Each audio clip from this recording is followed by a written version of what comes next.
Girl from Atlantis. By Paul Robison. 1. August, 1976. It was a rare storm, one that puzzled the meteorologists.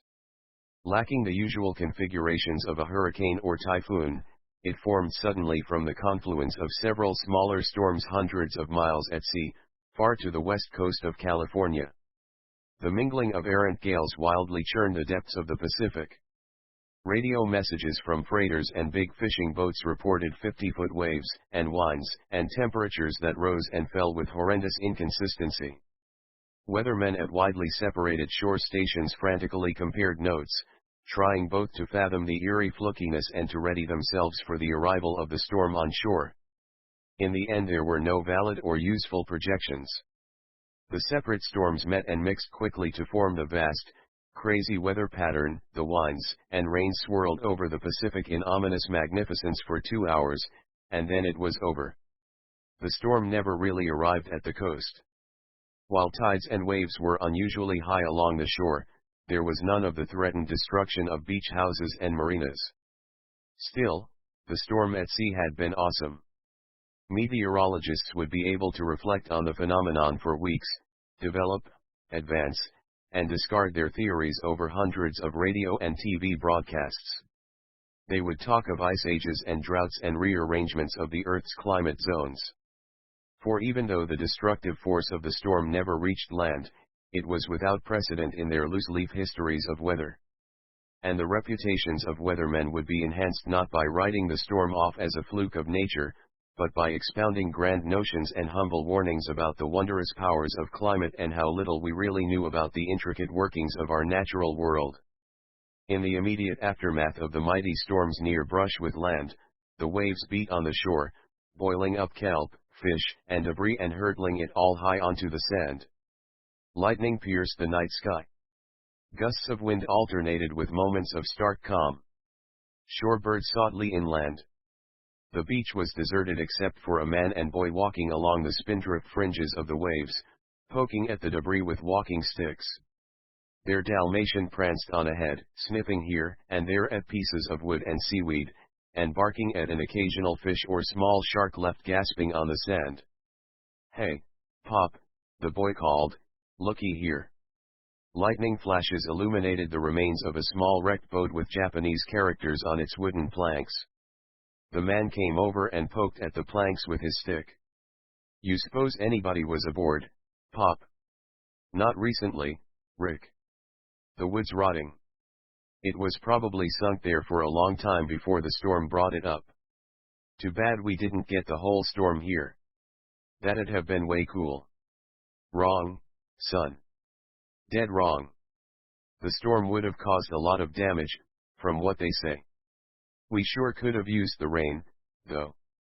They're already rationing water up north, in the San Francisco area. Cause of the drought." "Yep." They walked on together, jabbing their gnarled sticks into the wet sand, feeling the wind tousling their hair. The man's thinning hair was gray, his face weather-beaten. "Pop, why're there so many different seaweeds and stuff that I've never seen on the beach before?" "I guess it's because the storm was so powerful. Normally it doesn't disturb the bottom out there much.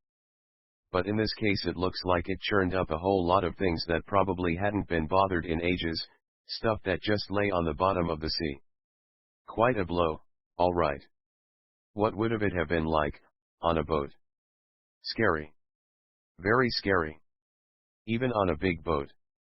You bet. What can you do, if you're on a boat out there in a storm like that? Hold her bow into the wind, if you can. And keep some power under you. That's it. And pray. That's about all you can do. Good ship, good man at the helm, and a good man upstairs watching over you can bring you through most blows." Their dog stopped to paw at a large clump of kelp. Suddenly it stepped back and growled. It darted in and out toward the pile, barking excitedly. A wave washed in over the clump, and the dog scooted back out of the way. Then it advanced quickly in the path of the retreating wave and growled viciously. "Take it easy, Thumper," the boy called. "It's okay. They continued walking casually toward the clump of seaweed. The dog yipped persistently, dancing around, thrusting its nose close to the pile, scratching around the edges of it. The lip of another wave washed over, but this time the dog didn't retreat. It remained next to the pile, scratching with its front paws. "Some darn dying sand shark is gonna snap his nose off one day," the man said. They ambled up to the seaweed and Rick pushed the dog away and ran with him further up the beach. The man stood looking at the seaweed. A bolt of lightning lit the scene, and wind fluttered his shirt. He prodded at the kelp with his stick. It hit something solid. As he knelt beside the clump to investigate it, a wave washed over his bare feet. Lightning flashed again and again. And then the man saw what was enmeshed in the seaweed, what had excited the dog. His mouth dropped open, his eyes widened. It was a human hand, nearly black, its fingers curled like talons and moving slightly. He leaned forward and gently pulled away some of the seaweed. Under it was a girl, a beautiful brunette girl with longish hair, kelp tightly wound around her shapely body. She was clad only in a daring, skin-tight one-piece bathing suit. Claps of distant thunder paused long enough for Rick's father to hear one strange, tortured word come out of her mouth, Klvdjusk 779 Q900. The girl struggled weakly in the sand, reaching with one blackened hand, clawing at the seaweed with the other. Good Lord! With greater urgency Rick's father pulled away more of the seaweed and was about to cradle the girl's head in his arm, then thought better of it. Not knowing the extent of the girl's injuries, he dared not move her at all. He sprang to his feet. "Rick!" He tried to keep his voice calm. "Come here right now." Rick trotted back with the dog. The dog immediately approached the seaweed where the man lay half buried, and began growling again. "Rick, run back to the house and call the cops. Tell them we need an ambulance. There's a lady hurt here." "What?" "Don't argue with me, Rick. Just run on home. Hurry. If you're fast enough you may help save this girl's life." "Girl?" "Yes, Rick. A girl who's old enough to be your big sister is dying. Now get a move on." White-coated interns and nurses bustled around the small emergency room. A young resident physician swept the curtain aside and stepped in. "What VE we got?" He went quickly to the side of the cardiopulmonary resuscitation table where the girl from the beach lay, covered with a white sheet from her shoulders to her feet. Her lovely face was blue. Her breath came in hoarse gasps. A breathing bag was attached to a tube that entered her mouth. The corps of interns and nurses stared in frustration and worry. "Found her on the beach, unconscious and barely alive," said one intern, rubbing his chin. "Drowning, maybe, but we've got her tubed and bagged with 100% oxygen," said a nurse in a nervous, quaking voice. "Trying to get her ventilated. BP is palpable at 70. Pulse 150 and thready. We don't know if she really looks cyanotic," said the resident, elbowing between the others to bend over the girl. "Well, let's get a couple of lines going. CVP in the central line. I need a 16-gauge short intro cath," the intern said as he turned quickly to a nurse. "And I want a peripheral line with 2 amps of dopamine in 500 of D5, the resident touched the girl's cheek with the back of his hand, "and start the drip at 30 a minute. That should bring her up. And let's get a portable chest and get the EKG tech in here. What are those stirrups doing in here? We need more room." "Delivery room was full," a nurse said, "we had to bring one in here." "Well, get that table out. Jesus Christ. People should have babies at home. Back to nature. If this lady was gonna go swimming in that storm, she should have used the buddy system. When we bring her around, I think I'll send her back to summer camp for a refresher course. Charlie," he turned to the intern, "was there any vomiting? Blood? Did you pump her out?" "She had some water in her, doctor, but she's clear now. I checked the tube." No obstructions, no broken teeth. I did get some head trauma. Looks like she got bopped with something. Yeah, maybe a submarine. That old beach bum Weaver found her? I thought he only picked up rotten wood and dead sharks. Well, this time he found us a live one, doctor. The intern looked at the resident for a responding smile, but didn't get one. Did you check the girl's eyes? She could have OD'd on something good. The intern bent over the young woman and lifted an eyelid with his thumb. Better give me a liter of saline and open it wide. The resident prowled around the table, checking the tubes. The head nurse was on the phone. We need a stat EKG and a stat portable chest X-ray.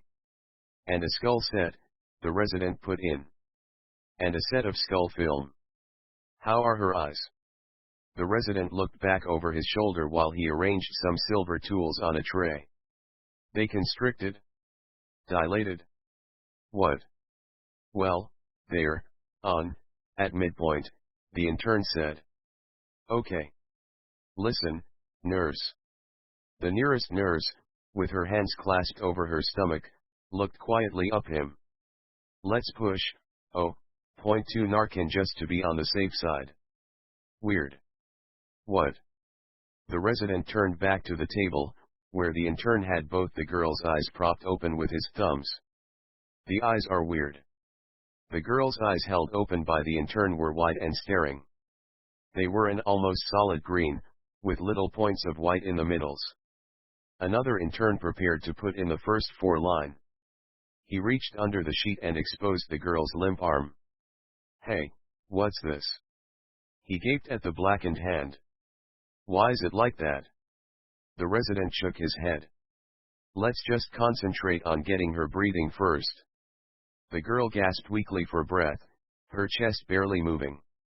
Her face was a deathly gray blue, like slate. Interns and nurses attached the various tubes to her arms and neck, and positioned the hanging bottles above her. The X-ray technician and 2 assistants wheeled in their gear and positioned the X-ray machine over her. The technician adjusted the plate under her body. Okay, she said, backing off with the remote switch in her hand.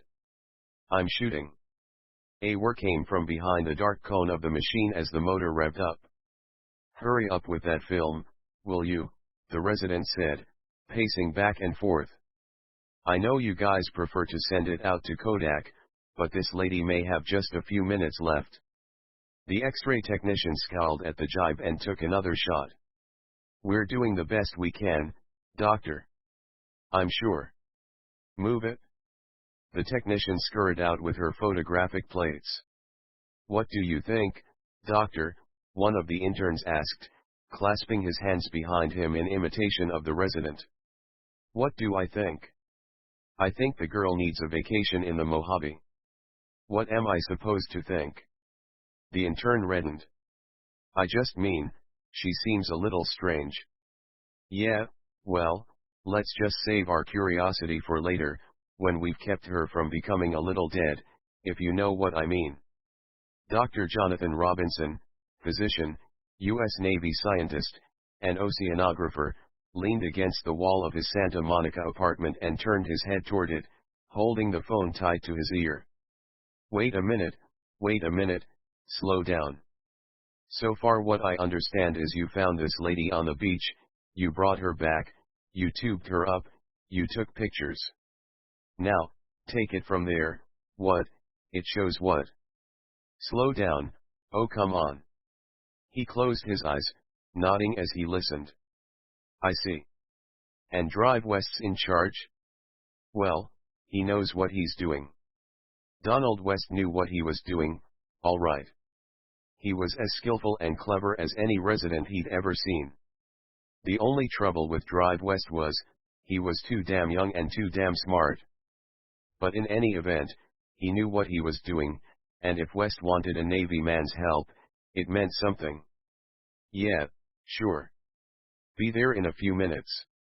In the ER, Drive West, the resident, led John over to the view box and turned on the light behind it. He aligned the X-ray photos on the viewer. You're not going to believe this, he said, glancing up at John. John leaned to peer over Drive West's shoulders at the X-rays. He rubbed his chin and straightened up, still peering at the X-rays. They can't take a decent portable chest, can they? He reached around and switched off the light. You better order another set. I did, Drive West said, showing no expression. You're looking at them. John winced.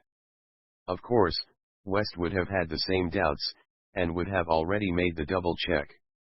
John switched the light on again and leaned close to the pictures, tracing his index finger over the strange, gray shapes in the X-rays. Rather than normal lungs, what they saw in the pictures appeared to be layers of feathery tissue, membranes with no discernible lobes or outer walls. John was shocked. My God! This is the worst case of pneumothorax I've ever seen. Why, she must have been smoking 200 cigarette packs a day to cause this kind of deterioration. She's got no breathing capacity at all. He turned to West. How old would you say she is, Don? 18. 19. 20. West looked over his shoulder at his patient. Late teens, early 20s. Yeah, she looks that young. John slicked back his jet black hair, something he did when he was feeling curious and frustrated at the same time. Then how can she still be alive? For her lungs to be in that condition now, it means she would have started smoking as a 1-year-old. I've never heard of anyone smoking that young. Unless. John turned from the pictures and walked over to the bed and stared down at the stricken girl. She was trussed up like a turkey.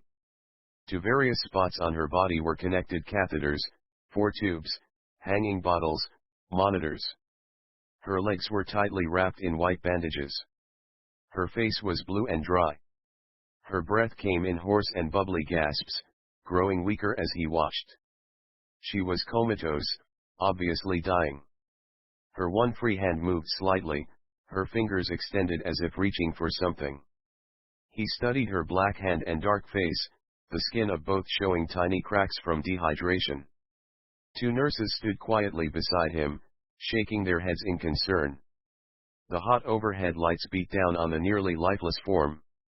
Why isn't she sweating? John asked softly. West leaned over beside him. That's not going to make much difference now. Can you get a skin biopsy? Not without moving her to county, Drive West said, moving to the other side of the table. And there's no time for it? Face it, John. There's not much we can do for someone with desiccant lungs like that. I don't think those are lungs. West looked at him, startled. Excuse me. She's alive, and by all accounts and evidence she shouldn't be. But she is. Even with her chest like that. He looked across the bed at Drive West. Was she by any chance found anywhere near the ocean? Yes, as a matter of fact, West said evenly.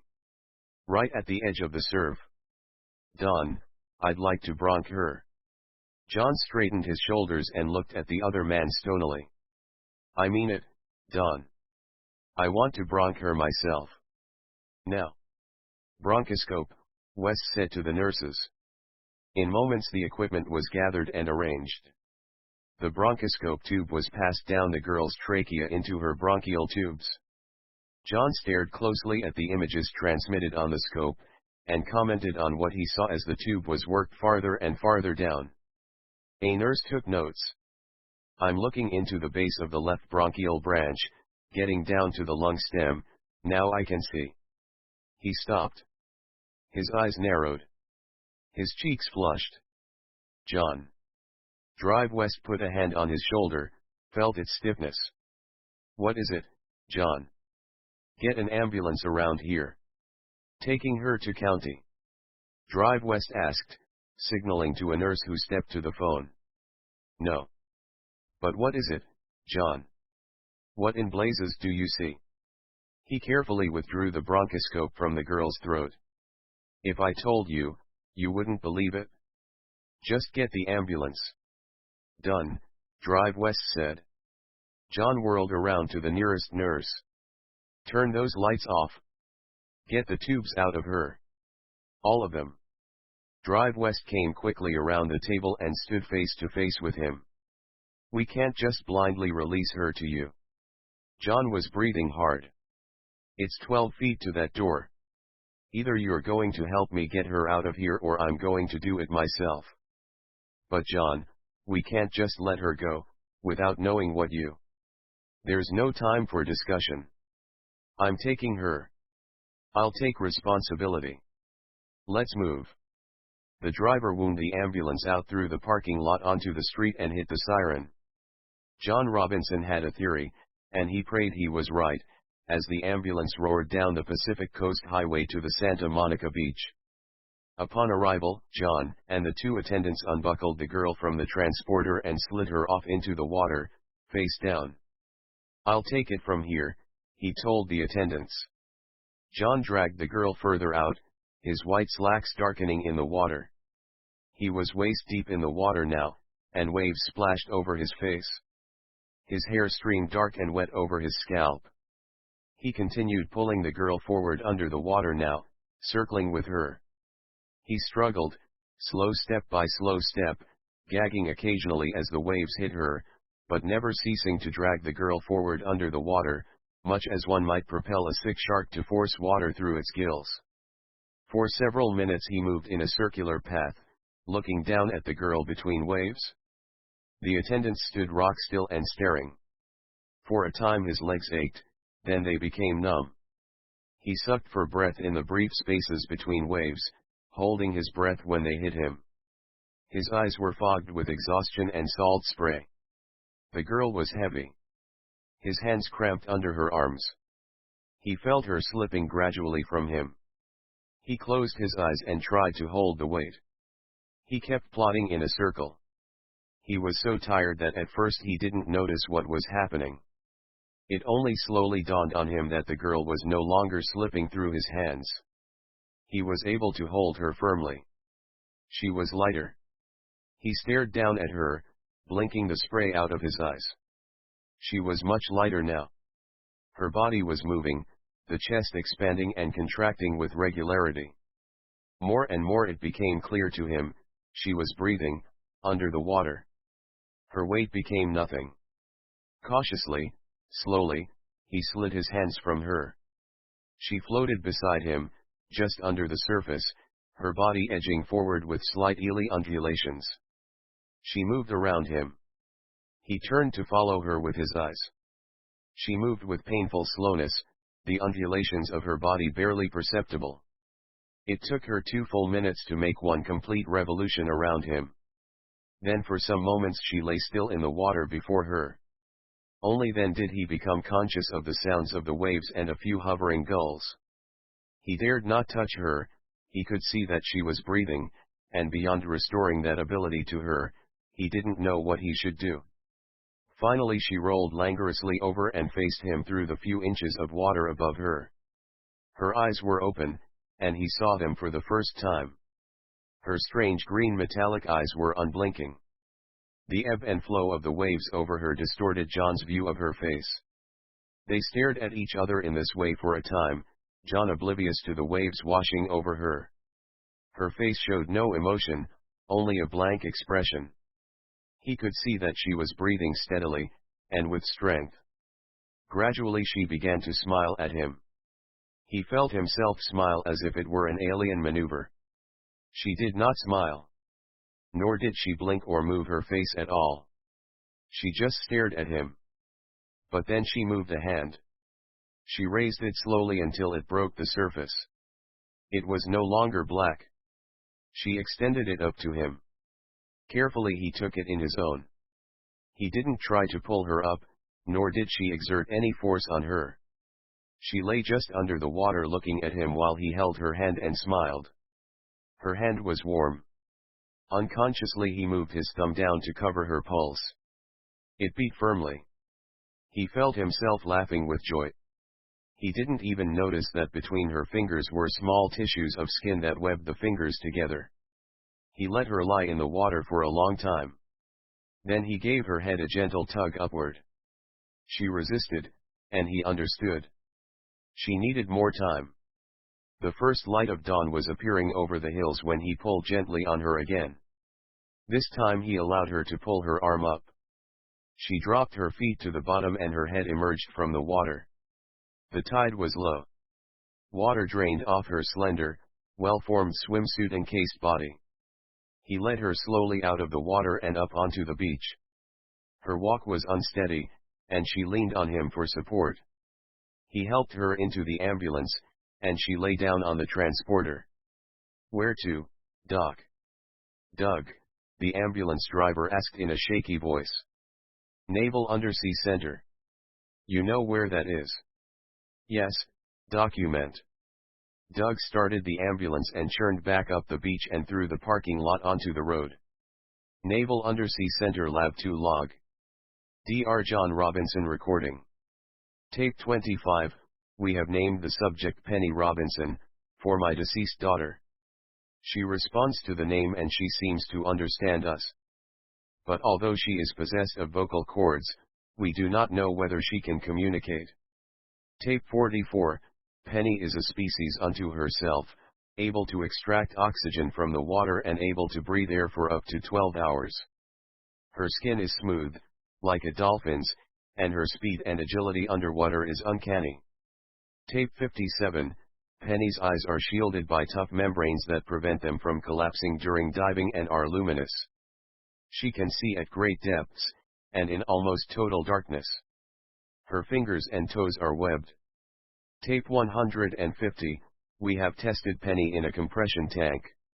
She is able to withstand pressures that are capable of crushing the strongest metals. She can also resurface without decompressing. Tape 201, Penny has an unknown symbol tattooed on her left leg. Does this indicate another race in undersea culture? If so, Penny, who may possibly have amnesia from her head injury, cannot or will not tell us. I have programmed the Navy's computer, Computex, with all the results of our tests. Computex readout. Q. Who or what is Penny Robinson? A. Subject equals, is, last, citizen, of, Atlantis. It was at that point that the boys in Navy Blue staked out their claim on Penny. John had arrived one day at the NUC complex to find a squad of Marines surrounding the dolphin pool where Penny Robinson lived, so to speak. He demanded to know what the meaning of it was, why Penny was confined and under guard. Admiral Pearce, USN, also present at the dolphin pool, reminded Dr. Robinson that it was the Navy that funded his research, and that the Navy had a right to a return on their investment. This girl has a name. Penny Robinson. John protested. And she has rights? Just like. I know her name, Robinson, Pierce snarled, and I know her rights. She has whatever rights I say she has. And I don't need any rudder orders from, et. Suddenly, and without warning, Penny leaped out of her dolphin pool and, with the strength of 10 men, overpowered Admiral Pearce and the Marines. Despite John's pleas to cease and desist, the fish girl decided to make a mad dash for freedom. Stop her, you idiots! Pearce bellowed. Don't let her reach the pier. If she hits the ocean, we've lost her. 2 Marines at the gate, hearing the commands, swung around to block Penny's path. Penny charged forward and burst between them, running toward the dock. 2 more Marines jumped out of a dockside jeep between Penny and the channel. Penny cut to her left and ran onto the road. Whistles were blown, Marines materialized all around. Pearce stood on the grass, dancing one foot and then the other, breathing heavily. Penny ran at the fence, tried to climb it, fell back coughing. She lurched toward the channel. A Marine got a hand on her and spun her around into the grasp of another. We got her, they called. Penny swung her body furiously, breaking free. Coughing and gasping and stumbling, she ran along the channel past the ships. In the distance before her lay the open Pacific. She lost her footing on the oil-slicked pavement and tumbled. She scratched her way forward, regaining her footing as she moved. They were right behind her. The Pacific lay before her, a few yards away. A Marine made a diving tackle from the rear. Penny continued to advance, dragging the Marine behind with her right leg. She reached out for the water. Then several other Marines pounced on top of her, and she fell. She lay face down, breathing in shallow gasps, her outstretched arm 3 feet from the water's edge. Though she lay helpless, the Marines didn't know that, and they grabbed frantically for various holds, hammerlocks, and half-Nelsons. Most of their struggle was with each other as they bumped, butted, and kicked. The Admiral raced out of the gate and down the road to where they all lay in a snaky tangle. "Take it easy. Don't hurt her. Take it easy.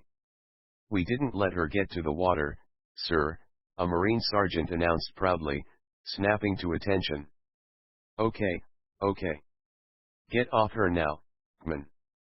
Pierce reached down and began pulling Marines off Penny. "Ease up now. She's not dangerous. Man, just 2 of you guys lift her up and take her arms." Gradually they untangled and lifted Penny up. She could barely stand. The Admiral was gratified to see that despite the pileup, Penny didn't seem to be injured. But she could also see that she was exhausted and dangerously out of her element. "Quickly now," Pierce waved the men toward the lab, "get her into the pool." "I said into the pool. On the double." The Admiral and 2 Marines hauled Penny as quickly and gently as they could away through the gate and toward the pool. John had warned Admiral Pierce when the incident finally wound down that Penny would never trust him again, ever. However, it was not Penny Robinson's trust that Pierce needed, but her help. "We've lost something, Penny," the Admiral said, addressing the sea girl from behind his broad desk, his shoulders narrowed to indicate that he meant business. "A submarine, the most advanced submarine in the fleet. Help us to get it back, and you're free to go, girl." "Well, what's your answer?" Penny Robinson, the alleged girl from Atlantis, had never uttered a word, never indicated that she was even capable of speech. But it was on that fateful day that she spoke her first words of English, punctuating them by softly putting her dainty left hand on the Admiral's shoulder. "It is a deal, Admiral Pierce." And Penny did indeed find the Navy's sub, and saved the world from the horror of nuclear destruction at the hands of a mad scientist. She had fulfilled her part of the bargain, and the Admiral lived up to his. Penny Robinson was free to return to the sea. Night had fallen by the time they reached the very beach where Penny had been found. It seemed to John that years had passed since then. His beige trench coat fluttered in the wind as he watched the waves crest and run onto the shore, reaching just to his bare toes before receding. Penny had stripped off her uniform and now, standing straight and formally in her tight bathing suit, she handed the uniform to him, folded neatly as a flag. "Penny. Again there is something wrong with your eyes." He looked quickly away. "It's nothing, just emotions. Feelings." She cocked her head. "Explain feelings." I can't. You're too young to understand." "Water from your eyes again." "Explain." "I will understand." "Well," he looked out over the sea, his arms cradling the uniform across his chest, "when you get attached to someone and your clothes, you feel happy. But then when they leave, you feel sad. And sometimes you cry. That is the water from your eyes." "I was crying." "But you don't cry." "No." Penny shook her head. "I have something to say to you now and I shall call you father." They looked at each other. "Keep your ears clean, father." He smiled quizzically, then in spite of his emotions moments before, began to laugh. "Who taught you that one? Is it not a custom among divers when talking leave?" "It is." His eyes moistened even as he smiled. Penny reached out, lightly touched a tear on his cheek, and brought her finger to her mouth. "It tastes like salt." He nodded. "Maybe we are not so different in some ways." She turned abruptly and walked into the dark surf. Water splashed up on her. Moonlight glistened off her wet shoulders. She stopped and turned. "I will remember you, Penny." But she slipped beneath the waves and was gone. From time to time he could discern her shape moving at the surface of the swells, growing smaller. "Penny," he said softly. He continued to stare out across the surf and farther over the limitless Pacific. The tide was moving in and the lips of the waves now curled around his ankles, darkening the cuffs of his trench coat. At first he saw what he thought was a piece of debris, riding slowly closer on the waves. Then, nearer the shore, it rose out of the water and stood erect. Penny strode toward him. She emerged from the surf and splashed in through the fringe of the waves until she stood before him. For a long moment they just looked at each other. "You came back." "Yes, Father. I have not yet learned enough. And the sea will always wait." He smiled and blinked back his tears. He held out his hand. She took it and held it as he had in the beginning, when he brought her back to life. In time, Penny Robinson made a name for herself as one of the wonders of the sea. The marvels of her abilities became known, however, to only a few people, mostly Navy and government officials. This prompted John to make an arrangement with the Navy, when he left to join Dr. Harriman Nelson at the Oceanic Research Directorate, to keep Penny's special nature secret for as long as possible to avoid her being harmed or exploited. In return she was available for occasional work with the Navy when they needed her special capabilities on deep water missions. She would always be free to leave the Directorate and return to the sea forever if she wished. That was another of John's conditions, that she never be owned or restricted. But she had developed such a close and trusting relationship with John and Nelson that she felt at home in the labs at Petal Point.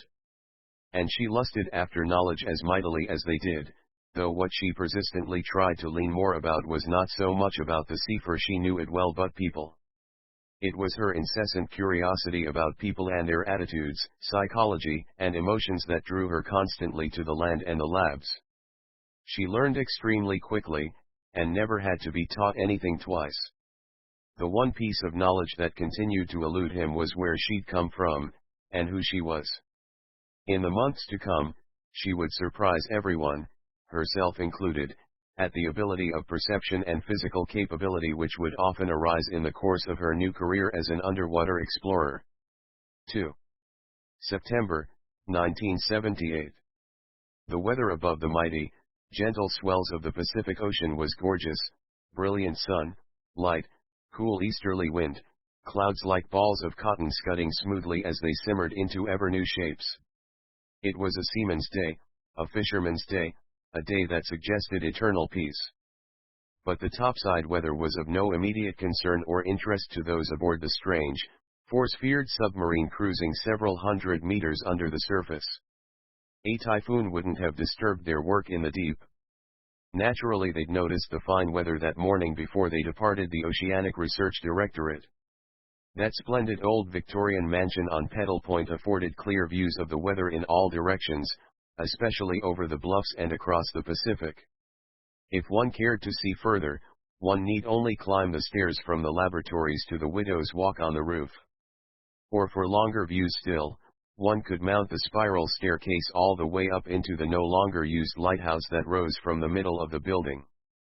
But this was an undersea workday, and having glimpsed and acknowledged the fine weather through the picture windows at ORD, Dr. Harriman Nelson, the director, and Dr. John Robinson, his associate, and Penny Robinson had taken the elevator down 200 feet to the submarine pen, boarded the submarine, and put to sea.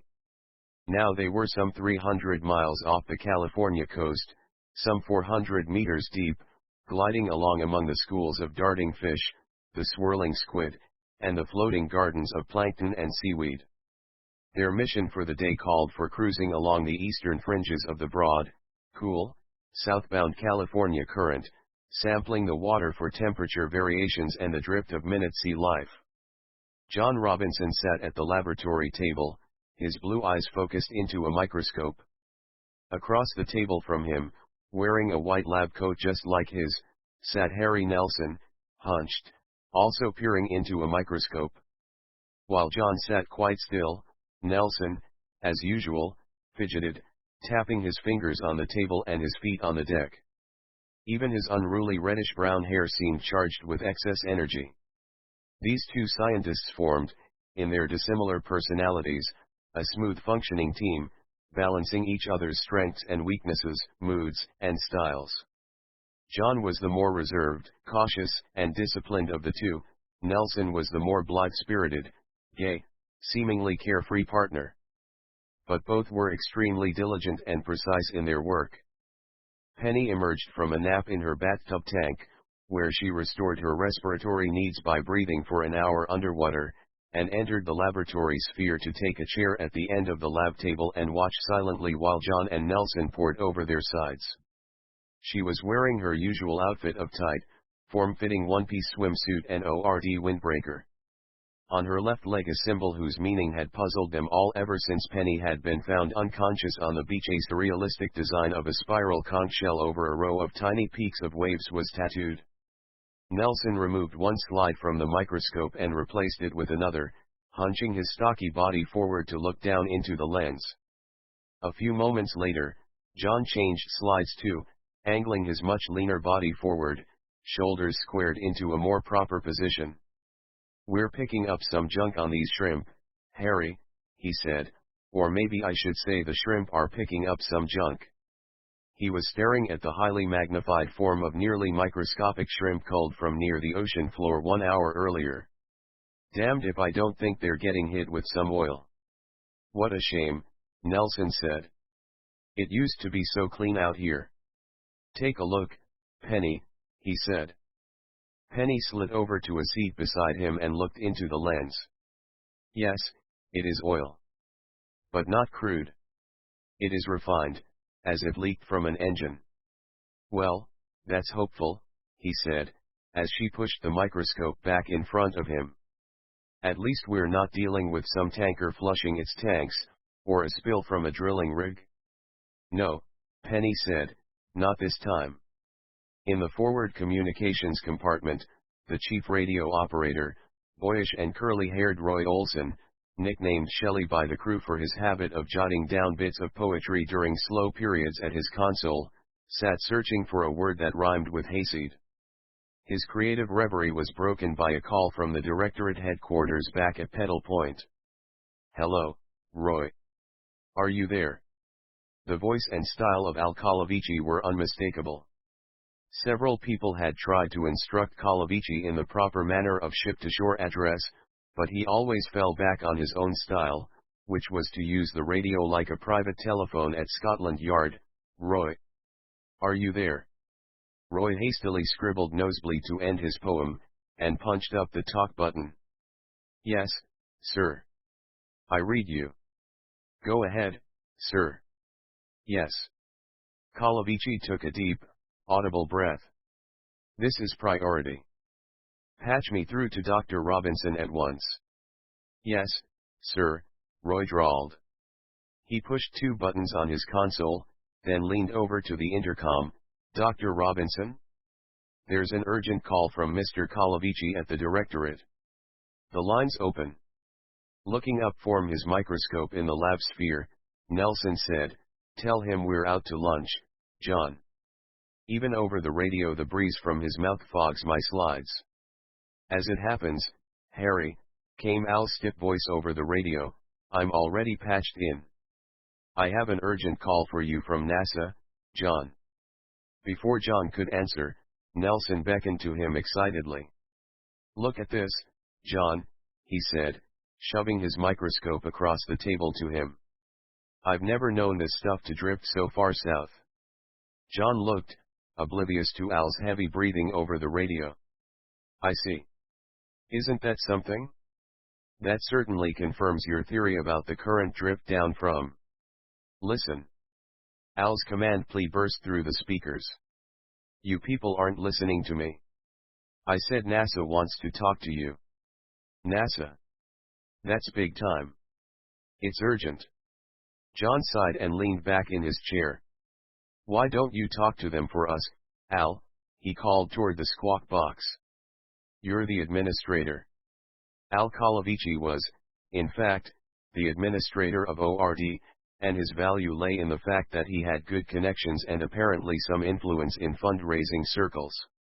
He was rather mysteriously in the two scientists C4 good at supplying the directorate with ample budgets for their research. Other than that, he was simply tolerated. A well-meaning man, Al affected a Brooklyn accent and carried a cane. "They don't want to talk to me," Al said in a lowered voice, the tone of which caused John to imagine the pout that accompanied it. "They want to talk to you. It's important enough for them to require that you use the scrambler." The scrambler, a device that garbled the transmitted voice until it was fed through a special descrambler to straighten it out, a procedure to prevent unwanted ears from listening in, was located in the communications compartment up forward. John stretched and put his hands behind his head. "Well, Harry, the day could come when we'll need NASA cooperation, as they continually remind us. So why don't you go talk to them?" "Me? Why me?" Nelson scratched his head and gave him a mock frown. "You, John, are an intelligent and clever scientist. Besides which, you're so sensitive to governmental politics and methods that I stand in awe of you. You put me to shame in that regard. In fact, I rather hate that quality in you, John. Take the call, Harry. Be a sport." "A sport? A sport? Methinks I'm too weak for such a game." "Come on, you two," rasped Al over the speaker. "Oh well, then."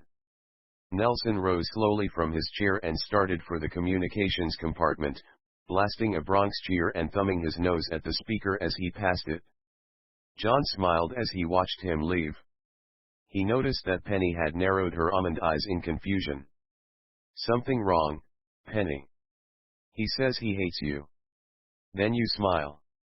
I do not understand." "He was just being ironic, Penny, which means he didn't really mean it. What he meant was, he doesn't like being interrupted when we're working." "Then if it didn't mean what he meant, why didn't he say what he meant?" "To me, he did." He reached over and patted her arm. "Don't take our words so seriously. We understand each other." He was making a joke. But he did not laugh. We were both laughing inside. "I see." The submarine was, to the best of their knowledge, unlike any other in the world. Originally designed by a brilliant scientist who went insane with his plans to take over the world from an undersea laboratory, it was composed of 4 large spheres, like bathyscaphs, suspended in a row from bow to stern under a narrow deck. Above the first sphere rose the conning tower with its entry hatch. Portholes ringed each of the spheres, along with a series of floodlights, cameras, monitors, and sensing devices with which the scientists probed the deeps. The ship was nuclear-powered and could cruise long distances, and its design allowed it to dive to the deepest parts of the ocean. The exterior was black, the apparent choice of the mad scientist who built it. Color was not of consequence in any case, since deep in the sea, everything appears gray-black anyway, so black it remained. Each sphere housed different functions. The forward sphere was the command module, where the helmsman and navigator and assistants guided the ship. The second sphere housed the airlock and decompression chamber. The airlock was a compartment seal with inner and outer doors from which divers could enter and leave the sea. The lock was filled with water when a diver was leaving, allowing him to enter the sea easily, or pumped dry and filled with air for a returning diver. The decompression chamber housed returning divers and let their bodies gradually reaccustom themselves to normal pressures. Penny, naturally, didn't need the chamber. The third sphere, where John and Nelson had been working over their microscopes, was the main laboratory section, stocked with all manner of fine scientific gear, monitors, and computers, giving them a mobile facility almost as complete as their lab at the directorate. The aft sphere held more scientific equipment, along with an emergency airlock, a sickbay room, and a small galley. The communications compartment was a niche in the rear of the first sphere, the command module. That was where Nelson was headed, but first he stopped in the second sphere. He confronted Oscar Carr, the airlock engineer and a man gifted in the art of mimicry. Having heard the intercom and suspecting what was coming, Oscar briefly covered his ears. Then he dropped his ears. Then he dropped his hands and looked at Nelson with resignation. Okay, Doc. Why do I always get stuck with these things? Because, my dear golden car, you are so good at it. A marvel of impression and poise. And because I, a man who's essentially not the verbal kind, am inadequate at this kind of communication. And also, Oscar baby, because I outrank you by 10 to 1, which gives me certain privileges. One of them being that I can direct you to speak in the name of others. Carr rolled his eyes slowly and with his fingers pushed back the shock of prematurely gray hair that dangled over his brow. Okay, who am I supposed to be? Me. Nelson beamed. And listen, be sour but not too sour, blunt but not too blunt. And if they want something, don't make any commitment without talking to Dr. Robinson first. I may fool NASA, Doc, but I won't fool him. He'll know it's not you when he hears the conversation piped in. I have a news flash for you, Oscar. He always knows. See. So as far as we're concerned, it's on the up and up. Go ahead now, do your stuff. Carr sighed and headed with a reluctant step to the control mod. He stooped through the bulkhead and pushed aside the curtain to Roy's compartment. He beckoned for the microphone. Roy pushed it toward him. Who you gonna be this time? Nelson. Carr took a deep breath, clicked the mic on, and said crisply, "This is Harriman Nelson." "Who are you?" The voice that responded was authoritative and businesslike. "This is Michael Luna, Mission Control Chief on the Alpha Na Space Probe Project, Doctor. From Cape Kennedy." "Ah, yes, Cape Kennedy. Know it well. Lot like Canaveral. But then, I'm sure we've both got more important things to do than talk about who we are, and where. What do you want, Michael?" "We've got a problem, Doctor." "I suspected as much. Our bird is coming home after 4 years in space. 4 long years of perfect performance. Naturally. And 10 minutes ago, just before it re-entered Earth's atmosphere, it picked up 6.5 of something. Could you be more specific?" "Our sensors say there's nothing there to account for the added weight. The onboard computers went haywire." "Well, into each life that's an interesting astrophysical problem, Michael, but I don't know what we can do to help you solve it from here. The added weight isn't what I'm talking about, Doctor. It's the second problem." "Ah, yes, a duet of. With the computer foul up and the added weight, the probe won't land where we're waiting for it, which happens to be, by the way, in the Atlantic. In fact, it'll land about 20 miles southwest of you. You've got the only ship in that area that can handle the retrieval because it's going to slam into the Pacific and sink. Gee, I don't know. We're about 20 minutes from splashdown, Doctor. If you don't make the pickup, our government, all of ours, may I remind you, stands to lose 3 years of deep space exploration and $600 billion worth of hardware. What do you say, Doctor?" Hold on, Michael." Carr put his hand over the mic and gestured feverishly to Roy to hook in the intercom to Dr. Robinson. Roy flicked 2 switches on the console, then nodded. "Dr. Robinson," Carr said in his best Harriman Nelson voice, "NASA wants us to pick up a wayward space probe. We're the only ship in the area to do it." "Did Dr. Nelson stick you with it again, Carr?" came his voice back. "Yes, sir, 'fraid so." "Well, it sounds like we don't have any choice. Tell them okay, Carr. Tell them to plug their machines into our machines for the particulars." "Yes, sir." He motioned to Roy, and Roy reconnected him with Cape Kennedy. "Okay, Michael, we'll get your probe. I assume it's not too big. Small jobby. Okay. Have your computer tell our computer all the pertinent details. You've only got 18 minutes, Doctor. No sweat, Michael. And he couldn't resist adding, maybe you'll get things straightened out before you launch another one. A grunt came over the speaker as Carr handed the mic back to Roy. Carr turned sharply to the captain, Chip Morton, a tall, strong, blond man, dressed, as was all the crew, casually in dungarees. Pick up our course from the computer, Captain, he said stiffly. Then immediately he flushed. Hey, Cap, sorry, guess I got carried away. Don't let it get to you, Carr, Chip said, showing his dimpled smile.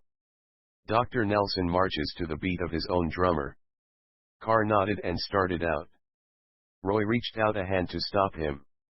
Hey, give this a glance, will you? He held out his newly finished poem. Carr scanned it quickly. I don't know if I like Nosebleed with Hayseed. How about something like Top Speed? Top Speed's got nothing to do with a hayseed getting punched in the face. Might help avoid it, if you know what I mean. He handed the poem back, tapped Roy on the shoulder, and went back to his station. Chip announced the mission to the crew, and all hands moved to their stations, enjoying the prospect of the work, and becoming more serious in anticipation of it. In the laboratory sphere, the computers hummed and the spools whirled, as information was received from Cape Kennedy and translated into instructions for the submarine.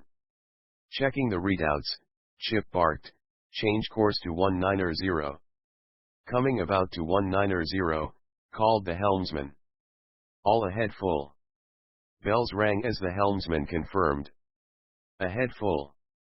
The sub turned smoothly toward the southwest, and the hum of the engines increased. The twin propellers throbbed, and the ship picked up speed quickly, tripling its earlier easy pace. The powerful headlights burned a path before them. Despite the more urgent mood of the well-trained crew, the scientists relaxed at their microscopes. Picking up a small probe was a technical matter, not one in which they anticipated much involvement. The crew knew all about hauling things in from the sea, and they were superbly professional. John continued to look into his microscope at the bit of green matter to which Nelson had called his attention some time before. He picked at it with a tiny pair of tweezers, turning it over on the slide. Nelson held up 2 vials of cloudy liquid, shook them, peered at them, then shook them some more. Nelson, he said, why did you do that to Carr? I don't consider it to be doing something to him. I tend to get tongue-tied in the face of authority. It's a simple matter, you don't have to say anything brilliant. Besides, Carr plays the government game very well. Smooth as silk. Natural gift of gab. He's better at being me in those situations than I am. I tend to laugh or freeze up. You're hopeless, Harry. He chuckled. Hopeless I am not. My whole being is streaked with hope. My talents, whatever they are quite limited to science. But my imagination is boundless. Carr comes under the domain of my imagination. John smiled and leaned back, rubbing his eyes. Penny stood at a porthole, looking out into the floodlit sea through which the ship slid, exterior lights on and cameras ready. Why would man wish to search beyond this planet? He doesn't understand Earth yet, certainly not the sea. I can't argue that, Nelson said, sniffing at his 2 vials of liquid. You wouldn't catch me slinging stuff at the moon or Mars. It's just the way scientists are, Penny, John said. They're curious about space, as well as the Earth and sea. And when they have questions, it's their nature to go after the answers regardless of whether it's practical or not to do so, or whether these are still unanswered questions about other, closer matters. Does that answer your question? No. Nelson smiled. Good. That's evidence that you're learning to be a true scientist, Penny. Because scientists have trouble defending or explaining, or often even understanding, their research, until it leads to something practical like a cure for disease or a way to make a cheaper product. And while these spin-offs may be valuable, we cannot truthfully claim to be solving the problems, or answering the questions about our universe. On this small orb spinning in this vast space, we discover that the more we learn, the less we really know. Because every time we discover something, we also discover that we've uncovered more questions. Penny glanced at Nelson thoughtfully, then turned to John. Is that true? Absolutely. Then why bother to learn at all? Good question, Nelson said. I've long since stopped trying to answer that, except to say that for me, learning's fun. And also Penny, John said, because ignorance destroys. Penny looked back and forth from John's face to Nelson's, pondering their words. The captain's voice came over the intercom. We're approaching splashdown point of the space probe. We're monitoring the probe on NASA frequency. Expected splash time is 2 minutes, 15 seconds. John leaned to the squawk box. We'll come up to the command mod and watch it on the main monitor. They walked forward and ducked slightly to pass through the connecting bulkhead. Nelson, though an inch shorter than John and half a foot shorter than Penny, bumped his head lightly, as usual. John perceived that as part of his bumbling scientist act. The sub, in the interval after the NASA call, had surfaced, and the main monitors were focused up on the bright, clear sky. We're about 10 seconds from eyeball contact, Chip said. They stared at the sky in the monitors. 5, 4, 3, 2. Suddenly in the center of the picture, there erupted a small blossom of intense light, like a shooting star. It raced rapidly down toward the ocean ahead of them. For a few seconds, they watched raptly as the probe flashed downward. All at once Penny groaned in pain, and clamped his hands over her ears. She stumbled back away from the monitor. John sprang to her side and wrapped his arms around her. He writhed and groaned. Nelson stepped in to help, trying to look into Penny's eyes. What in blazes is the matter with you? He asked Penny urgently.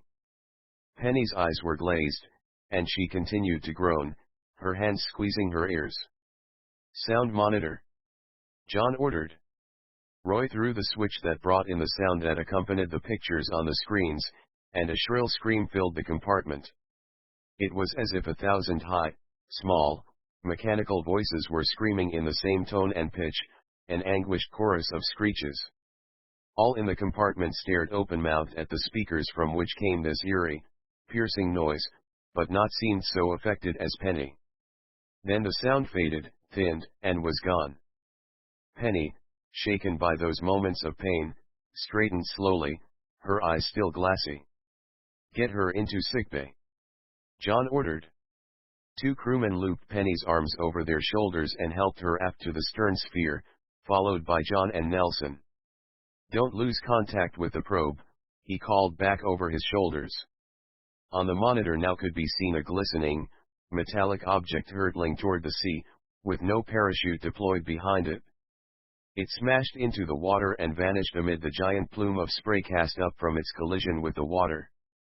NASA reports parachutes failed to deploy, Roy announced from his position at the console, adding to himself, as if we didn't know. We have splashdown, came the sonar operator's voice over the intercom. We're in contact, sir. Roger, Chip said. Target sinking rapidly, sir. We have it all the way. Good, Chip said. We're moving in. He stepped over to Roy's side. That sound we heard mean anything to you, Shelley? No, sir, Roy shook his head slowly. Never heard anything like it before. Maybe if I could have held it a little longer. Don't sweat it. Our job is only to pick it up. Penny lay on the examination table, her breathing subsiding to normal. John checked her over with a stethoscope. Nelson watched closely. Finally Penny looked up at them. I'm all right, Father. That sound sharp, tearing, it's gone now. I'm all right. I am sorry to have caused you concern. I hope I didn't get in the way of your work. SHHH, John hushed her, just relax. You didn't get in anyone's way. Can you describe the sound, Penny? Nelson asked. John snapped his head around. Harry, I can't examine her if she's talking to you. I'm trying to hear her chest. I understand that, John, Nelson said calmly, but sounds are remembered best immediately after they're heard. We heard it ourselves. Not the way Penny did. What we heard came through a speaker. It was bound to be distorted. Penny heard the pure sound, even before the monitor picked it up. You're right. He pulled the stethoscope plugs out of his ears. What was the sound like, Penny? Nothing. It was like nothing else. She narrowed her almond-shaped eyes and stared at the ceiling. I don't know how to describe it. Sharp. Tearing. Maybe like when you scrape a chalk over a blackboard. Like many of those at once. Tearing at my eardrums, into my head. I don't know what else to say. Is this the first time you've heard sounds in a way we don't hear them? I do not know. I do not know what you hear. Of course she wouldn't, Nelson said, nodding to John. Did it come from the space probe? John asked. I do not know for sure. But I do remember that the sound monitor was directed at the probe. Would that not signify that the sound came from the probe? Or someplace right around it, John said, returning to his examination of her. The intercom rasped on. We're watching the probe vehicle down, came Chip's voice. It doesn't appear to have sustained any damage on impact with the ocean surface. Don't tell us, John snapped irritably at the squawk box, tell NASA. It's their hardware. Sorry, Chip said. Pardon me, Chip. It's just that this favor we're doing for them has already caused us a problem here. You're doing it just right. Keep us posted. Will do. Penny turned to John, rolling onto her side and lifting her head to lean it on her hand. Do space probes always scream, Father? Not that I know of. It might have been the sound of the metal of the probe expanding with the heat during its unusually fast re-entry. No. It was not that, Father. It was voices that I heard. Many voices. Voices. Yes. But not like human voices. Or even like animal voices. Then why do you say it was voices, Penny? Nelson asked. Because I felt they were transmitting a message of some kind. They were saying something. Saying what? I do not know. It was all very strange to me. And painful. John and Nelson exchanged puzzled, concerned looks. Harry, you'd better go forward and have a good look at that thing before we go near it. Nelson nodded and left for the monitors in the control sphere. Penny sat up. I want to see, Father. Okay. Just let me check your ears once more first, then we'll both go have a look. 3. Nelson entered the control mod and sat down in front of a large TV monitor. The sub had submerged and was following the probe down. Where is it now, Chip? About to settle, Doctor. I'll put it on the monitors. Chip nodded to a technician who flipped some toggle switches. The screen lit up. The probe was faintly visible as a glowing, blue object descending lazily in the black water some distance ahead of them. Let's get some light on it, Nelson said, so we can see what we've got. The powerful headlights came on, along with several side-mounted floods. The lighting engineer focused their beams on the probe as it sank the last few feet and settled on the bottom, sending up a little swirl of mud. When the water cleared, the probe could be seen planted on the ocean floor, nose up, as if it had grown there. It was approximately 1 meter tall and half a meter wide.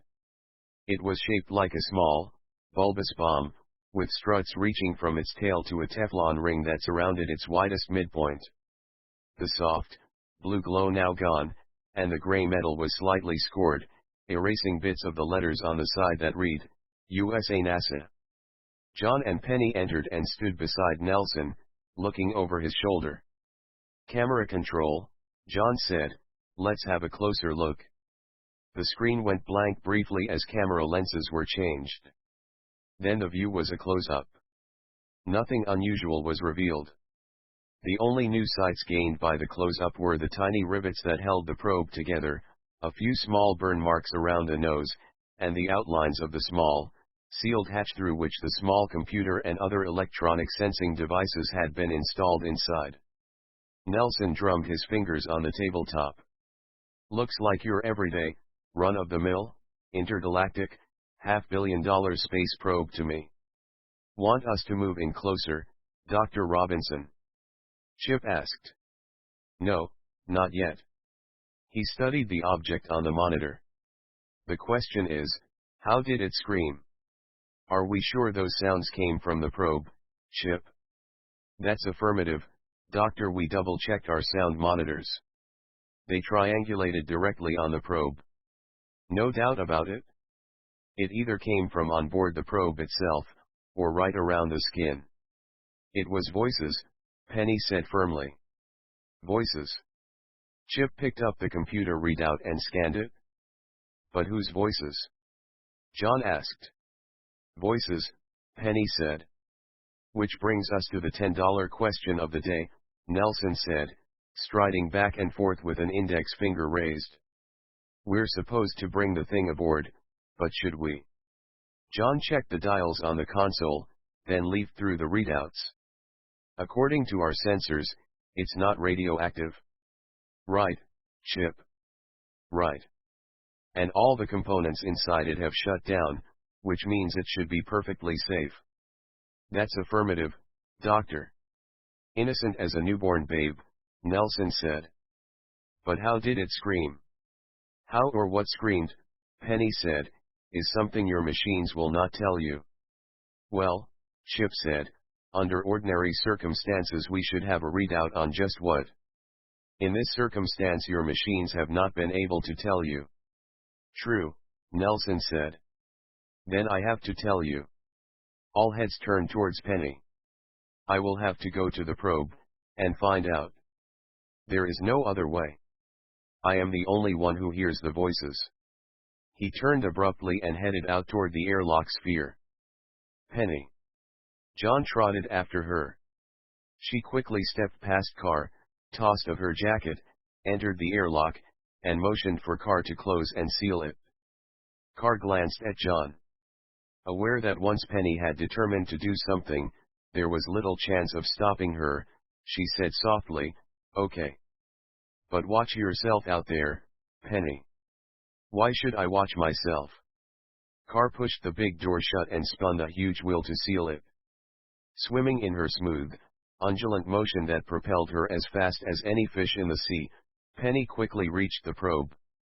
She swam slowly around it, studying it from all sides and angles. It rested still and quiet on the muddy bottom. She moved in closer to a distance of only 2 meters. And as he did, the sounds again erupted from the inanimate, silvery probe. Instantly she clapped her hands over her ears and dropped back a few yards.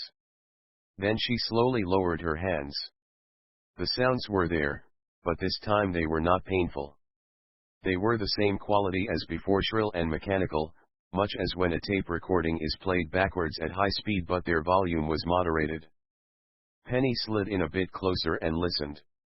Then she turned and said into the sea, Can you hear them, Father? Nelson. Voices talking. One of the inventions developed on the sub for deep water contact with Penny was an adaptation of the regular communications gear to allow voice communications with Penny, without her having to carry a microphone. Her voice was picked up in the sub as if she were wired. Can you hear them? There was a pause, then she heard Nelson's voice broadcast from the sub. We're not getting anything. There was another pause, then John's voice. You'd better come back aboard, Penny. We'll try to find some listening frequency we can hear them on. I don't think you should touch the probe while that's going on. While she was in the water, John's directions to her were not commands. She was never treated as a robot or a slave, but especially in the water they deferred to her judgment. She swam slowly around the probe, inching closer, listening to the sounds. Then he stopped and hovered. The sounds were thinning, growing faint. Then they stopped altogether. They're not talking now, Father. Knowing they would be watching her on the monitor, she put her hands to her ears, then flapped them away, palms up, to indicate that she was hearing no more sounds and that this time they had seemed harmless. She heard some mumbled conversation near the open mic on the sub. What snippets she could discern suggested to her that Al had called again, asked about their progress in recovering the space probe, and had been told by either Nelson or John that NASA should keep their shirts on and quit interrupting their work. Then John came back on. Penny, I think we should approach this thing very carefully until we know what we're dealing with. On our monitors, everything looks clean. And our sensors indicate no odd activity on the probe's skin or inside. But still, before you get any closer, check all sides closely again. See if there's anything that looks like it shouldn't be there. All right, she said into the water. She edged in closer, circling the probe slowly. Just as he was about to drop down beside it, the water around it began to seethe and boil. Bubbles rose. Penny darted back a few meters, watching the swirling, bubbling water.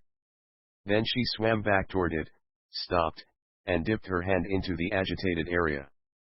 She withdrew it quickly, then plunged it back in and left it there.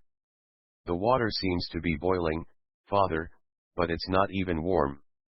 We can see the water's stirred up, Penny. What do you make of it? I do not know.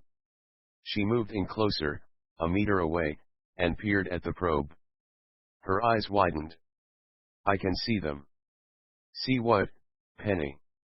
Them. Where the voices come from. I can see them. Can't you? There was a pause. John's voice became tense. No. We're getting nothing on the probe. Don't go any closer, Penny. Look them over for a minute, then come back aboard and describe them to us. Penny reached out toward the probe. Don't touch it. She ignored him. They're all over no, now some of them are leaving, moving down into the mud. She traced her hand over the skin of the probe. Please, Penny, don't. You can't touch them, Father. Penny flitted her hands about, as if trying to snare a fly. They have no substance. They're like ghosts. Penny. There's no hurry. I think you should come back, Andy.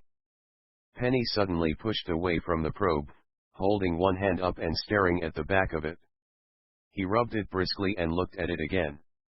What is it, Penny? One of them it. What? What is it? On the back of Penny's hand was a faint, bluish thing, round and flat, about the size of a nickel but transparent. It moved slightly, then began to vanish into the skin, as if being absorbed. Penny rubbed the place where it had entered her skin. There was no sign of it. What is it, Penny? Penny's eyes became wide and glazed, as if she were daydreaming or hypnotized. She stared blankly into the sea, holding her hand still out in front of her. Penny. This mood lasted but a moment. She tensed briefly, her eyes snapped back into focus, and she rubbed her hand. She blinked several times and looked around, as if trying to orient herself. Then she looked back at the probe, around which the water still boiled and bubbled. There's nothing on it now, Father. They are gone. I can bring it aboard. But what happened to you? Why were you staring? What's going on?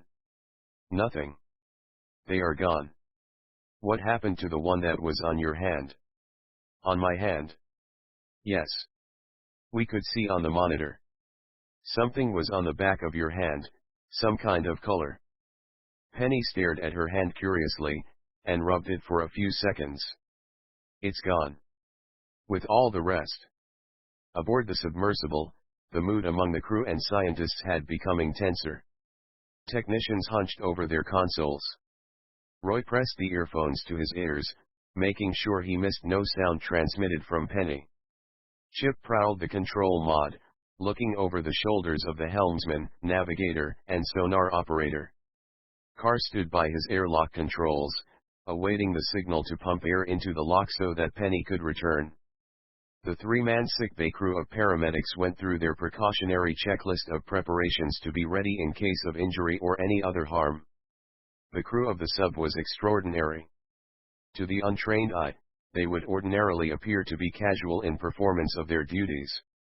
But their seeming casualness was but the light-hearted attitude of the guerrilla fighter between engagements. Though many of them were specialists, the whole 15-member crew was trained as professional scuba divers and paramedics, as well as seamen. The sub was often used to probe the frontiers of the sea and enter mysterious waters and dangerous situations in the course of scientific exploration. The broad training of the crew provided the missions with uniquely flexible capabilities. In addition, these men had been picked for their supreme dedication to science. Though not specifically scientists themselves, they were fervent supporters of the cause of peaceful scientific research. All of this made them a tightly knit, responsive, and responsible crew. They were fiercely loyal to John and Nelson and Penny. And so, during this unexpected period of suspicious events that surrounded Penny out in the dark sea and absorbed the two scientists, they were highly alert and ready for any action required, be it battle, rescue, recovery, or routine operation of the ship. John and Nelson stared into the large monitor in the control mod, watching Penny circle the probe.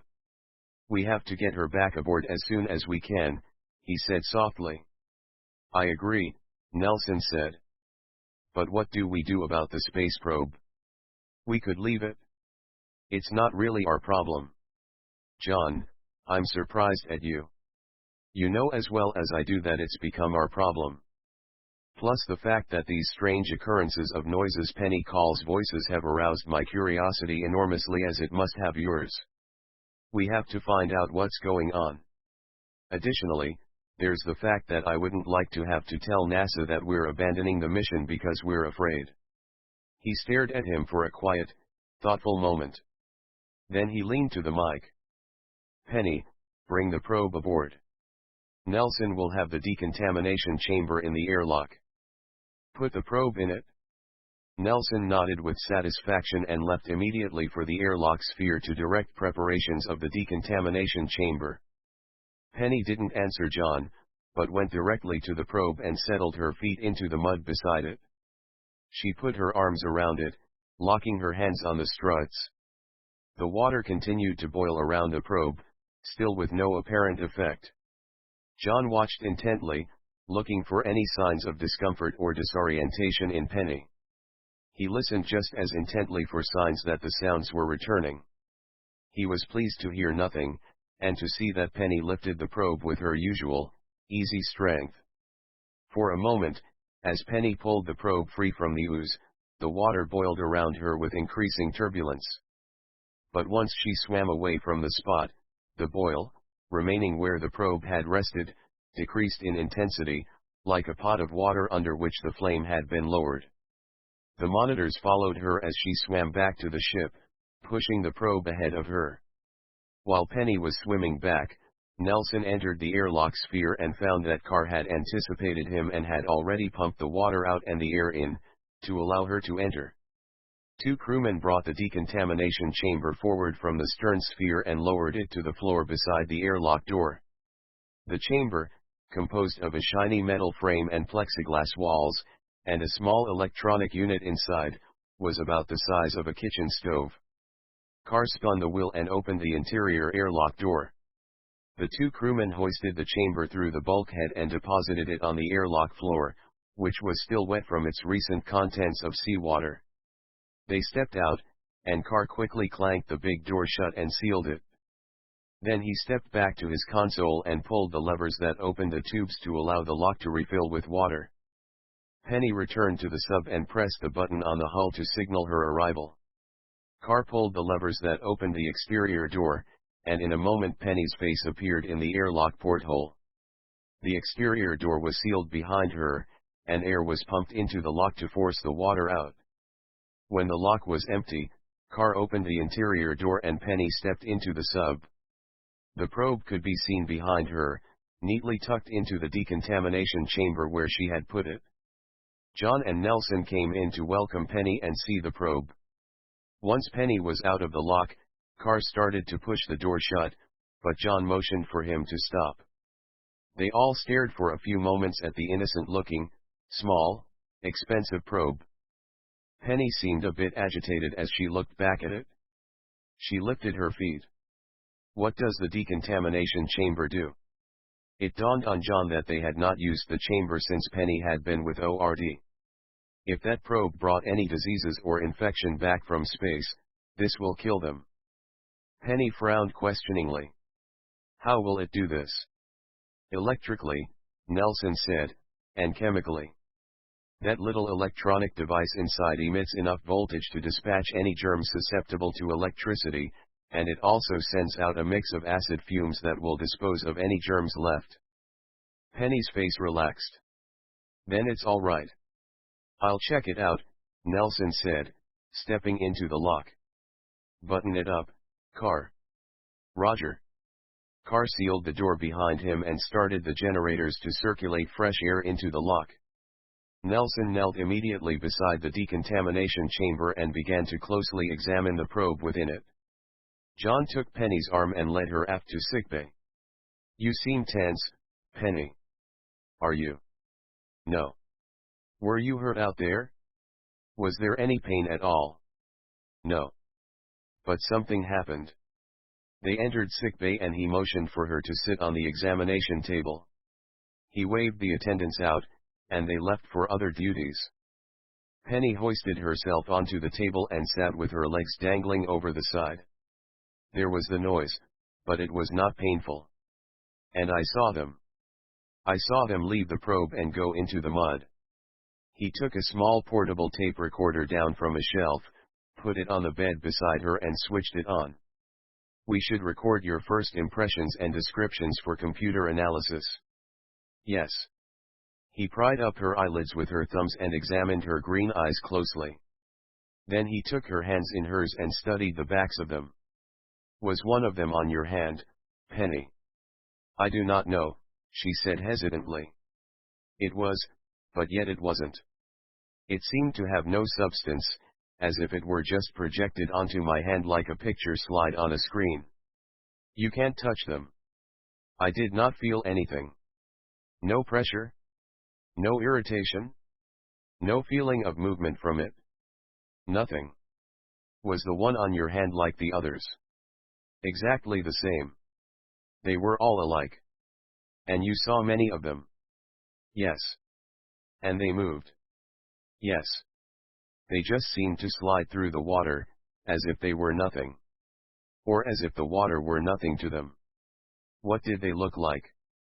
She paused for a moment, starting off into the distance. Like blue coins. But not with marks on them. No marks at all. They were round and flat. Made of nothing. Like ghosts. You mentioned that they were like ghosts. What did you mean exactly? They seemed not to be things in the sense that you could touch them and feel them. They seemed to be like spirits, as I have heard you describe such items. How many did you see? Suddenly her eyes went blank, their sharp green color dulled. How many? Yes. How many of them did you see? She turned slowly to face him. I don't know what you're asking me about, Father. He narrowed his eyes. I'm asking you about the things that looked like blue coins made of nothing. How could there be blue coins made of nothing? I know of no such things, Father. What are they? They stared at each other, both equally baffled. What's the matter with you, Penny? With me? Nothing, Father. Why? You're feeling all right. Fine. Are you finished with me now? He reached over and switched off the tape recorder. Yeah, just about. Wait here a minute, will you? Yes.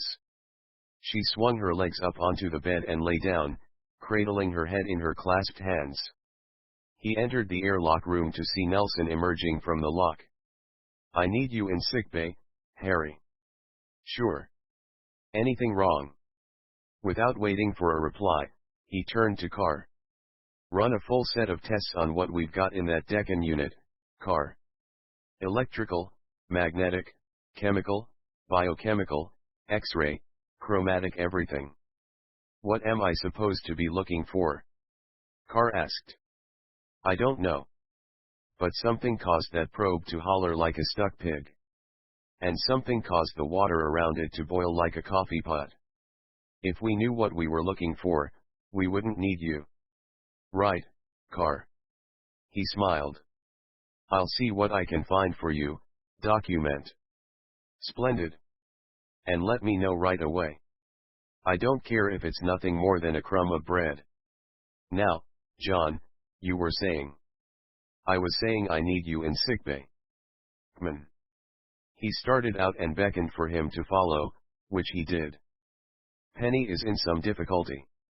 Well, not exactly. I don't know.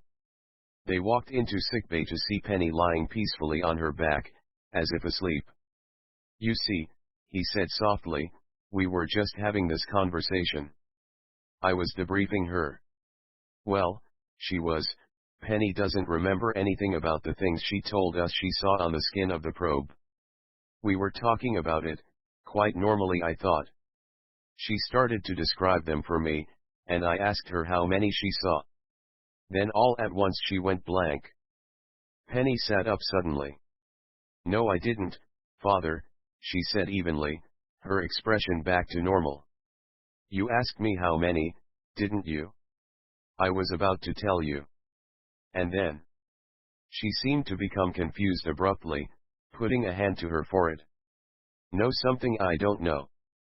As they watched her, she just as quickly seemed to regain control. I am not sure exactly how many there were. Perhaps 1,000. About 1,000. Of course I did not have a chance actually to count them. But estimating their numbers as one might estimate a crowd, I would say that 1,000 would be an appropriate figure. That's what you wanted to know, wasn't it, Father? You left the room before I had a chance to tell you. Nelson looked sharply at John, eyebrows arched. John shook his head inconspicuously. We have to get Penny back to the directorate for a complete physical. Why, Father? Penny asked, sliding down from the table. I feel fine. She seems fine to me, John, Nelson said. Are you sure you're not just overwrought from the... No. I know what I'm doing. John modulated his tone, looking at Penny. Just precautionary. You've been through a lot, with those noises tearing at your ears. I want to check you out thoroughly, that's all. Penny shrugged and looked at Nelson. He knows what he's doing, Nelson said, smiling. John pushed the intercom button. Let's head for home, Chip. He released the button, then pushed it again. No, hold it. First have photography get pictures of those bubbles, if they're still there. They are, Penny said calmly. They have to be. They both looked at her. She stared off. Affirmative on the bubbles, came Chip's voice. They're still there, all right. Not quite as many as before, but plenty. He switched off the intercom and exchanged a glance with Nelson. Penny, you heard the screaming sounds before our hardware could pick it up. And then you had that memory lapse. No, I didn't, she snapped, with uncharacteristic bite. Then quickly the anger left her face, replaced again by strains of confusion. I'm sorry. I heard what I just said. I didn't know why I was saying it. It just came out. I don't know why. I'm sorry. It's all right, John said soothingly. Just try to tell us what you can. About what? What you said a minute ago. How did you know those bubbles would still be there? She hesitated. They had to be. Had to be. Nelson raised his eyebrows. Yes. Why? Because that was their place. The compartment was silent for a moment. So much of this is like riddles, John mused. Okay. What else can you tell us about the things you saw on the space probe? What are they? She paused again. Beings. We are beings. They are beings. Living beings. Yes. But not as we know living beings. Not plants or animals. Beings. How do you know that, Penny? Again she paused, as if in thought. They make me know. I didn't learn. I just know. Because of what you saw? Nelson asked. What I saw was no different from what you might have seen, with my eyes. No, it is not because of what I saw. They made me know. Nelson shook his head. Go figure.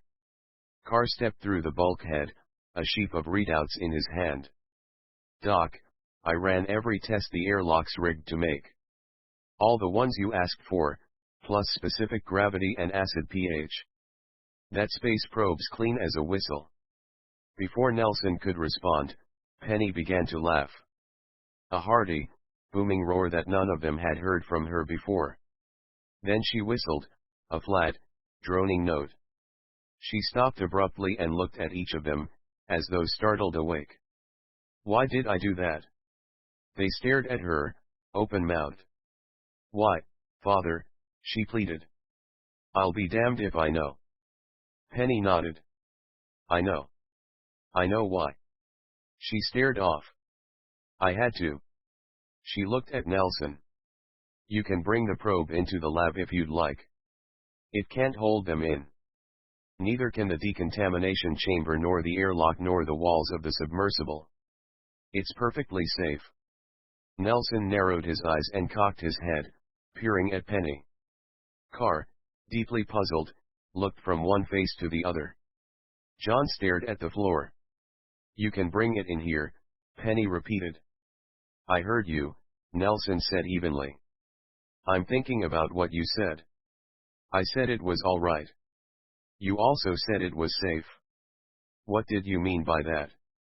I meant that it was just as safe for the probe to be brought in here as to be left in there. It doesn't matter where you put it. The probe is not dangerous. It is safe. I see. John continued to stare at the floor, pondering the matter.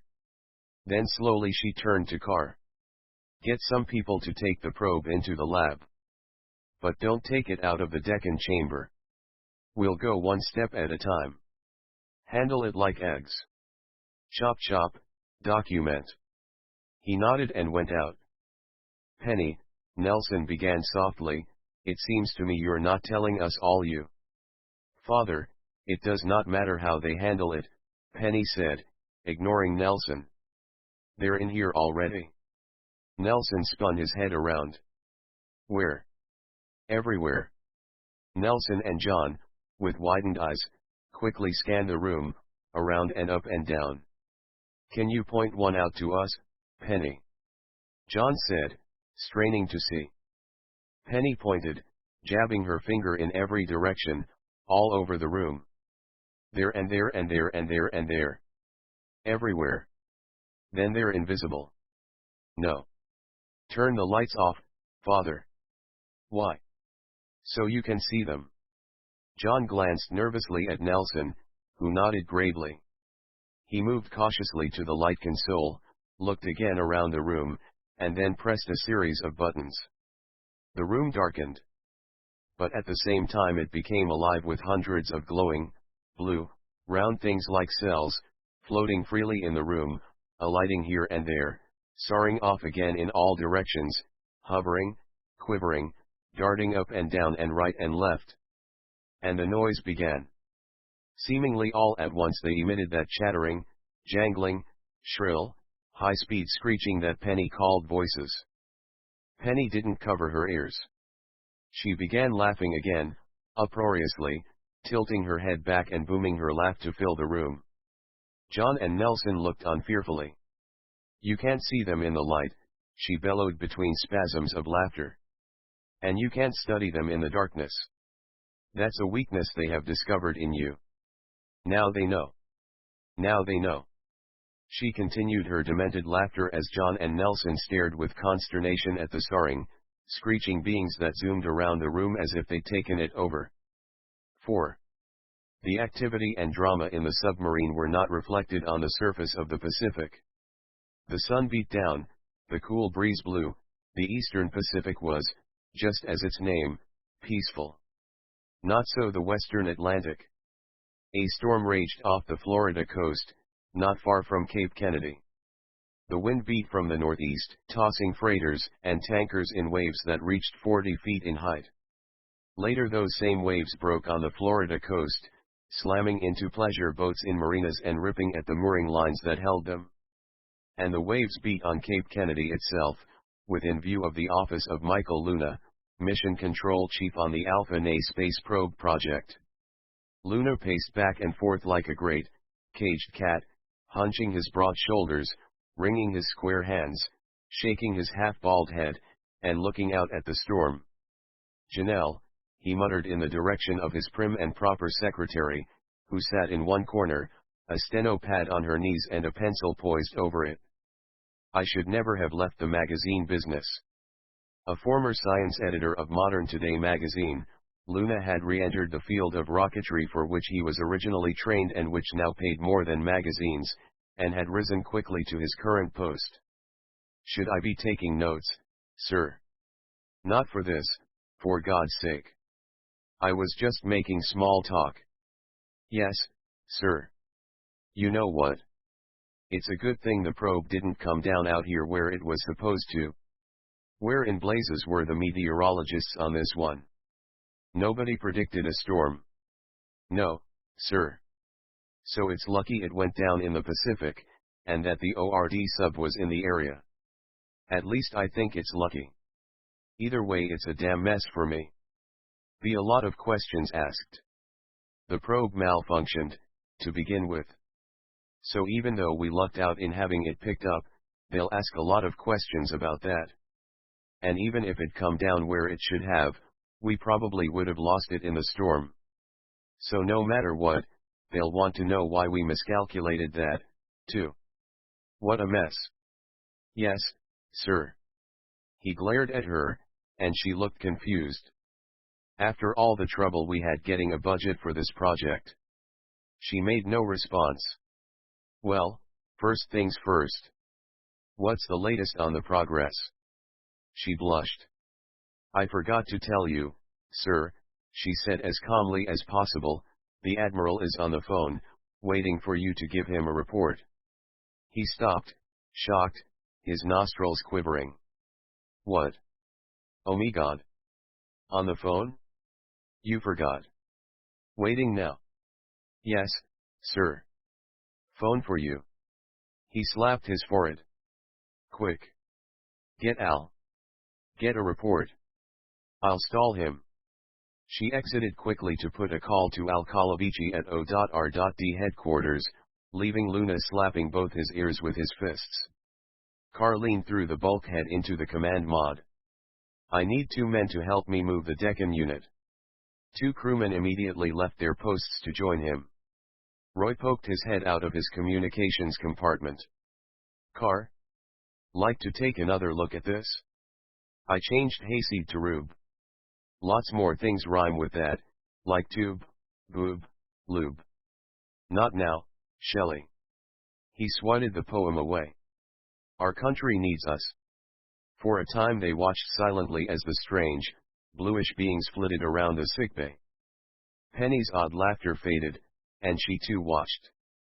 The quiet was eerie, oppressive, as if forced upon them by the surrounding presence of these darting, round, almost transparent discs. Suddenly the lights flashed on. Nelson stood at the control panel where he just flicked the switches. The beings were gone, or at least seemed to be gone, rendered again invisible, just as before the lights had been turned off. For a long moment John and Nelson stared into the empty air of the room, blinking. Then they noticed Penny.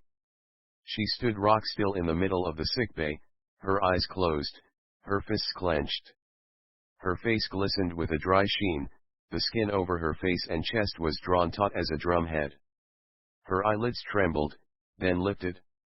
Her eyes were wide and glazed. They stared at her speechlessly. And in that instant one of the blue, cell-like beings appeared, emerging from the center of her glistening swimsuit. It remained motionless there for a moment. It emitted a brief, faint, shrill squawk, then left her chest and vanished. It was all over in the twinkling of an eye, leaving the scientists mute and befuddled, almost doubting what they'd seen.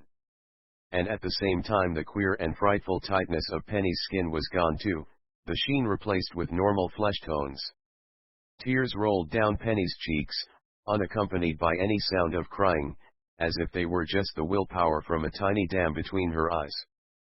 And at last from her mouth came chocked words, in a low and distant voice. "What happened to me?" They went quickly to her, each taking an arm gently. "Penny," John said softly, "you're not supposed to be able to cry." "What is it?" The flow of tears ceased abruptly, and Penny, still wide-eyed, turned to Nelson and said deliberately, "What is the Children's Happy Days Club?" Nelson tensed, his jaw fell open. He took a step backward and put a hand to the side of his head. His voice was a thin rasp. "The only woman I ever loved and was willing to die for when she was 8 years old, she had been president of the Children's Happy Days Club in Seattle. She told me about it, nobody else, and I've never told anyone else." Then his eyes suddenly flushed with anger. "How do you know that? How do you know that?" "I don't know." Penny shook her head in anguish. "I don't know how." Nelson took a step toward her, holding his fists in front of his heaving chest. His mouth was a snarl. "If you ever mention it again, I'll. Harry." John stepped in front of him. "Don't even think about it." Nelson stood glaring at Penny for a few seconds, breathing heavily. Then abruptly he turned on his heel and stalked out of the sickbay. Penny was appalled. Was what I said so ugly? John's shoulders dropped, as if under a great weight. He shook his head. "No, not ugly. Maybe even beautiful, in a way. But too personal, I guess." He looked off in the direction Nelson had gone. "What do you mean, too personal?" "There are things that each of us knows about himself, and maybe can live with, but we do not want them brought up." It wasn't that the question was bad, but that it apparently reminded Nelson of something he didn't want to be reminded of, something so terribly close to his heart that to hear of it brought him pain. And it shocked and angered him that somebody else knew about it. He looked at her and asked softly, "How did you know about that about Nelson?" "I didn't know it," she said plaintively. "I didn't know it at all. I just said it. I'll never say it again. I don't know why I said it." "Why did I say it, Father?" "To cause him pain." He stared at her, as if listening to her words. Then he shook his head. "No. I don't know why. Not any more than you do. I think if we knew why you said that to him, Penny, we'd know what it is we've got to deal with." "You mean with those beings?" "Yes. Perhaps those demons caused." "Not demons," she said earnestly, in a suffering voice. "They're not devils, Father. I know that. They're not." "Then what are they, Penny?" She hung her head. "I do not know." Nelson watched gravely, still angry, as Carr and 2 other crewmen carefully lifted the sealed Deccan chamber out of the airlock. "Easy now," Carr said, leading the way, "don't jar it." It was heavier than they had anticipated, and unwieldy, too. They strained to fit it through the door into the airlock room, then carried it more easily aft, through the bulkhead, into the lab. Nelson stood alone outside the airlock. Gradually the anger left his face, as if drained from some unseen siphon. His face turned pale. Then it flushed again, mottled, though not with anger, but with pain and suffering. Sorrow flooded into him. Memories and regrets swelled his features until he could contain them no longer. He slammed both fists into the side of the airlock, letting loose the pressures within him with that violent act. He calmed a bit and looked at his knuckles. Blood oozed from the wrinkles of skin over those small joints, and his hands felt numb. Already he could see the first signs of swelling. I can bleed, he said softly to himself, but I can't hate. No. She didn't know. He looked up at the airlock wall as if speaking to it. Don't you see? She couldn't possibly have known, there's no way. He wrinkled up his eyes and stared at his knuckles curiously. But she said it. She said it clearly, openly. Why? He moaned slightly. Why did she have to say it as if she knew it?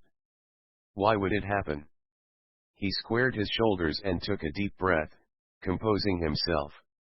Okay, Harriman Nelson, he said matter-of-factly, you have the problem of figuring out how she could say it and have no way to know what she was talking about. You like problems, remember. Problems are but the beginning of solutions. Remember?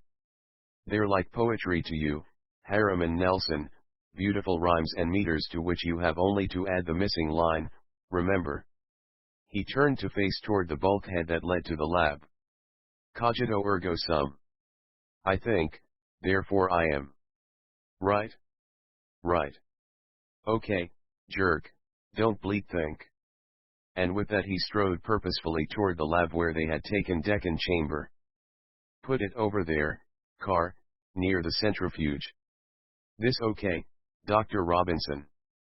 Carr asked, as they set down the Deccan unit, with the probe inside, on the deck in front of the centrifuge, the small machine that was used to spin samples of seawater, blood, or other liquids so that they separated into basic components.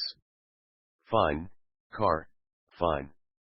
John and Penny, too, stared with some apprehension as Nelson entered the lab. Are you all right?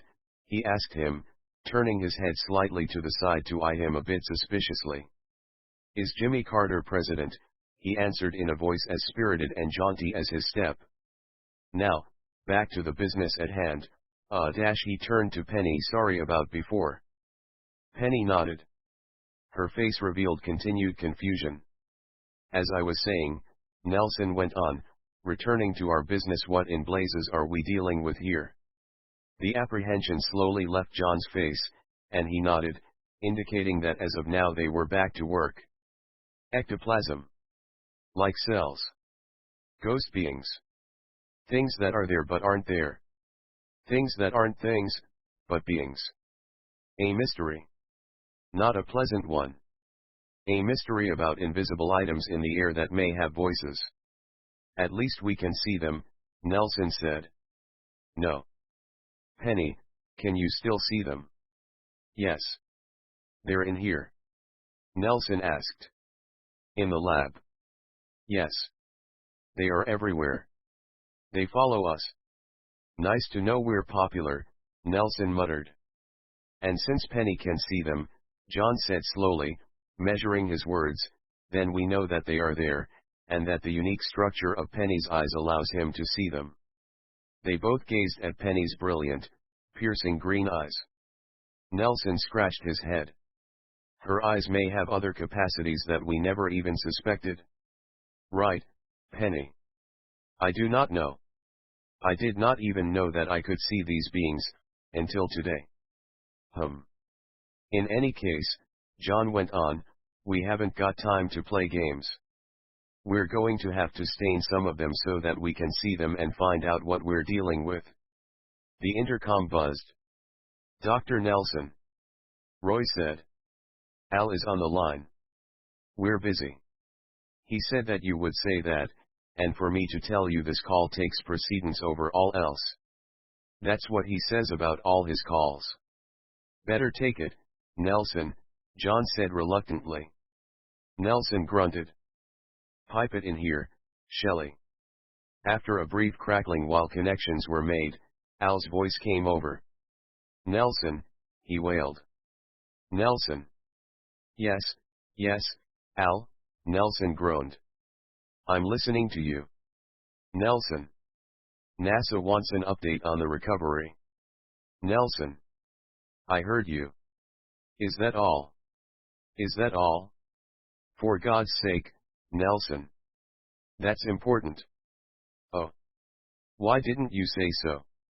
Nelson sat down on a chair near the squawk box and clasped his hands behind his head and leaned back to gaze at the ceiling. Well, then, tell them this: we have recovered the probe and are proceeding with it back to ORD headquarters. We have the probe in the Deccan chamber and are putting it through various tests. Okay. Why the hell didn't you tell me that you'd made the recovery? Slipped my mind, Al. I figured it'd be taken for granted. There was some huffing and puffing on the line, and assorted grumps and hisses. All right. Bye, Al. The line clicked dead, and Nelson swiveled around to face Penny and John. Now, then, he proceeded, as if there had been no interruption, a quality of concentration John greatly admired in him. You know about these gizmos, Penny. Can they be stained or dyed somehow? Not like cells. Not like viruses or germs either. That's just great. What then? Pour some wine on them and stain them like a white shirt? How can they be stained? I do not know. Not by anything I have seen you use in the laboratory. Then certainly we have nothing on board to make them visible, John said. What can make them visible in the light? Wait. Penny suddenly started pacing. There is something. But it is so that you do not have it on board the submersible, nor do you have it in the lab. Where then? Nelson asked doubtfully. Can we pick it up at a drugstore? Nelson. Sorry, John. Just trying to get things moving along. I will get the dye, Penny said. Continue back to the ORD lab. I will catch up with you. He started forward to the airlock. John put a hand on her arm. Penny, I'm not sure you're well enough to. But Penny broke into a run, charged through the bulkhead into airlock control, jumped into the lock, and pulled the heavy, watertight door shut behind her. John and Nelson came into the sphere a second later. Carr, unsure, held out his palms questioningly. Seal it up, Nelson said, giving John a consoling pat on the shoulder. Carr sealed the door, flooded the lock, and Penny departed into the sea. John pressed the intercom button. Okay, Chip, let's head for the barn. But take it easy. Penny'll be catching up with us. Penny exited the airlock into the ocean, loosened up quickly, and swam off toward the west at high speed. After some minutes, she began a rapid descent, undulating downward, flashing past fish, algae, and sponges, heading toward the ocean floor. Catching vibrations in the water ahead of her, she slowed, hovered, and peered. She could make out in the distance before her a savage scene. A school of hammerhead sharks had set upon a dying now dead young sperm whale. Dozens of sharks swarmed around the carcass of the huge, white beast, slashing at it with gaping jaws, ripping away chunks of flesh, swirling, flailing, shaking the meat free with their dense rows of teeth. Though Penny was friends with the sea and was at peace with its creatures, even she couldn't dare to enter such an area of unbridled, instinctive fury created by these fierce eating machines. She backtracked some meters, then adjusted her course to bypass them, giving a wide berth to the slashing hammerheads who were enjoying their roiling feast. In time she reached for the deep floor, and swam along close above it, scanning left and right. It was a familiar area to her, although it would not be to any ordinary human. There was a profusion of rocks, in clumps, and singly arrayed over the bottom, rocks Penny knew would contain gold and magnesium and other minerals valuable to people. But they were not available to her in this endeavor, and they were not what she was looking for. But this was the terrain she wished to search. Back and forth she swam, in a grid-like pattern, methodically covering the section of ocean floor she had staked out. And then she saw it, a small, triangular pile of rocks, not like those odd-shaped hunks rich in ore, but smooth and flat. She swam over to the stack of rocks and cautiously dropped down to plant her feet on either side of it. Her movements were careful, deliberate, and precise. She stood astride the pile for a few seconds, looking and listening. Then slowly she bent down, holding her arms out to surround the pile. Suddenly she swept her arms in and smashed the pile, spraying the rocks out to either side. At the same instant she leaped up into the water, where she remained hovering a few meters from the debris. Her green eyes were fixed, like those of a hawk, on the clutter. Then slowly she again descended, until she was close enough to reach out and touch the rocks. When she did reach out, her arm moved like lightning. She plunged her hand into a space between several rocks and just as quickly withdrew it. He held, at arm's length, a lashing, curling serpent, a yard long and 2 inches across, its body striped red, green, and yellow. Its head was shaped like a cobra's, except that its fangs extended outward from its mouth. Penny had taken it firmly just behind that large, evil head, and she met the snake's unblinking eyes with her own. Penny held the twisting snake out in front of her, her eyes firmly locked on those in that fanged head. Penny never blinked, but stared into the snake eyes. The wild coiling and lashing gradually diminished, until at last the snake hung limp from her hand. But it was neither dead nor unconscious. Its forked tongue flitted in and out. When its long body was totally relaxed, Penny took it to the ocean floor. Still holding it behind the head with one hand, she put her other hand close to the half-open mouth. She held her palm up to the jaws. She loosed the head and stroked the snake's body to and fro. After some moments, the snake opened its jaws wide. Penny put her palm half into the mouth, and waited for what she was after. The submersible, after cruising all night, slowly entered the tunnel beneath the cliffs over which towered the Oceanic Research Directorate building, and edged its way into the interior dock in the sub-pen. It slowly ascended through the last few feet of water. "All engines stop," commanded Chip. "All engines stop," echoed the helmsman, as bells rang. "All ballast blown. Conning tower is above surface." The sub, now with its conning tower visible to the dock crew, nudged into place at the dock. Lines were thrown and tied fast to cleats. After a few moments, the hatch opened, Chip climbed out, then leaned back to extend a hand to John and Nelson. The 2 scientists crossed the gangplank and headed toward the elevator. "I can't understand why she didn't catch up with us," John said slowly. "You worked with dolphins, John," Nelson said, smiling. "Like cats and dogs and some people, you can ask them to do all kinds of things, but they won't punch a time clock. Penny will come when she gets here." They pushed the button and waited for the elevator. "You think I'm overprotecting Penny, don't you, Nelson?" "In a word, you bet your Bunsen burner." What are you going to tell NASA?" "What can I tell them? What do we know?" "Nothing." "So that's what Al will tell them." "What I meant, John, was that they're going to want their space probe back." "Yes." The elevator arrived and they stepped in to ride up to the lab. "Harry, the probe's contaminated somehow. We just can't release it. We have to find out what it is that's involving Penny." "Fair analysis. But will they buy it?" "Probably not." "What then?" "We got it for them, and naturally we're going to give it to them when we're ready. It's now on private property. By the time they get that all figured out, and what to do about it, we'll be finished with it. Hopefully." They left the elevator to enter the spacious old converted mansion, with its magnificent views out over the Pacific.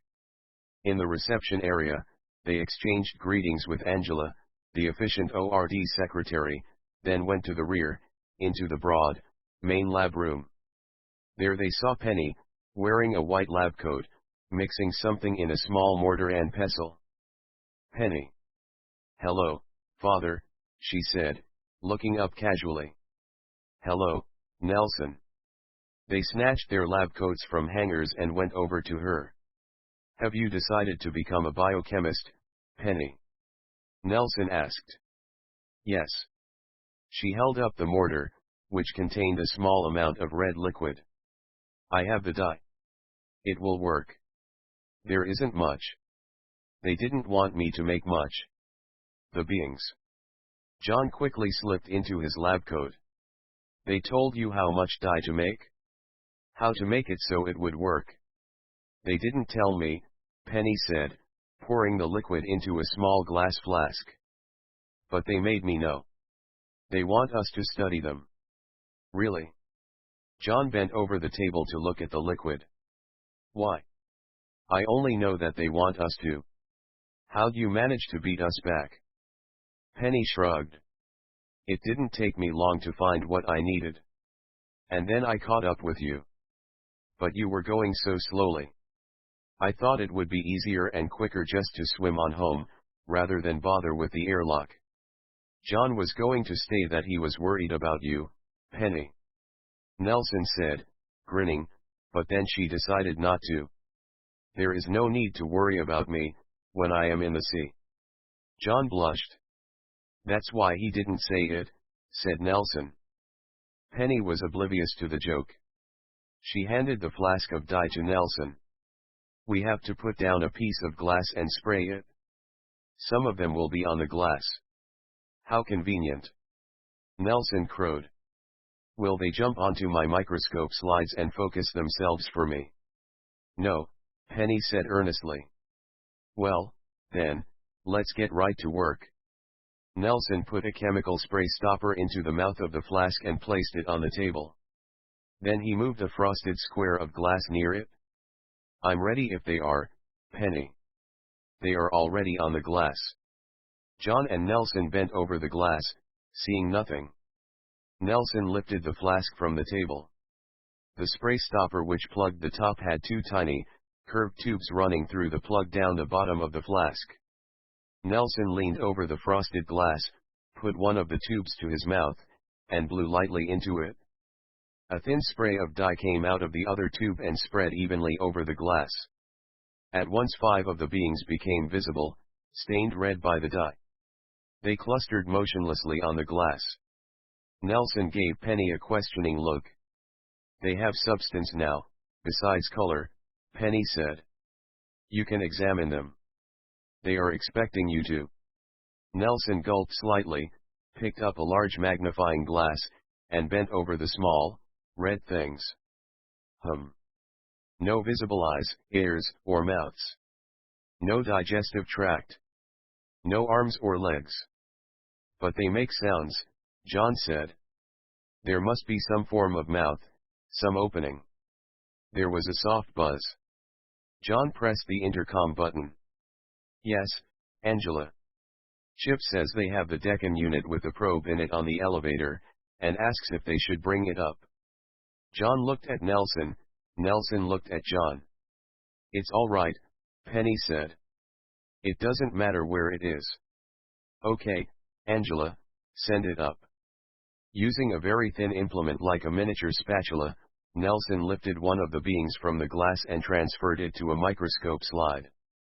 I think our first move is X-ray, agree. Penny. John said.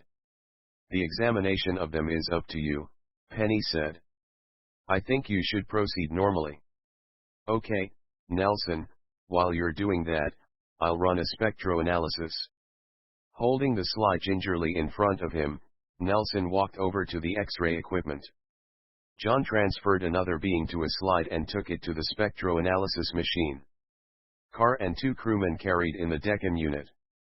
Anywhere, Nelson said, waving, just so it's out of the way. They put it down in the middle of the lab, then stood fidgeting nervously. Penny. Carr said. Have I got any of them little bugs on me? I do not believe so. Not that I can see. Okay, he said, not really convinced. The 3 of them left, scratching vigorously here and there on their chests and arms. Al entered the lab, all a twitter, waving his hands. All right.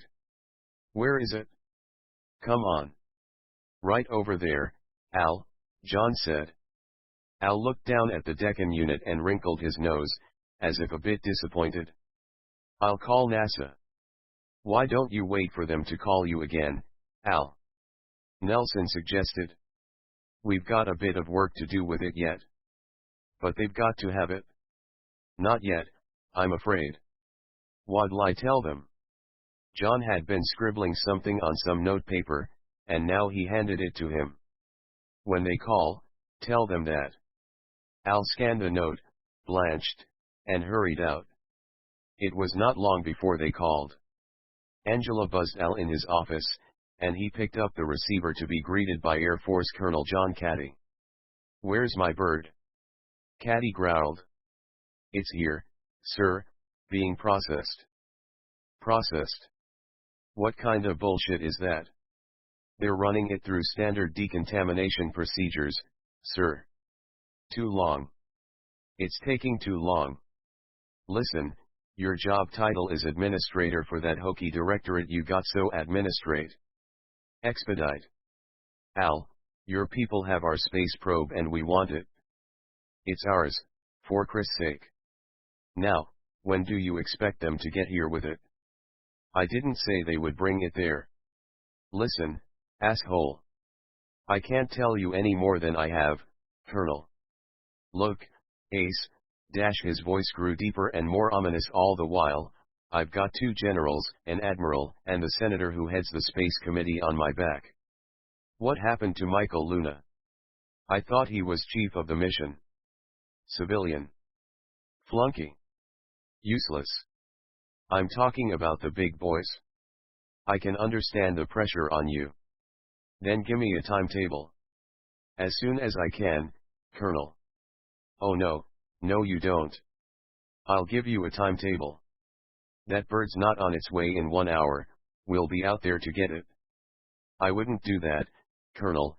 Al fumbled quickly to get out of his pocket the slip of paper John had written on. He spread it on his desk before him, and read, "I think it would generate unfortunate publicity for you, were you to try to wrest by force the malfunctioned space probe that these scientists rescued for you." "What? HMMMPH? BRRRK? GRRRF?" Colonel Caddy gurgled and choked. When he finally spoke, his voice was strangled. "Al, the buck doesn't stop here. The buck starts here. I'm an old pro at buck passing. I see what you're trying to do. You don't scare me. Within 1 hour I'll be off the hook and you, asshole, will be on it.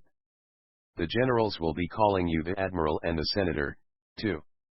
They'll be calling you personally. Got it? You can just tell them your little story about publicity. They know all about that. And another thing they know all about, Al, is where your little operation gets its operating funds. Have fun, asshole." The receiver clicked dead in Al's ear. He hung up and stared at the phone. His shoulders slumped. He walked out in the hall and headed toward the closed twin doors to the central lab. "Angela," he said morosely, pausing at her desk, "why is it that they always set me up so I have to take on some high-power officials?" "Why, Al," she said, smiling coyly, "if they didn't do it to you, who would they do it to?" Harumph. He stalked toward the doors. "I wouldn't go in there if I were you." "Why not?" "They said something about disease germs loose." Al blanched, clutched his throat, stumbled backwards and raced into his office. "None of it makes any sense," Nelson said, shaking his head at the X-ray machine.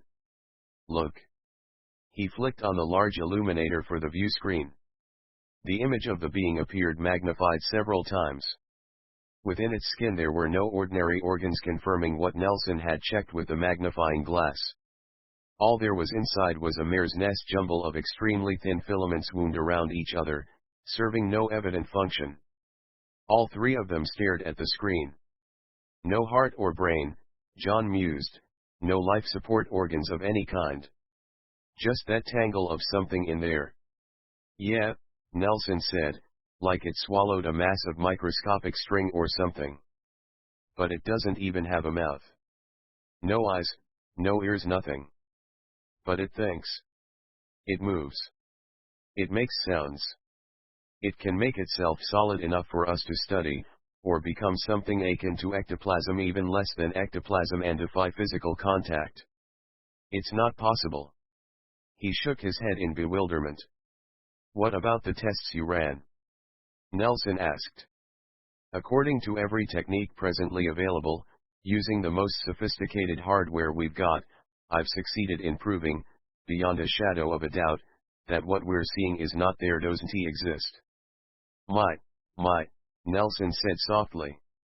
It's not a virus, he continued, not a germ, nor anything animal, vegetable, or mineral. They don't exist, and if they did, your X-ray proves they couldn't. Nothing we've uncovered so far gives even the slightest evidence that they are composed of anything that could qualify them as even the simplest form of being. You're forgetting one thing, Father. Penny's strange inflections caused them to turn around. Not only was her voice odd, but she was pacing to and fro, pumping an index finger into the air, an entirely uncharacteristic gesture. You're forgetting that they can invade a being and control it, as they did with Penny. Nelson's mouth dropped open, and Penny smiled at him. You were going to say it yourself, Nelson. I said it for you. My God. Nelson turned pale. It's true. They've still got her, John. Suddenly the smile left Penny's face. Her skin became very taut, with a ghostly sheen, as before. Her eyes went blank. Her jaw went slightly slack. She stood before them as if in a shock-induced stupor. Her appearance jolted John into action. He lunged for his medical bag. Check her pulse. Nelson grabbed Penny's limp arm and put his fingers over the pulse. John shined a tiny flashlight into her eyes and examined them closely. Penny offered no resistance, nor did she react in any way to this furious examination. Pulse rate is even and normal, Nelson said. No dilation or flutter in the eyes. Breathing, heart, everything normal. They stepped back from her, gazing at her curiously afflicted state. Clearly Penny wasn't in dangerous physical condition. And yet for all intents and purposes she seemed unconscious. The things. Nelson hissed. It's like the damned things are toying with us. We've got to find a way to destroy them. No, I'm not sure. Nelson suddenly seemed torn with doubt. Maybe we can't risk it? I'm not sure Penny would want. They have Penny. They've taken her over. They might be destroying her, even now. Yes. Nelson nodded quickly. You're right. He started toward the table where the frosted glass with more beings on it lay. The stain kept them visible. There might be an acid that can do it. We can test it on these here. But the remaining 3 visible dyed beings began to change. The firmness of their skin seemed to evaporate. Before Nelson could touch them they were absorbed into the glass, and vanished before his eyes. They're gone. John snapped open the cabinet containing bottles with an assortment of acids. There's still a way to see them. Turn off the lights. Nelson reached for the switch. No. Penny suddenly revitalized, grabbed her arm aggressively, shouting, no killing. She spun Nelson away from the switch and grabbed a chair. She swung it wildly over her head, smashing it down on the lab table, splintering the frosted glass from which the dyed spores had disappeared. They're using her. John cried, edging along the wall away from the acid cabinet. They've got her in their clutches, and they're using her against us. Nelson lunged back for the light switch. Penny hurled the chair across the room at him. Nelson ducked, but the chair grazed his shoulder and sent him tumbling to the floor. At that instant, Penny froze in her tracks. She stared at Nelson with wide eyes, as if stunned by what she'd done to her friend and to the lab. John approached her cautiously. Penny, he said softly. She did not answer, just kept staring at the damage she'd wrought. Are you hurt, Harry? Nelson pushed the chair aside and got to his feet. I'm okay. He brushed himself off, keeping a wary eye on Penny. It's her I'm worried about. Penny turned her head slowly to look around the room. Then she shivered. I'm cold, Father, she said in a thin voice. She moved over to the Bunsen burner which burned with a low flame, untouched by his attack on the lab table. Penny turned the flame up high, and started to put her hands into it. John dug for her hands and pushed them away. "Penny, don't do that," he admonished breathlessly. "I'll get a blanket," Nelson said, starting toward the door. "Penny, you can't be cold," John insisted. "You're naturally protected from cold. It's heat you have no defense against." She turned and glared at him, her eyes bright with anger, her skin glistening with tautness. "I am cold," she snarled. She shoved him away from her and ran for the door. "Harry," he hollered. Nelson spun around.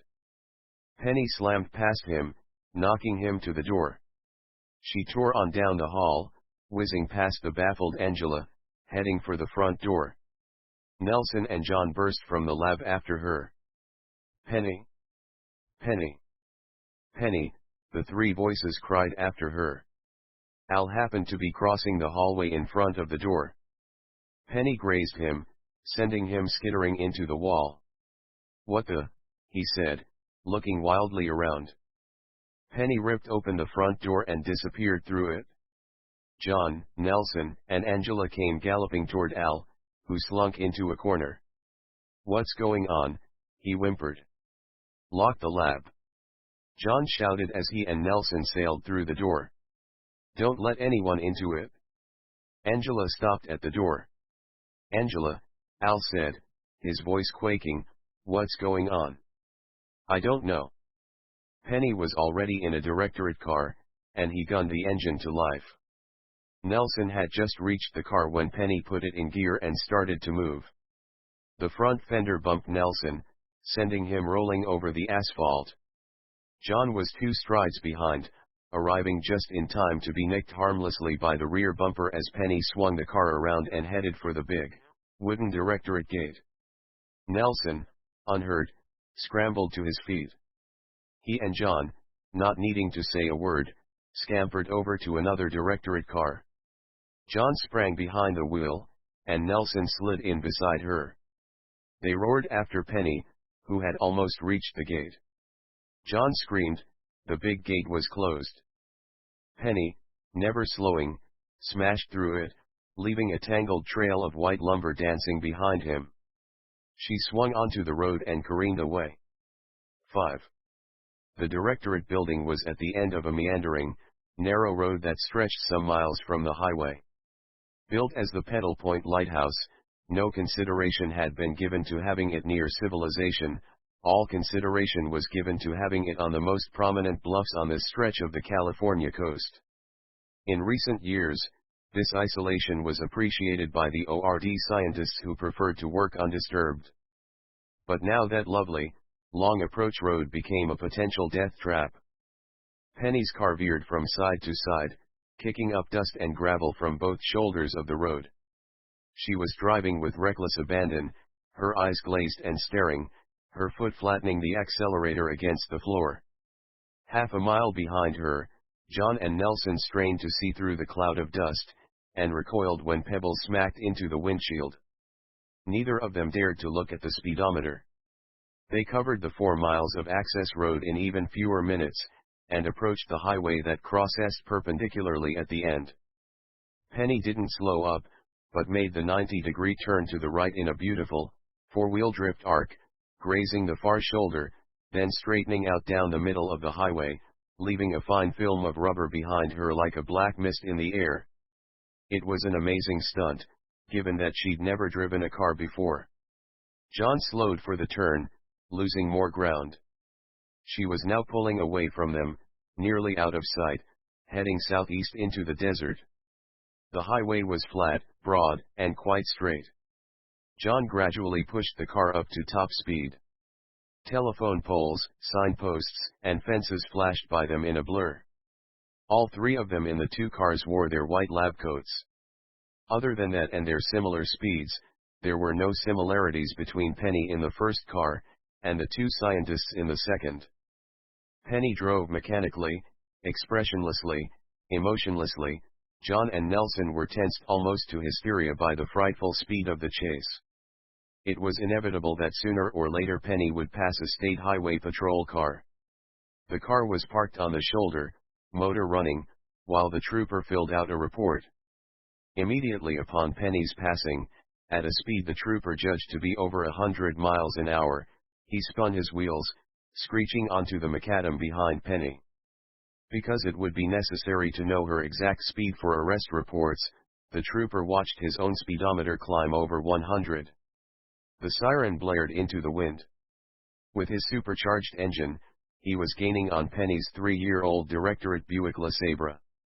Then between them to the left, an old pickup truck with tall wooden sides and a load of chickens eased onto the highway. The trooper pumped his brakes, nearly useless at that speed, went into a sideways skid, and hurtled off the road onto the shoulder.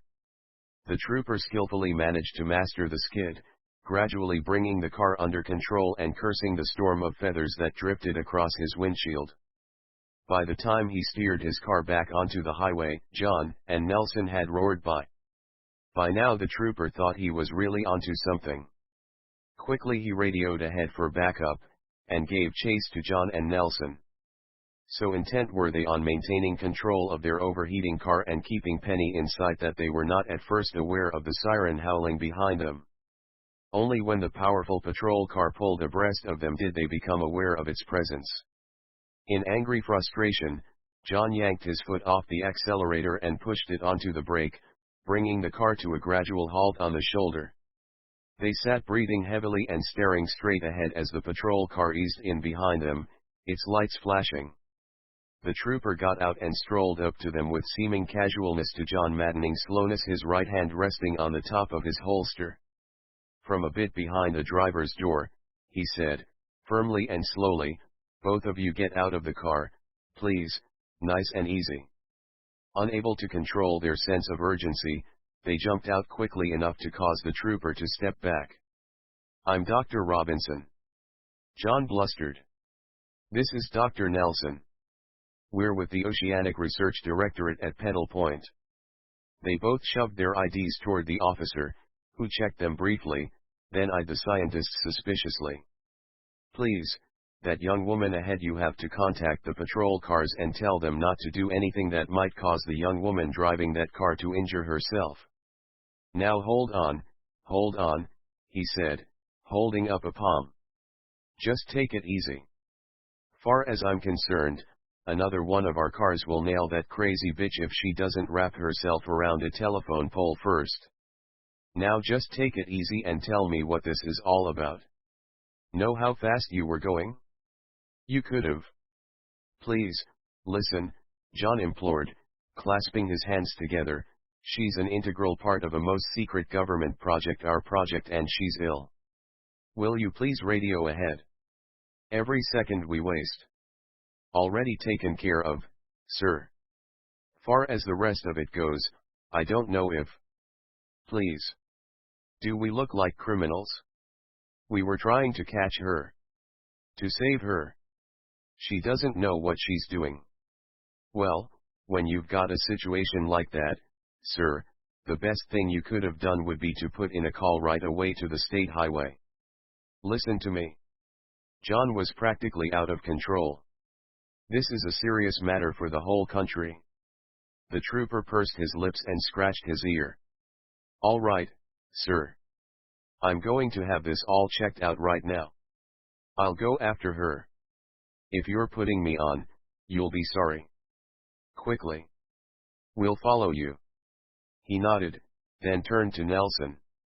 "You don't seem to have one whole hell of a lot to say. You letting him drive, too?" Nelson scowled and got back into the car.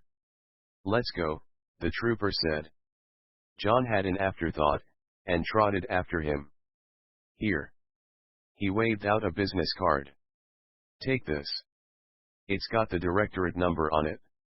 When you spot the woman in the car, would you please call the directorate and speak to Al Calavici?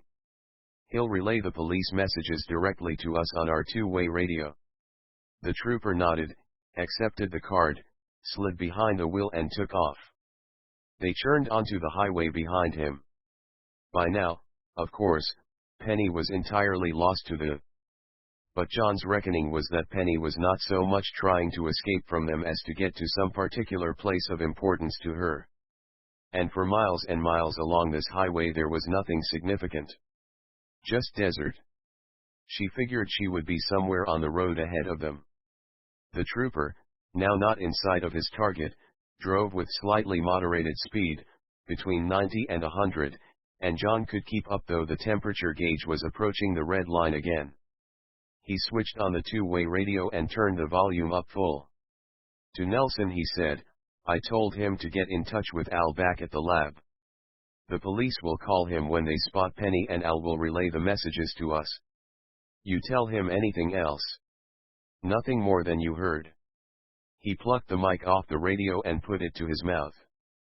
6-0S3, this is 6-0S1 mobile. Can you read, Al? Over. Holding the mic in one hand and steadying the flying car with the other, he waited a few seconds. "I read you, John," came Al's reply. "We already got a call. According to the police, Penny's about 10 miles ahead of you and staying on the main highway. They're clocking her at over 100 miles per hour. What's wrong with her? What's this all about?" "Sorry, Al, we can't transmit that. We'll leave our receiver open. Give us the reports on Penny as you get them. Out." He hung up the mic. Nelson stared straight ahead, watching the highway unfold ahead of them with dazzling speed. "I didn't know Penny could drive. When did you teach her?" "I didn't. They must have taught her."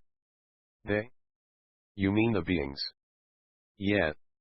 He glanced at him and saw he wasn't kidding. "But how could they know? How can they do any of the things they do?" Maybe they got driver's ed wherever they come from." They fell silent. They sat jouncing slightly as the car sped over the smooth, black highway. Their eyes were narrowed and focused far ahead. Their cheeks twitched occasionally. Nelson's hands gripped his thighs. John's hands were tight on the sides of the wheel, his knuckles white. The radio crackled alive. "John, this is Al. Over." He snatched the mic. "Go ahead, Al." Penny should have reached the next patrol car 5 minutes ago. When she didn't, they backtracked and found the car. They both paled. "Wrecked?" he asked in a choked voice. "No. She wasn't in it. I told the stations to wait for you at the car. Do you copy?" "They'll wait at the car." Over. "We copy," he said with some but by no means total relief. "How far ahead is it?" "I don't know where you are, John. But judging from the speed, and the fact that she was 2 miles ahead, maybe it's about half that now. Her car's off on a side road, marked Sandy Lane. She's in the desert. She's gone into the desert. Looks that way." John hung up the mic slowly. "She said she was cold." Already the trooper's car ahead of theirs had accelerated. He sped up too. In 2 minutes the trooper swerved to the left and turned into Sandy Lane, his tires spewing up sand behind him. Penny's car was only a few hundred yards down the narrow road. The first highway patrol car was parked behind Penny's, and now the second, which they had trailed, pulled up behind that. John skidded to a stop fourth in line. Surrounding them was nothing but dry sand and scrub growth, stretching away in a slightly hilly, arid landscape. They hopped out and ran over to where the two troopers were conversing. The one they had not yet met turned to them. "You Dr. Robinson?"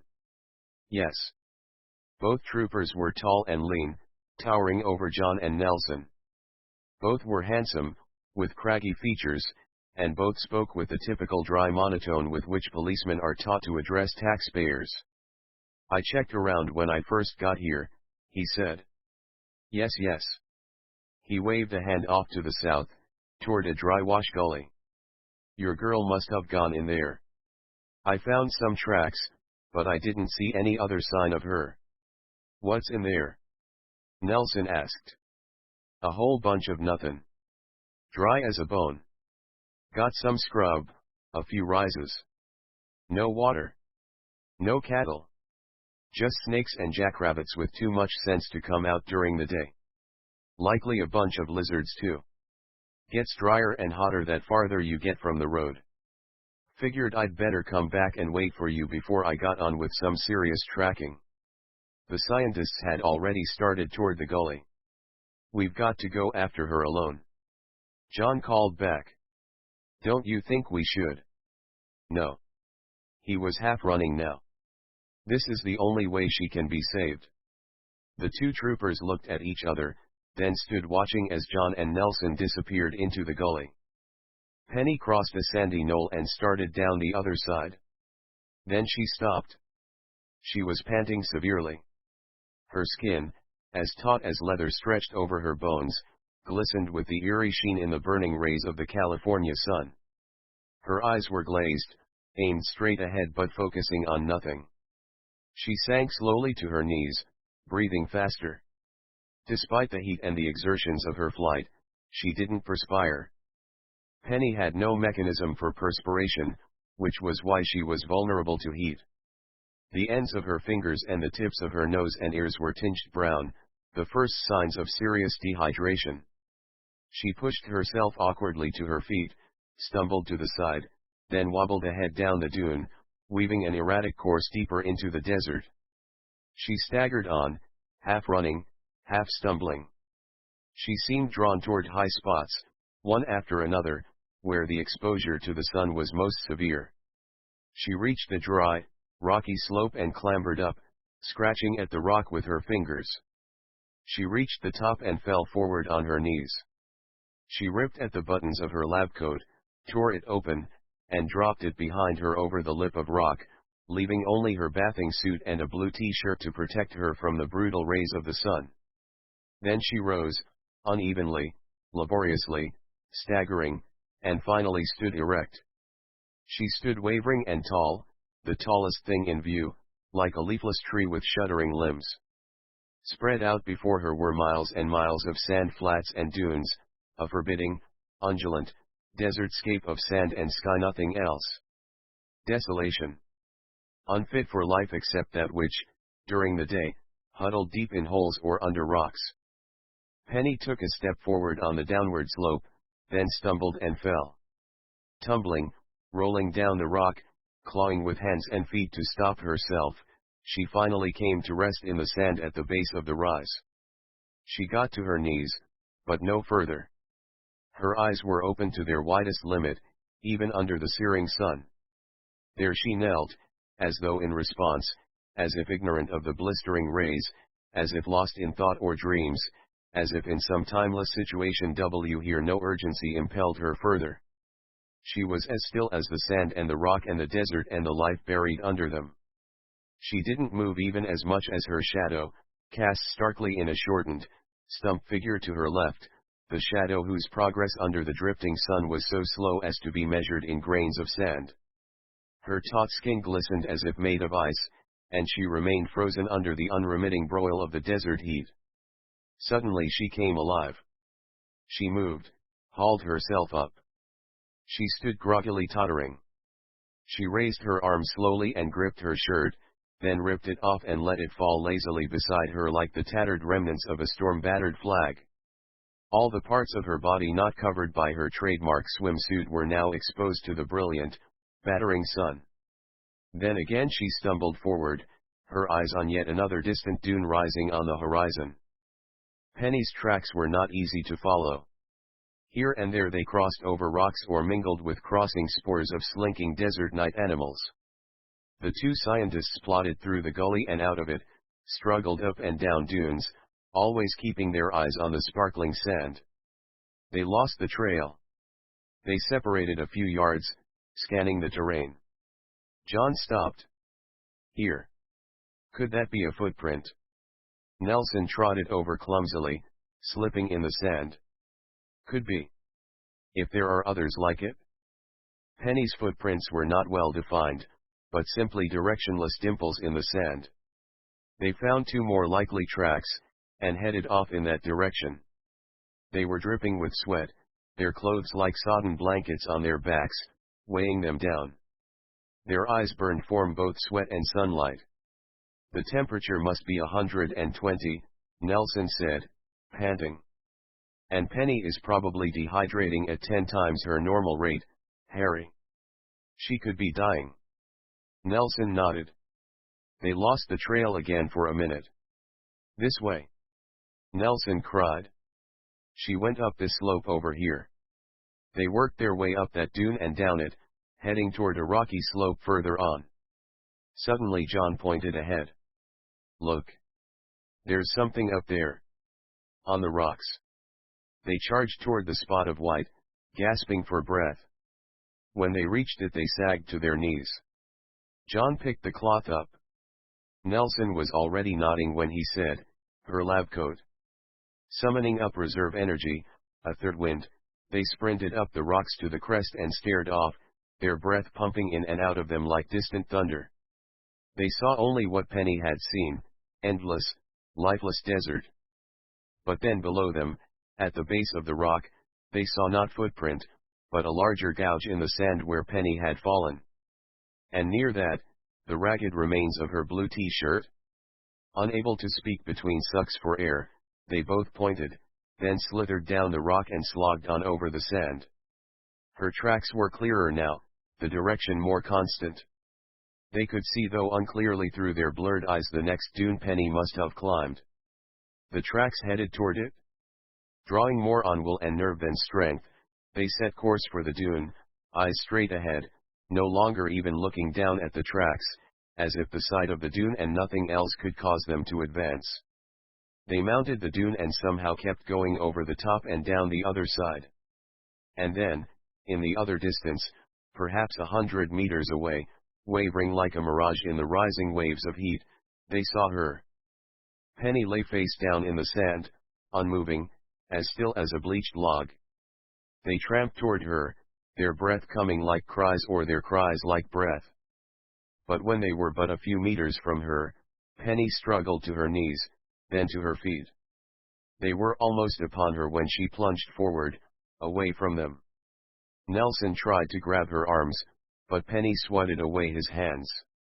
The three of them struggled on over the sand in a slow-motion chase, their legs buckling from time to time. The gap was closed an inch at a time. Finally John was at Penny's side, reaching out for her. She swung her arm, catching him off balance, and he stumbled and fell.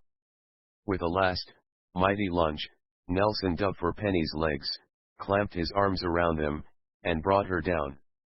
They rolled in the sand, and as Penny tried to claw forward with her hands, Nelson squeezed Penny's legs desperately to his chest and desperately held on. Finally Penny quit. Nelson released his hold and remained lying behind her. John crawled over and turned Penny onto her back. Involuntarily, he shrank back in horror. Penny's face was dark brown, the skin still taut, her eyes were staring, her breath came as a fading rattle from deep in her throat. Nelson slipped out of his lab coat and spread it over Penny to protect her from further damage from the sun, a gesture he knew was nearly futile. Tears mingled with sweat on John's face. "We haven't got long," he gasped hoarsely, "if we're going to keep her alive." Nelson shook his head, his shoulders heaving up and down. They both knelt beside Penny, gazing gravely at her and trembling with exhaustion. Then they looked at each other with deep, questioning, agonizing looks of near hopelessness. They both nodded, as though having reached a silent pact. "There's no other way," Nelson whispered. "No." They bent down and looped Penny's arms over their shoulders. Counting softly together, on 3 they hoisted her up, staggering to remain erect themselves. Penny was a heavy deadweight sagging between them. Slowly they turned her around and began lugging her unconscious form back the way they'd come, not even daring to look ahead at the impossible path they had to retrace. The 2 troopers stood leaning on Penny's car, looking off in the direction the scientists had gone, fidgeting and nervously shifting their feet, folding and unfolding their arms, from time to time shaking their heads but saying nothing. Off to the right, their radios occasionally rasped with communications to various highway patrolmen on various other matters. Then one trooper said softly, "It's our asses if they don't get back." After a long pause, the other answered, even more softly, "There's two, don't forget." They shook their heads sadly. "We shoulda gone with them." Another long pause. "Maybe." They seemed to know what they were doing. The other trooper spat some dust out of his mouth. "What in the holy hell are they doing out there? I think we should call in." The first trooper looked at him. "And say what?" They both grunted, nodded, spat into the sand, and gazed off across the arid, glimmering desert. Suddenly they both stiffened and came to attention. John appeared staggering out of the mouth of the dry wash. They ran to meet him. He stumbled into their arms.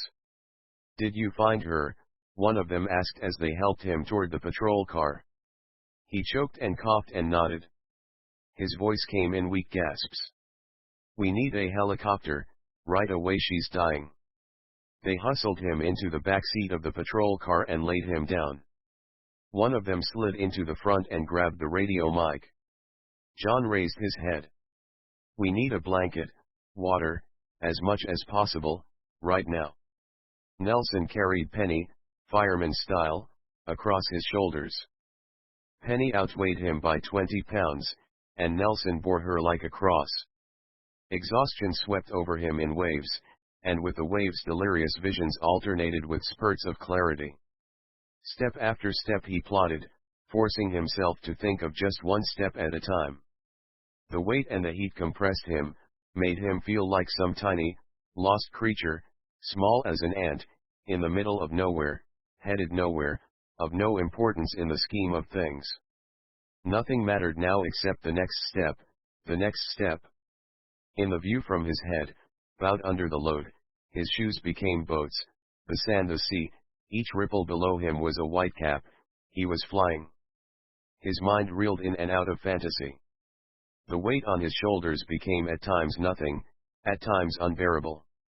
He was rising and falling, rising and falling. Somehow, below him, the shoe boats kept up their dreary alternations, as one vanished under him, the other magically reappeared before him. After a while he didn't even think of one step at a time, he thought of nothing. He just watched numbly as the shoe boats kept shuffling. He was as detached from them as a cloud from river barges. At once the fantasies faded. Nelson was sinking to his knees. All the pain and exhaustion swept back over him. He shook his head, trying to blink it away, trying to will himself back up. But his body was spent. He could go no further. He had no guilt about that. His mind was clear. His strength was gone. His scientist's brain read him the unquestionable verdict: sugar, adrenaline, protein, carbohydrates were gone, the body was, for now, depleted of energy. Gently he leaned to one side and let Penny slide from her shoulders to lie face down in the sand. Nelson turned Penny's dark face to the side, and gouged out a little valley in front of her mouth and nose to allow her to breathe if she could. Nelson gazed around. He saw nothing and expected to see nothing but what he had been seeing for a long time. Just sand on rocks and desolation. No John appeared over the crests of the dunes, no savior broke the blinding horizon. So he was alone with Penny. Penny's breath came in faint, uneven rasps. Her face was blackening with dehydration, the skin was still taut from the invasion of the beings with voices. For an instant, just an instant, Nelson thought he would almost like to hear those awful squeals and chirps from the beings, just to have company. But the only sounds were his own breathing and Penny's. And Penny's would not last much longer. Nelson knelt beside her and leaned over her, using his own body to cast a protective shadow over Penny's death-like face. 6. Both the troopers' cars carried in their trunks emergency blankets.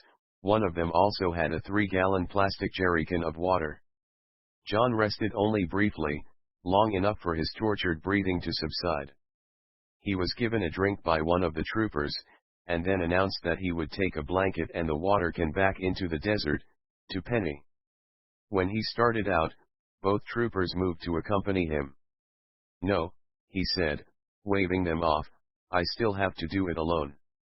Please stay by your radios and direct the helicopter. Both tried to dissuade him.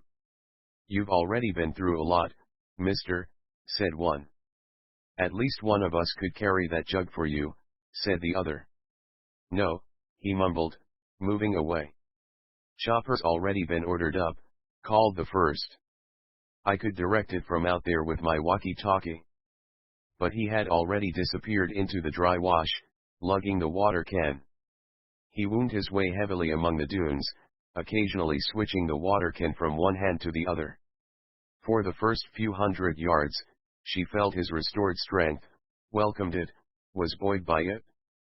But all too quickly that strength, too, was used up, and he suffered as he had earlier. And it got worse. The heavy water can, with its contents sloshing to and fro, threw him off balance, further sapping whatever strength he had. He didn't know how far he had to go. He thought though was by no means sure that Nelson might still be advancing toward him. As he approached each new dune, he expected or hoped that Nelson, with Penny on his back, would be just on the other side. When he didn't meet them soon, he felt panic creep into his worn-out body. He grew more and more frightened the farther he went. It crossed his mind that perhaps they had come no way at all, that they might still be all the way back where he had left them. He urged himself on, shifting the container of vital liquid from one cramping hand to the other. Even the blanket, light and manageable in the beginning, now began to feel heavy, and the wool scratched and burned against his skin. Unconsciously, he let the blanket slide from his arm and drop onto the sand. Then at last, mounting a dune, he spotted them. In an area about halfway between that dune and the next, he saw their small figures. He cried out and waved. Nelson looked up and waved back feebly. He rose and stumbled toward him. John found himself almost flying down the side of the dune, skipping among the rocks that protruded from the sand, feeling nothing in his legs. Faster and faster he ran. Until suddenly he tipped. He tumbled head over heels. The heavy plastic water can was flung over his hand, sailed through the air, and landed with a sickening crunch on the exposed tip of a rock. The instant he stopped rolling, he was on his hands and knees, crawling wildly over to where the water can lay. Suddenly he felt damp sand under his hands. The water can was leaking. He scrambled the last few feet and hurled his arms around the container and lifted it up. It was too light. It had been more than leaking, its water had been gushing out through a 3-inch gash in its side. It was empty, except for a final, tantalizing ounce. Damn, he whispered, distraught. Damn. Damn. Damn.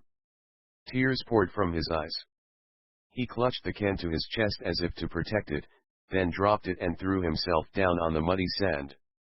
He was sobbing hysterically when Nelson finally arrived. He struggled up to him and dropped down on his knees beside him. I spilled the water, he moaned, writhing with his sobs. I killed her. No. Nelson looked around at the darkened sand. No. He was as distraught as John. What happened? He asked uselessly, already knowing the answer. John was struggling to control himself, to force the panic out of him. The will for survival quickly reasserted itself. He sat up, eyes flashing. We can't give up. Have to think. He clapped his hands to the sides of his head. Think. Have to find a way to keep her alive. Nelson, whose consciousness was addled from the effects of heat, dryness, and exhaustion, could barely focus his thoughts on the crisis at hand. Still he struggled as mightily as John to think of something. Suddenly John turned to him. Harry. Scoop up the mud the water made. All you can carry. He was already at work himself, leaning over the wet sand, spreading his arms wide and drawing great clumps of it to his chest. When he had all he could hold, he stood up and slogged off toward Penny. Nelson started after him dumbly for a moment, then he, too, set to work gathering the muddy sand. He arrived at Penny's still, blackened body a few steps after her. John was already at work on her. "Smear the wet mud on her face," he said breathlessly, "just like I'm doing on her arms and midsection. As thick as you can." Both of them, their faces streaked with sweat and tears and dirt, frantically caked the cool, damp, restorative mud all over Penny's body. "Get more!" John cried. Nelson stumbled off after more mud while John sat back on his haunches, thinking intensely. "Yes," he announced to himself. "It might work." He launched himself forward on hands and knees toward a nearby area of small rocks. He lifted a softball-sized stone and felt the bottom of it. It was cool. Yes. He gathered an armful of stones and rushed back to Penny, just as Nelson had reached her with an armload of mud. "What are you doing?" Nelson asked, quickly spreading the new load of mud over her. "Hurry. Get some rocks. I'll show you." The action seemed to have provided them with renewed strength. John ran off to the rock bed while he began stacking his rocks around Penny. Nelson came back and dumped more rocks into the sand. "Just like this," John said, working ferociously. And so they piled the stones around her, cool sides down. Gradually it took shape. A cooling stone shelter was rising over her. It was a technique used 1,000 years before by the Tejas Indians, and 1,000 years before that by the Bedouins. It employed the technique used by snakes in the desert, hiding from the sun beneath the cool, damp underside of rocks. Where John got the notion was a mystery, and would remain a mystery, even to him. From some dim, distant history classroom? A more recent magazine article or book? Spontaneous discovery brought about by a mind being utilized to its desperate outer limits? No matter. Penny was nearly covered with the stones. Their hands worked feverishly, rock upon rock. Again and again Nelson returned to the rock bed for a new supply. The rocks clacked together rhythmically as they stacked them. But then there was a new sound duller than the clacking of rocks, a thudding, hollow sound. They looked up. "Thank God," John sighed. "It's the helicopter." They stood up, tottering, and waved wildly. The small highway patrol chopper moved in, hovered, and dropped slowly into the sand 25 meters away. The instant the landing skids had touched the sand, the pilot jumped out, grabbed the metal basket stretcher from its mooring frame on the outside, and scampered toward them, ducking under the spinning rotors. As much as the stones piled over Penny were vital minutes before, they were unwanted now. John began flinging them off as fast as possible, taking care only that none of them fell on Penny. The pilot put the stretcher down beside Penny, stooped to look at her face and listen to the rasping death rattle in her throat, then shook his head. "She doesn't look or sound like she'll make it to the hospital, Doc. Nearest one's quite a ways. We're not taking her to a hospital." John shouted over the noise of the rotors. "What?" But the pilot was given no explanation. He helped John put the blanket over Penny and tuck it in under her, and then he strapped her in. John and Nelson then lifted the stretcher and hurried over to the chopper. They clamped the stretcher into its frame. The pilot quickly checked all the connections, then turned to them. "Only got room for one passenger in the bubble. Who's going with me?" "I am," John said. "We've got to take the shortest course to the nearest water." "Water?" He said just what he meant, Nelson shouted. "Water?" The pilot shrugged, motioned for John to climb in, and scurried around to the pilot's side. Nelson stood clear. The pilot revved the engine, watching his gauges closely. Then he changed the pitch of the blades, and the chopper lifted. As Nelson watched and waved, the chopper tilted into a turn, then leaned forward and sped away, low over the dunes. Once the pilot had reached a few hundred feet in altitude, he turned to John, raising his voice to be heard over the engine. "Nearest water's the ocean, sir. And that's quite a ways. Hospital D be closer than that." "No, not the hospital," and not the ocean either. John yelled back. There must be some water closer than that. Afraid not. The pilot nodded, picked up the radio mic, and mouthed some words into it that John couldn't hear. In a short time they were over a populated area. John scanned the scene below carefully. Then he sat straight up and pointed. There. There. That hotel, with the pool. What do you want me to do? Take us down there. Take us out over the pool and down close to it. What are you gonna do? Get her into the pool. So you want me to land on the roof of the hotel, or what? No, just right over the pool. You gonna just dump her into the pool? Exactly. The pilot blinked several times. But, sir, that stretcher ain't no raft, you know. She'll just plain sink. Please, John turned toward him, just do it. The pilot shrugged and muttered something to himself. He began to drop the chopper down. I'll have to scatter them folks. Do it. Swimmers and sunbathers were already looking up curiously at the helicopter descending over them. Hovering over the pool, the pilot picked up the mic and switched on the exterior loudspeaker. This is the police, boomed his voice. Everybody out of the pool. This is a police emergency. Everybody get out of the pool, and go inside the hotel. This is a police emergency, ladies and gentlemen. After a moment of stunned staring, the people below scattered, wildly grabbing up towels, transistor radios, sun lotions, and drinks. They pressed in a mob to get through the doors into the hotel. When the pool and poolside were clear of people, the pilot skillfully dropped the chopper down to hover a few feet over the water. Well, mister. Can you cut that stretcher loose from in here? Well, yes, sir, he said nervously, just these switches here. But what am I gonna tell my captain? If we're lucky, you may be able to tell him you helped save a life. Yes, ma'am. The pilot cast a prayerful glance skyward, then flipped the switches.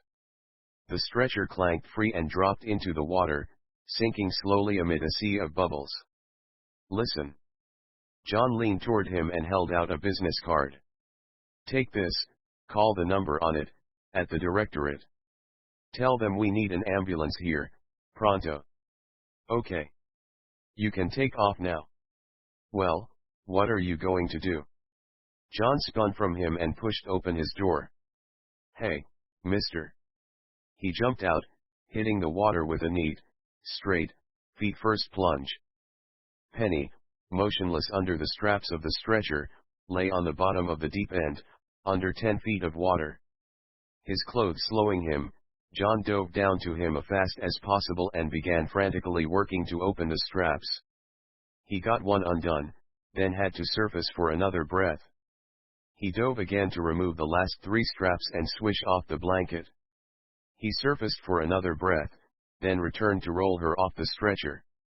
Cradling her under one arm in a rescue technique, he began to swim around the pool with her, forcing water into her mouth. Just how all this must have looked to the mob of hotel guests whose faces were pressed against the windows to watch, he didn't imagine. His concentration on Penny was total. Surfacing occasionally for fresh breaths of air, he circled and circled the pool. The weariness from the day's events, combined with the weight of his wet clothes and of Penny, made such swimming agony. He didn't know how long he could go on, but he would go on until he himself sank. He was not far at all from the limit of his endurance when he felt her move slightly under his arm. He stopped, treaded water, and turned her over. Her eyes fluttered open. She looked at him. Gradually she edged out from under his arm and hovered in the water facing him. Forgetting, in his exhaustion and pleasure, where he was, he laughed. He choked with water, surfaced to clear his lungs, then submerged to be beside her as she breathed the water that brought her back to life. Her eyes closed again, her body sagged.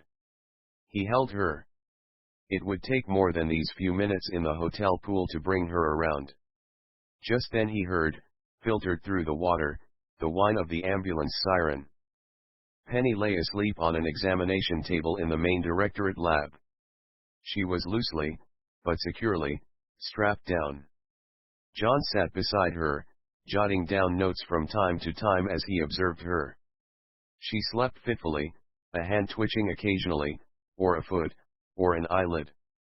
But other than that she appeared quite normal. The tight shininess of the skin was gone, normal color had returned to her face and limbs. From the times he gently pried one eye slightly open without waking her, he could tell that even her eyes had lost that hideous glaze. Feeling that she was progressing satisfactorily, he relaxed somewhat and became aware of his own exhaustion. Gazing out the large windows toward the dark Pacific on which, far out to sea, could be seen the pinpoints of light from various fishing craft or passing freighters, reminded him that it was indeed night, and that he needed sleep. Nelson came in, softly, looking as tired as John, with bags under his eyes and the flushed spots on his cheeks he always got when he was overly spent.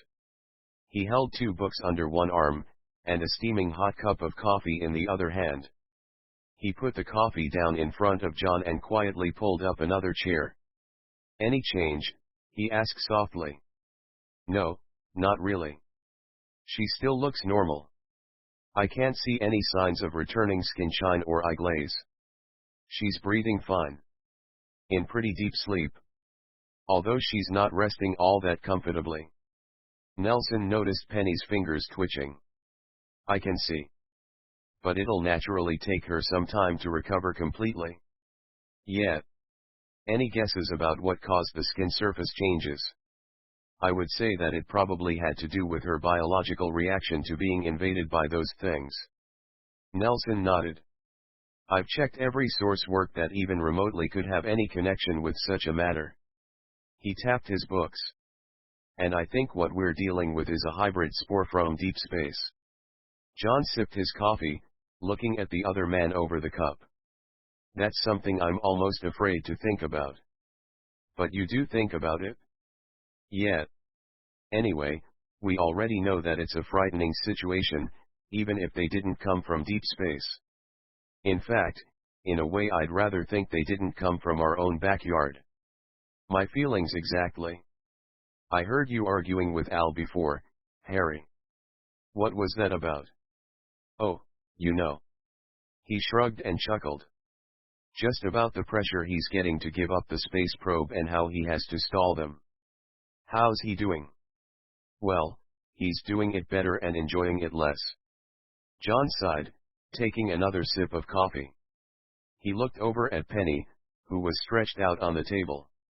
"I was thinking about her as we know her and as the spores made her act. It was as if she was possessed by demons, something out of a horror movie or something that forced her to do things against her nature and her will." "She told us they weren't demons," Nelson said, looking warily around the room as if they might be hovering in the air, listening to what he said. "Well, I hope not. I've been doing that myself, by the way." "Doing what?" "Wondering if they're still here." "Well, let's find out." Nelson reached for the light switch and turned it off.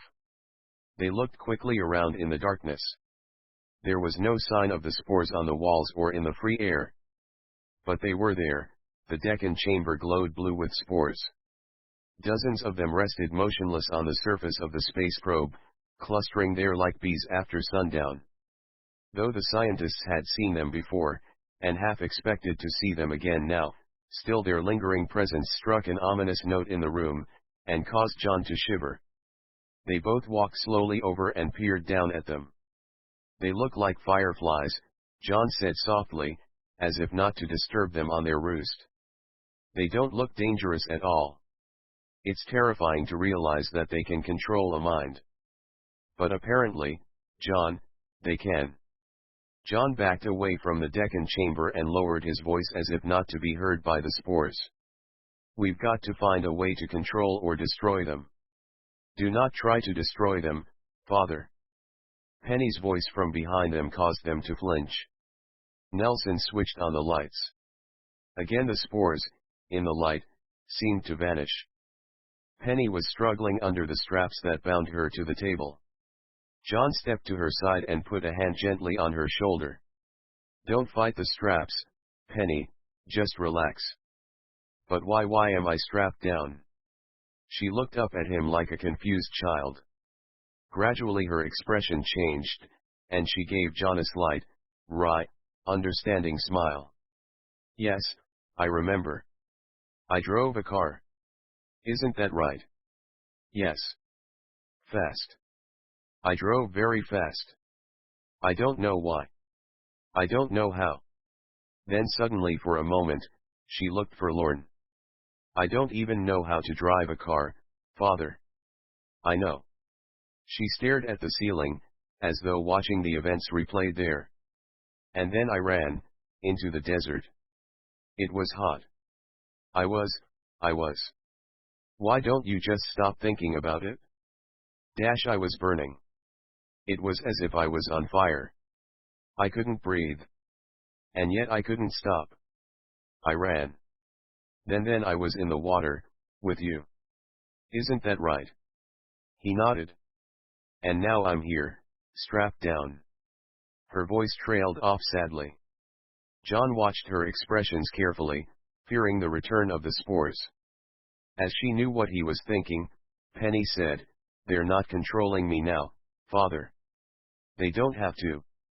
They know me. Controlling me now is a waste. They hate waste."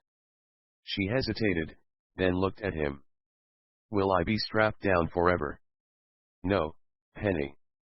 She smiled warmly. "Just until, well." He looked at Nelson, who shrugged. "Until now." He loosened the straps over her chest and arms, while Nelson loosened those over her legs. She sat up quickly and looked at them both. "I would be dead but for you. You saved me again." "I know that. And they know that also." "I suppose so," he said resignedly. "They do. And what does that mean to them?" "I do not know. I do know that they are interested in discovering all our strengths and weaknesses." "What else do you know, Penny?" "We must rest. We are tired." Suddenly John looked disturbed. "Did they tell you that?" "No, you did, Father. You told me that human minds cannot function correctly without sufficient rest. Don't you remember?" John smiled. "Yes, I remember." She slid off the table and started directly for the elevator. They moved toward her. She held up a palm and smiled. "No, don't worry. I must swim for a while in the ocean. It is for me a kind of rest, as you know. I feel the need to swim, to be alone, to think." She pushed the elevator button and the doors opened immediately. She waved and stepped in. "Good night, Father." "Good night, Nelson." The doors closed in front of her. The scientists exchanged concerned, helpless looks. Then they both shrugged and sighed.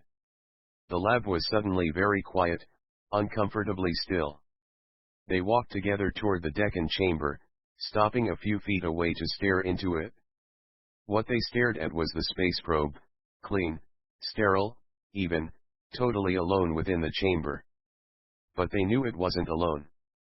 They knew that the hundreds of blue beings, uncontrollable but with the power to control others, were still clustered there, just resting. It was a bright, warm, and friendly morning. Nelson drove through the shattered ORD gate and pulled into her regular parking place. He took a moment to gaze at the peaceful surroundings and thought it would be a lovely day to play golf. He chuckled.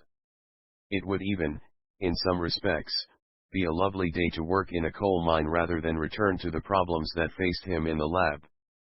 But Nelson, as usual, approached problems with the pleasant anticipation that they would be solved. Problems were the steak and vegetables of his professional diet. He didn't fret and complain and worry.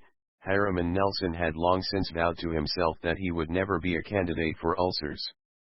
But there was no ignoring the fact that this particular set of problems was, at the very least, upsetting. He sighed and pushed the creaky car door open and stepped out into the bright sun. For a moment he thought of this same sun beating down over the desert, and shuddered.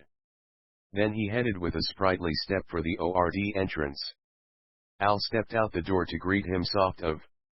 Nelson, do you have any idea how many generals, admirals, senators, and NASA bigwigs I've talked to already this morning? How many guesses do I get? He brushed past Al and went in. Al hopped along behind him. Look, Nelson. Harry. Nelson kept up his brisk pace, exchanging pleasant good mornings with Angela, the secretary. Nelson. Al whined. My guess, he said back over his shoulder, is 481. Am I close? They're screaming for their space probe, Al said piteously. Burp them, give them a cookie, take 2 aspirin yourself, and call me in the morning. John came down the stairs from his bedroom on the 2nd floor. John. Al looked to him in appeal. Good morning, Al. Nelson wouldn't give me a straight answer, and I need a straight answer. About what? NASA wants the space probe back. That's not a question. And we already know that. The question is, when do they get it? Not now. They can't have it just yet. The 3 of them stood at the bottom of the stairs, John looking at his nails, Nelson humming a faint tune, and Al waving his arms as if swatting bugs. It cost more than $600 million. We can't just keep it. The truth is, Al, that if they knew what was involved, they wouldn't want it at twice the price. Is it true that it's got some disease aboard? He asked, his eyes widening. Something like that. He brightened slightly. Can I tell them that? No. John headed for Angela's desk, Al trotting along in his wake. But. Any mail, Angela? Nothing urgent, John. The phone rang and Angela answered it. She listened a moment, then said, yes, and pushed the hold button. For you, Al.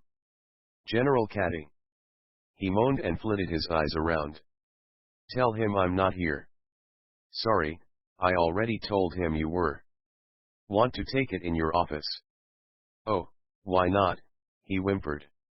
John went back down the hall to the lab. Nelson was seated on a stool, poring over some notes. He looked up when John entered. Quiet night. Just me and all the fishes in the tanks around here. Throughout the lab there were small aquariums with many kinds of aquatic life, all subjects for their research. Penny was out all night. I guess. You don't seem terribly worried about it? Well, like you said, I tend to be overprotective sometimes. He seemed fine when she left. So I didn't worry. Why are all the shades pulled? Nelson turned back to his notes. I've turned the lights off a couple of times and checked. All our spores are still here, at least I think they all are. Still on the probe? Yup. Moving around a little, but still in the Deccan chamber.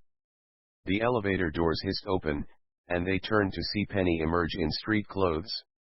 Well, hello, Penny, Nelson said cheerily. Why so dressed up? I don't know, she said, coming into the lab. I just felt like it, somehow. I've been doing research. What kind? My kind. In the ocean, while I swam. Nelson meant, on what subject, Penny? John asked. Penny pulled up a stool and sat on it. Remembering. Swimming and remembering. Adding what I remember to what I know, the new things. From the spores. And from you. Any conclusions? I know some creatures. She swiveled around and pointed to the Deccan chamber. Some creatures like them. Like them. Nelson looked surprised. What are they called? In the sea, nothing has a name. Just a place, with beings, and brothers and sisters of beings. I don't know what you call them. You've never mentioned them. So I assume you don't know about them. Nelson and John exchanged a look. What are they like? Nelson asked. They are the most fierce things. At what depth do you find them? Penny paused. They live at the deepest bottom. As with the spores from space, they cannot be seen in light, not by you. Unlike the spores, they cannot be seen by sea beings. Not even me. But all in the sea know they are there. She stopped and stared off at the shaded windows. At that, Nelson got up and raised the shades, allowing the sunlight to fill the room and the Pacific to fill their view. He came back to his chair. Tell us about them, Penny. Penny gazed into the distance. They are most feared. They have no enemies that endanger them, but they are the enemies of all. She hesitated, and looked at them for encouragement. Go on, Nelson said gravely. Penny nodded. They live as you have told me an army lives? They have those who risk moving beyond protect to seek out knowledge, others who attack to find weaknesses. Each has a responsibility to all. She looked back and forth at both of them. Do you understand? A communal organization, John said, perhaps like soldier ants. Yes. Go on. They have only one plan: attack, learn, attack, learn, attack, attack, attack. And they can't be harmed by other sea creatures. Nelson asked. No. Then how? Nelson narrowed his eyes. Do any sea creatures survive? Penny looked puzzled. What Harry's asking, John said, is why such creatures as you've described, in attacking and attacking and attacking, haven't destroyed everything else in the sea. Have they any weaknesses at all? She wrinkled up her nose as if the conclusion were obvious. No. Of course not. They only attack when they are invaded. She looked at him pointedly. These spores have been invaded, Father. Their place has been invaded. They have no choice. Suddenly she clamped her hands over her ears and rocked to and fro in pain. They know I understand them, she howled. As abruptly as the pain had hit her, it left. She dropped her hands and straightened up slowly. I know when they speak, she said more calmly, but I cannot understand their language. But I know they know I understand them. She looked at the probe. They're gone, she said soberly. Nelson rushed to the windows and yanked down the shades. They gazed through the darkness at the space probe. No longer was there the blue glow of hundreds of spores. But there was one, a single faint, spore still rested on the probe. Penny was anguished, her voice a moan. It's a sentry. But they've gone. They've gone out into your world. What will they do, Father? John and Nelson were stunned, immobilized. Penny looked from one man to the other. Quickly realizing that they had no answer, a look of terror crossed Penny's face. She whirled and ran for the door. She paused only to turn and swing her arm. Come, she yelled at them. Plus plus plus plus plus plus. The pleasant, sunny day made the park an Eden. Boys played softball. Women wheeled babies in strollers. Dogs romped in the grass near their owners. Under the dense shade of a big elm tree, two elderly men, stooped with age but purposeful in movement, were setting up a game of chess atop a concrete pedestal. They sat on the concrete benches moving the pieces into place on the board. Then they sat still, staring and smiling at the board, anticipating yet another of their marvelous daily challenges that made the days for each of these close friends very much worthwhile. One of the men moved his white pawn out 2 squares, then leaned back and tapped his cane against his leg. The other smiled and nodded. He would study his first move as he would study each move for a long time, stretching out the pleasure of the game for as long as possible. As he was raptly studying the board, bent over it to focus his old eyes, a spore landed on the back of his neck. Unseen and unfelt, it vanished into his skin. The other man leaned back, satisfied with his opening move, resting his eyes while his friend pondered his own first move. Between the wings of his open shirt collar, another spore lit and was instantly absorbed into him, equally unseen, unfelt, unnoticed. Several minutes went by, during which the two elderly friends sat in the same positions beside their chessboard, shielded from the sun by the magnificent old elm and from distractions by the weakness of their old ears and eyes. 7. Nelson, John, and Penny ran from the lab. "This car over here," Nelson shouted, heading for the nearest Directorate La Sabra. "No, wait." Penny stopped in the parking lot, looking around. "I don't know where they've gone." They raced up to his side. "You think we should search on foot?" John asked. "I don't know," she moaned. "That's right." Nelson slapped a fist into his palm. "They could be anywhere. They could be in Philadelphia." The three stood panting. Then Penny said, "No, they wouldn't go there." "Why not?" Nelson was impatient. "Because they don't need to go there. They do not need to travel far for what they are after." "Then where?" Nelson looked around. "Could they be in those bushes here?" "No. They will be looking for people." "Then in town, probably." John said. "Yes." "To the car then," Nelson yelled. "Let's go." They raced to the car. "Will you be able to see them?" John asked as he ran. "Yes." Nelson scrambled behind the wheel, and the others slid in beside him. Just then Al came trotting out the front door, waving his arms. "Hey. Ho. Hello. Stop." They stopped. "The director of NASA operations is coming here with some senator or something to demand a space probe. He won't take no for an answer." Nelson growled, shoved the car into gear, and sped out through the main gate, scattering workmen who were repairing it. In the park, the two old men sat glaring at each other over the chessboard. Not a word had been spoken since they sat down to play, some time earlier. The old man with the cane had made the first move, and an move had been made since then. For a while they had both stared at the board. Then slowly they lifted their heads to stare at each other. Now their filmy eyes were fixed coldly on each other as if they were mortal enemies. Then the one who hadn't yet made a move on the board straightened, snarled, and swept his arm across the table, swiping all the chessmen off to tumble over the grass.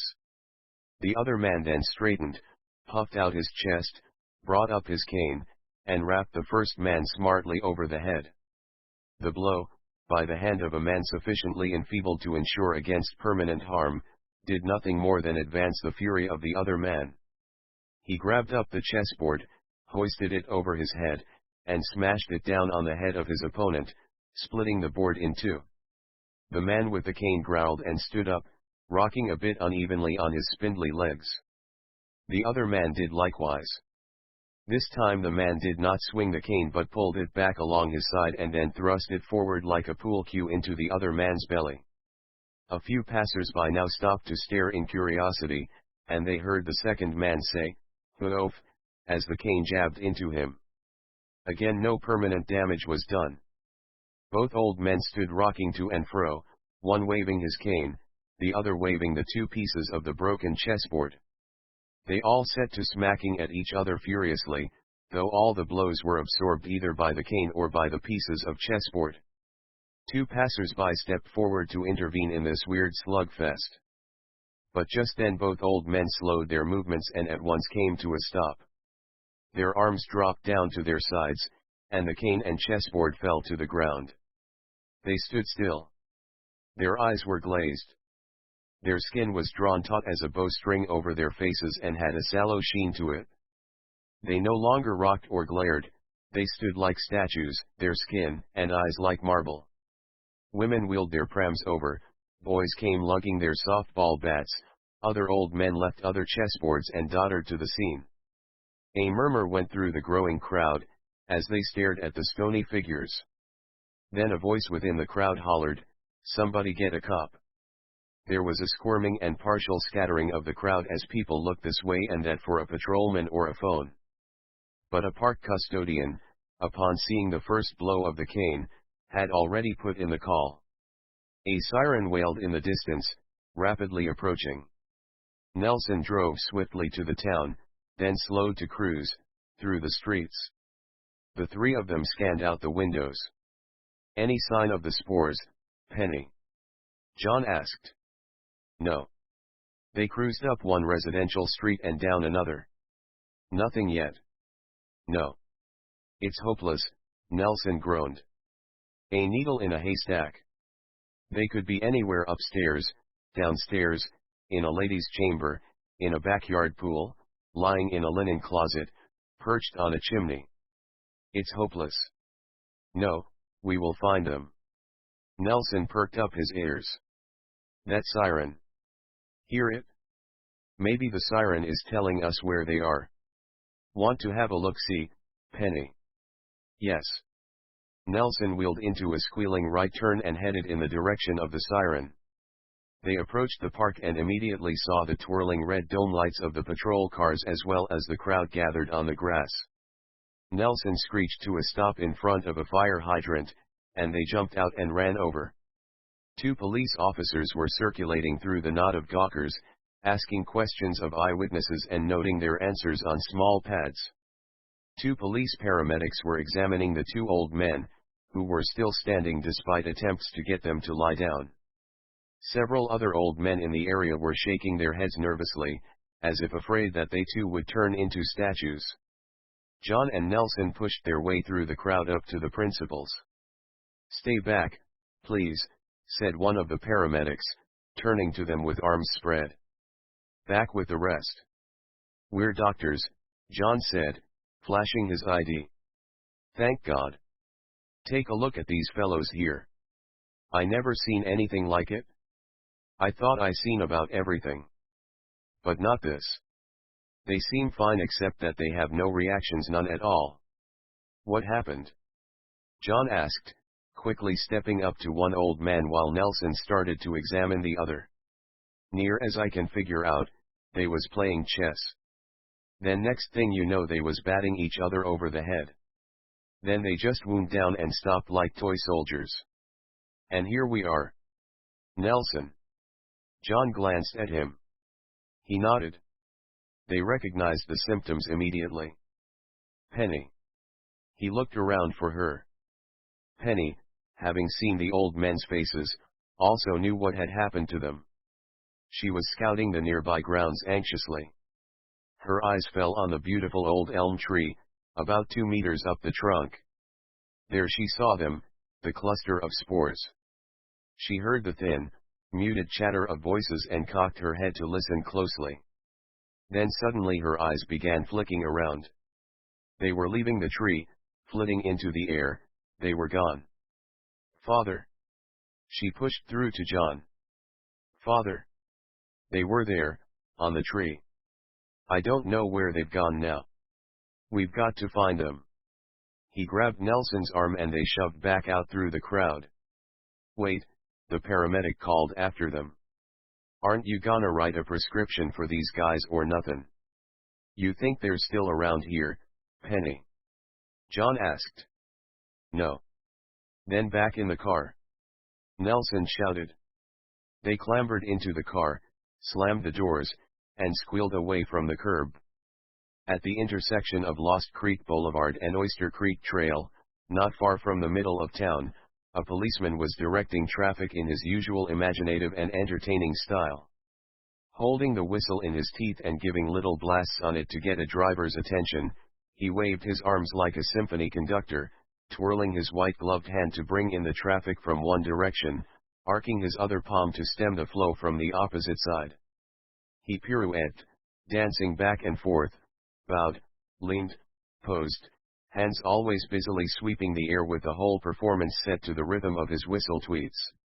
He was a fixture on that corner, and motorists would often go out of their way to pass through his intersection, feeling uplifted by his buoyant, artistic, and friendly spirit. He pivoted smoothly to his right and swept his left arm out grandly, signaling that for one lane of traffic to turn. As he was doing that, a spore landed on the back of his shirt. It wiggled slightly and vanished into the fabric. A moment later, all traffic stopped. The policeman stood motionless in the middle of the intersection, the skin of his face taut, the complexion a high sheen. His arms hung limp at his sides, his eyes seemed fixed on the distance. Motorists, used to obeying his every subtle direction and now getting no directions at all, did not budge. Nobody honked. And then, in front of all these eyes from several lanes of traffic, this revered and polite performer suddenly drew his revolver. He pointed it straight up and extended his arm over his head. He fired 6 shots, evenly spaced. Drivers and passengers ducked. When they looked again, they saw the officer frozen as before, the gun dangling from his index finger at his side, his eyes glazed. Gradually and slowly the traffic started to move, drivers eyeing the motionless, staring policemen cautiously as they eased through the intersection. Nelson drove slowly along the downtown streets, looking for something he couldn't have seen even if it was there. John did the same. Penny looked too, searching everywhere, desperately trying to spot the spores which only she could see. Stop. Where, Penny? But it was a mistake. What Penny had thought to be a cluster of spores was just a display of blue spangles mounted on a pedestal in a jewelry store window. They moved on. As sure as Penny was that the spores were somewhere nearby, she was just as sure that they were busy and active. With every passing minute she became more tense and jumpy. It occurs to me, John, Nelson said calmly, that there is a question I can't answer. What are we going to do if we do find them? My God. I hadn't even thought of that. John said in a panic-fraught voice. I have, Penny said firmly. I understand them. They must remember me too. And they know I understand them. I will try to talk to them. Perhaps they will understand what I say. And if they don't? Nelson raised his eyebrows. Then maybe they will know what I mean anyway. Everything looks so damned normal, John hissed. You don't think they'd be back in the park, do you, Penny? No. I believe they would be interested in trying different sections, learning about people in different areas. I believe they are finished with the park. Why do you suppose they bothered messing with those harmless geezers back in the park anyway? What good could that do them? I do not know. Perhaps they were a different age from what they tried before. Perhaps they wanted to test their capabilities in controlling older people. What will happen to those old gents? When the spores leave them, they will probably return to normal. What if they don't leave? Either the men will remain as they are, or do whatever the spores direct them to do for as long as the spores live in them. How long could that be? I do not know if these spores ever die. John and Nelson turned to look at her, shocked by the thought that maybe the spores were immortal. Well, whether they die or not, Nelson said, gritting his teeth and clamping his hands firmer on the wheel, they are disruptive little bastards. Why do you suppose, John asked pensively, that they haven't tried to control us, Harry and me? I do not know. Maybe they already know enough about you. John sighed with relief. Or maybe it is not yet time. You mean they could still? I mean I do not know why they control the specific individuals they do, and not others. The car fell silent for a few moments. Nelson turned down Main Street, where the town's largest department store was located. It may interest you to know, Penny, Nelson said, pointing out the store, that building, now calling itself CX Huffman's, claiming to have on its shelves everything under the sun, the town's pride and joy, once housed a sweatshop factory, employing imported Chinese and Mexicans at slave wages, to manufacture. There. Stop. Penny gestured frantically at the store. There. Nelson pulled abruptly to his left, crossing the oncoming lane of traffic, drawing several irate honks, and skidding to the opposite curb. Penny was out of the car and running even before it stopped. Nelson and John followed close behind. Bumping pedestrians out of the way, Penny dove into the revolving doors, spinning unsuspecting shoppers wildly around and tossing them out onto the sidewalk. John and Nelson trailed her in and found her standing in the middle of a huge expanse, looking feverishly around among the aisles of items, the racks of clothes, in and out of the sections of hardware, appliances, furniture, draperies, cosmetics, and cookware. She spun this way and that, flashing her green eyes into every nook and cranny of the main floor. "Did you see them, Penny?" John called, running up to her. "Did you really see them?" Suddenly her eyes caught a woman at the top of the down escalator. She had stopped, and shoppers bunched up behind her quickly but could not pass. She emitted a long, unearthly howl, although she seemed to be in no particular difficulty. But Penny saw that her eyes were glazed and the skin was tight on her face. "There! They have her!" Just as they started in that direction, they heard uproarious laughter coming from another. A man in an expensive pinstriped suit was standing in the lobby just inside the revolving doors, his head tipped back in a long, insane thunder of laughter, the mighty rumble of his weird glee matching the volume of the screams coming from the woman atop the escalator. "There!" Penny shouted, pointing now toward the man. "Both of them." They looked from one to the other, unsure of which to run to first. "They're driving people to madness," John cried. "No." Penny shook her head vigorously. "They are learning. They must learn." In the midst of all this screaming and laughing, which had brought the whole store to a halt, there came a loud crash from the clothing section. Then another, and another. A young man with long brown hair in a ponytail and wearing a loose-fitting shirt across which was stenciled Aerosmith, LA Tour 78, was methodically knocking over garment racks, smashing them to the lobby floor, and stomping on them. His skin too showed the effects of the spores. And from the kitchen department there came a yowl of pain accompanied by the clashing of cymbals. A woman in a pantsuit was clapping two frying pans together and occasionally trying to clap them over the ears of somebody she could reach. The lucky ones ducked, the unlucky ones stumbled out of the department clutching their heads. And still there was the laughing and screaming, the smashing of garment racks, all mixing with the clanging of frying pans. And then above it all there came a shrill, constant whistle, loud as quitting time at a factory. Penny, sensing the direction immediately, spun toward it. She leaped past stunned onlookers, skipped over fallen clothes, eluded the frying pans, and bounded down the escalator to the lower-level mall.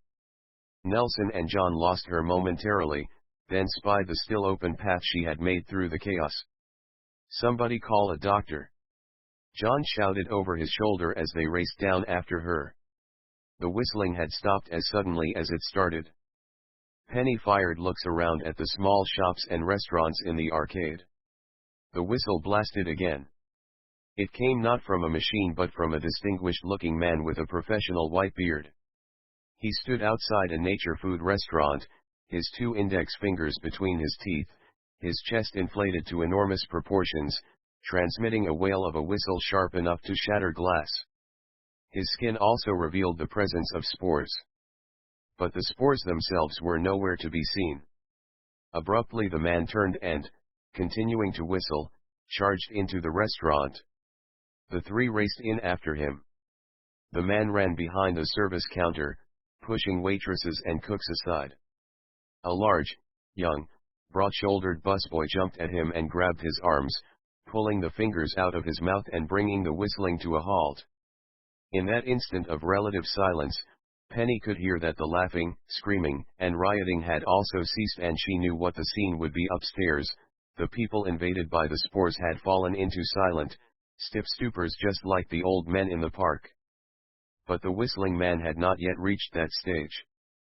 Though no longer whistling, he was a whirlwind of action. He squirmed out of the busboy's grasp, lunged to grab a large metal canister with an aerosol tap, and held it above his head. The busboy shrank back, as if expecting to be slugged with it. But the man instead simply aimed the can down at the busboy and pressed the button, firing a quick stream of imitation whipped cream into the busboy's face. Momentarily blinded by the tasty foam, the busboy staggered backwards. Customers were now laughing, not at the crazy manner of the man upstairs, but with genuine, gut-busting, choking guffaws, at the whole slapstick scene. Penny and Nelson quickly reached the man and collared him, but by then it was no longer necessary. The man had relaxed, dropped the canister, and fallen into the same stupor as the others. Still the customers continued to laugh and dog their tearing eyes with handkerchiefs at the sight of the busboy trying to plow the whipped cream off his face with his fingers and lap at it with his tongue. "Don't do that," came a snarling command from among the customers. "Don't you dare laugh." A woman of about 30, wearing a neat and stylish pinafore over a short, blue dress, rose from her table, shaking her fist. The spores had clearly got to her. Assuming she was part of the comedy, the customers increased their laughter. "I told you to stop that," she bellowed. Laughter was uncontrollable. Customers doubled over, holding their shaking belies. Suddenly she stopped, slid her arms under her table, and flipped it over, sending brown health food, brown ceramic dishes, glasses of purple juice, and wooden knives and forks spewing into the room like missiles. Everything crashed into the walls and onto the floor.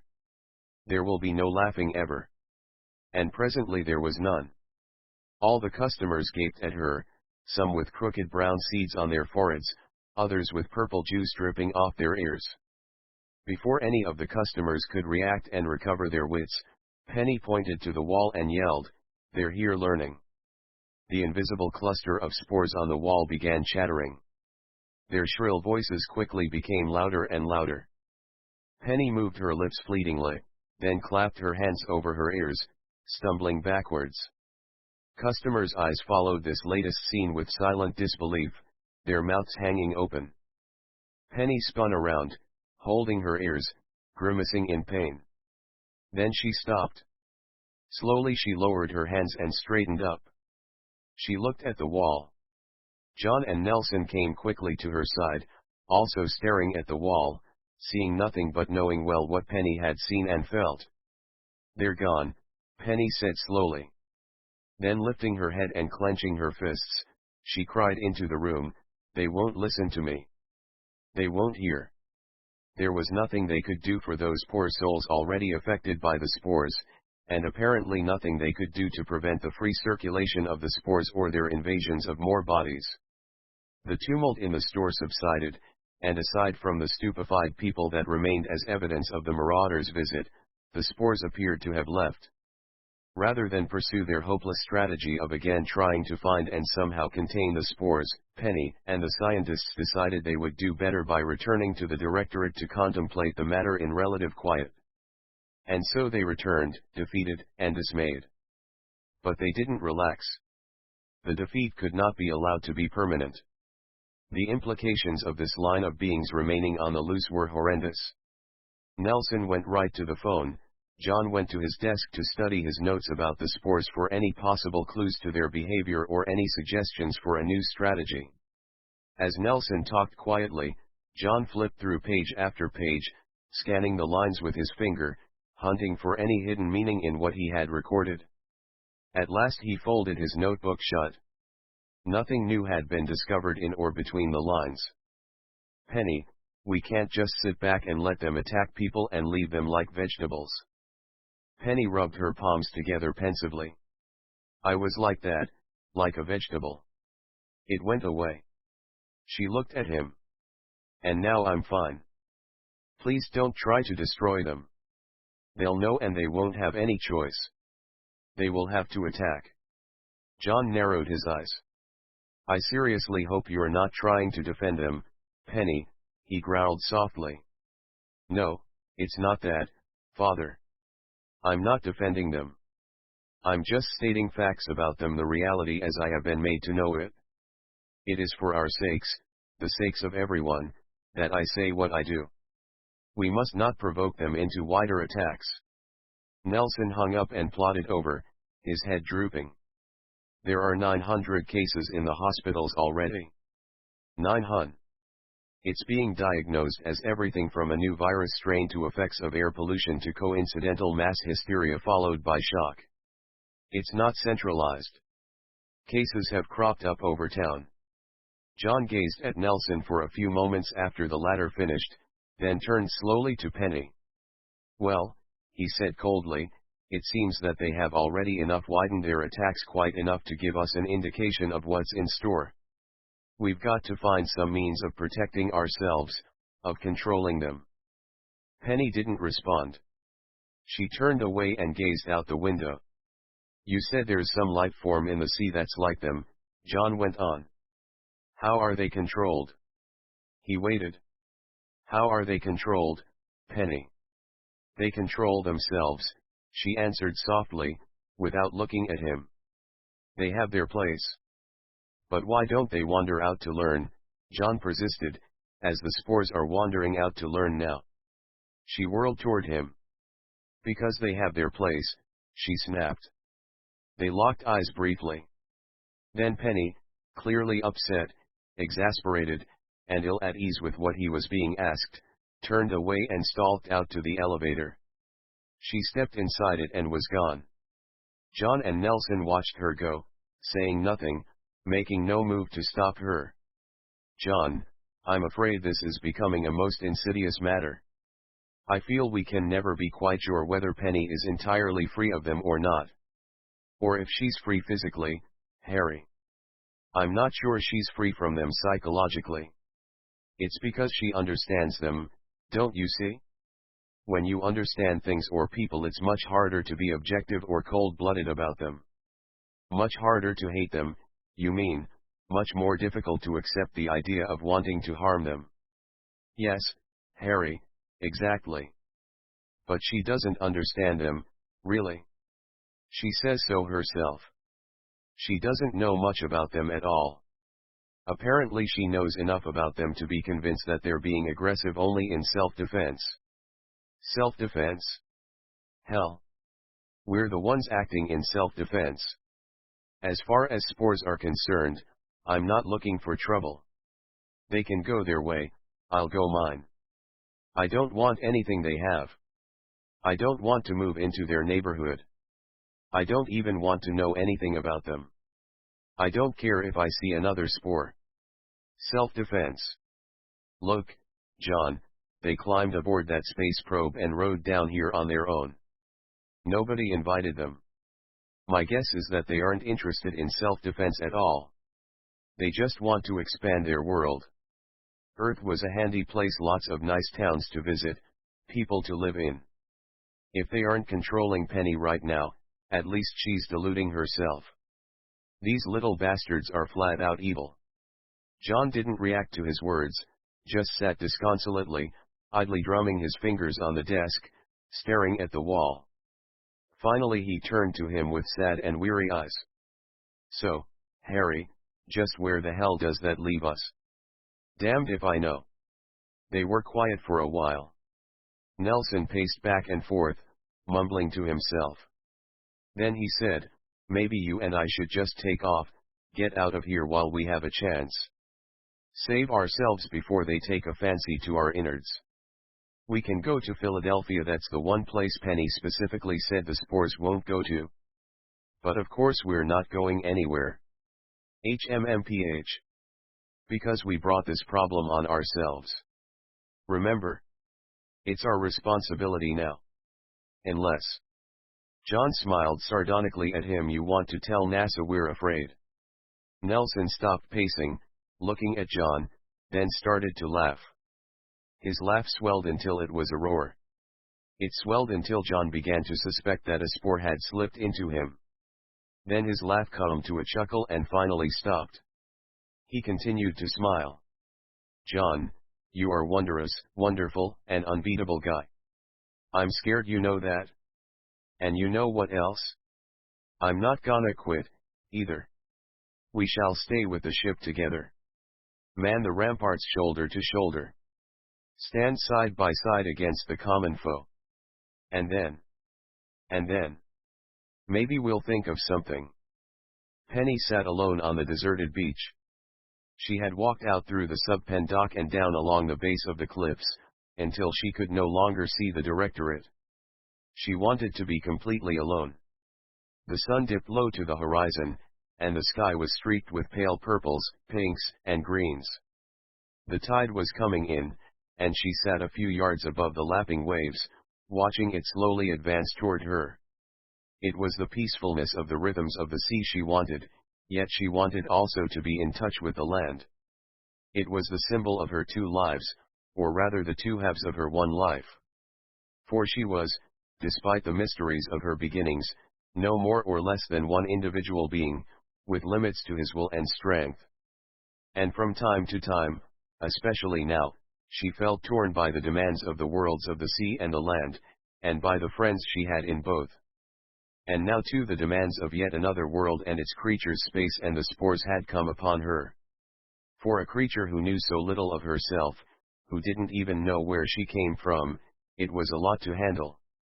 As she sat staring at the lips of the advancing tide, voices hers and John's, his savior, benefactor, friend, and surrogate father conversed in her head. They weren't conversations she had exactly had, but synopses of them, boiled down to the basic truths each wanted to assert. John, we have no choice, Penny. If we're going to survive, we've got to destroy them. Penny, they haven't taken a human life. How can we take theirs? John, Penny, we're people helpless against those spores. We can't accommodate them into our lives, yet they won't leave us alone. We're defenseless against them. They're attacking us. If they're not destroyed, you and I can't survive. In her mind now they were on a downtown street, a deserted street. Yet down upon them gazed faces, the empty-eyed face of those whom the spores had entered and in whom the spores had produced the awful stupor. John, they're restless, Penny. Look, they're moving. The spores have panicked the city. And now the streets are empty. It's the hospitals now that are filled. Filled with people that used to walk these streets, smiling, talking, planning, hoping, loving helpless people whom the spores have infected. Penny, they don't infect, they invade. John, they invade bodies which aren't theirs, which don't belong to them in any way, bodies which have posed them no threat, done them no harm, owe them nothing. Old men playing chess. Shoppers in a store. Customers in a peaceful restaurant. Penny Robinson, who comes from the sea and is welcomed here in peace and friendship. These bodies they invade, with no cause, no justification. One small town in California today. And with their abilities they may invade New York tomorrow. Or Paris or Moscow or Peking or Philadelphia. It's not we who wish to cause harm. But to save ourselves they must be exterminated. Penny, why? They do not kill or infect with disease. They invade. It is not the same thing. They do not destroy. They learn. They invade to learn. John, is that better? To invade in order to learn, yet leave their hosts deaf, mute, and blind, unable to sense the world around them, their own world? Is that better, or less destructive, than to put a bullet in the head, or a fatal germ in the heart? No, it's not better. A wound can be healed, an infection cured. Invasion such as this is as destructive as anything in this world. Penny, but they mean no harm. John, oh, Penny, harm inflicted innocently is no less a harm to the object of it. We suffered as much from the innocent sun in the desert as we would have from an evil sun that wished us pain. We have before us this question, what can we do to help the innocent people who are invaded and harmed by thinking, aggressive beings innocent or not? We can't do anything, Penny. We're as helpless to help them as they are to protect themselves against such an unseen and unknown invasion. Penny, it is unfortunate, I know. It is sad.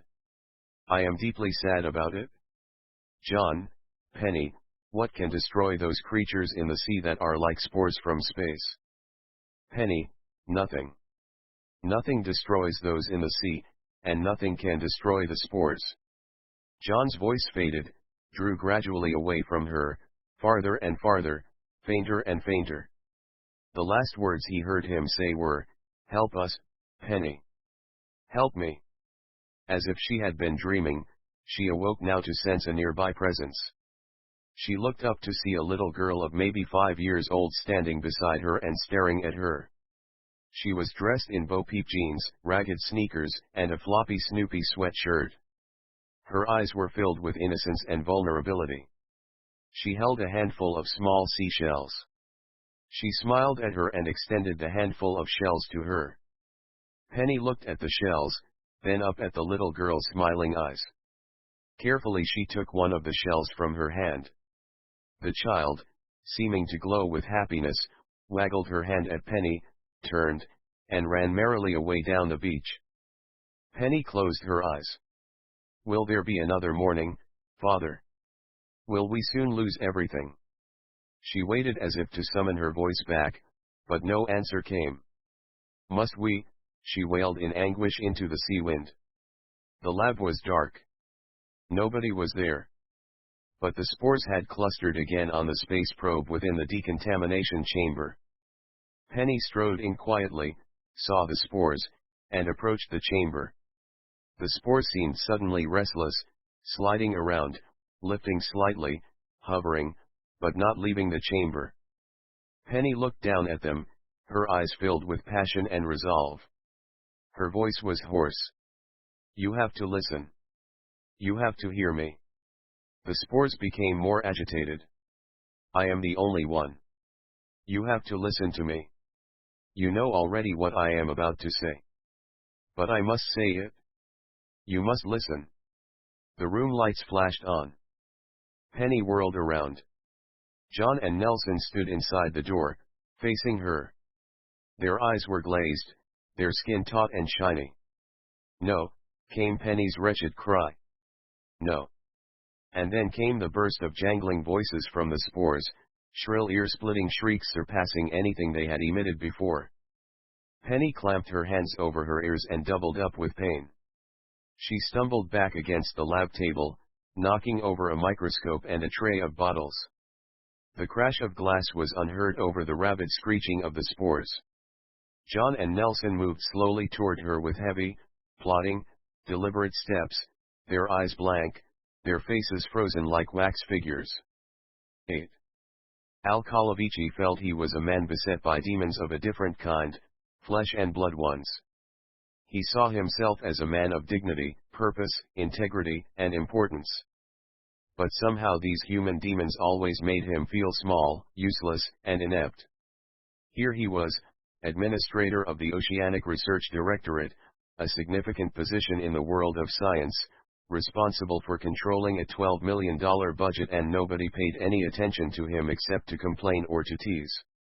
Here he was, a man of breeding, descended from the families of Espinosa and Robertson, along with Calavici, names better known and respected in the sophisticated East than out here in the barbaric West, and education, Thorndike Prep and Scarborough College, then on to the elite Hopkins Business for Masters, and he was treated like a plowboy.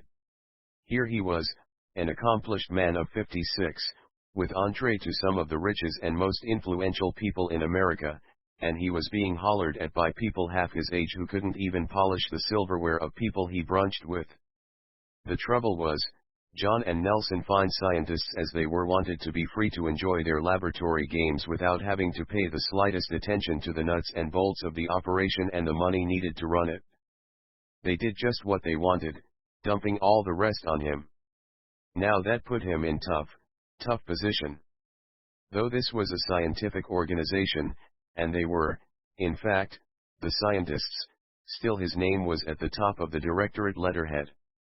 He was, therefore, the boss, although, he would never use such a lowly term, preferring chairman, and as such should be treated with a bit more respect and deference than the others.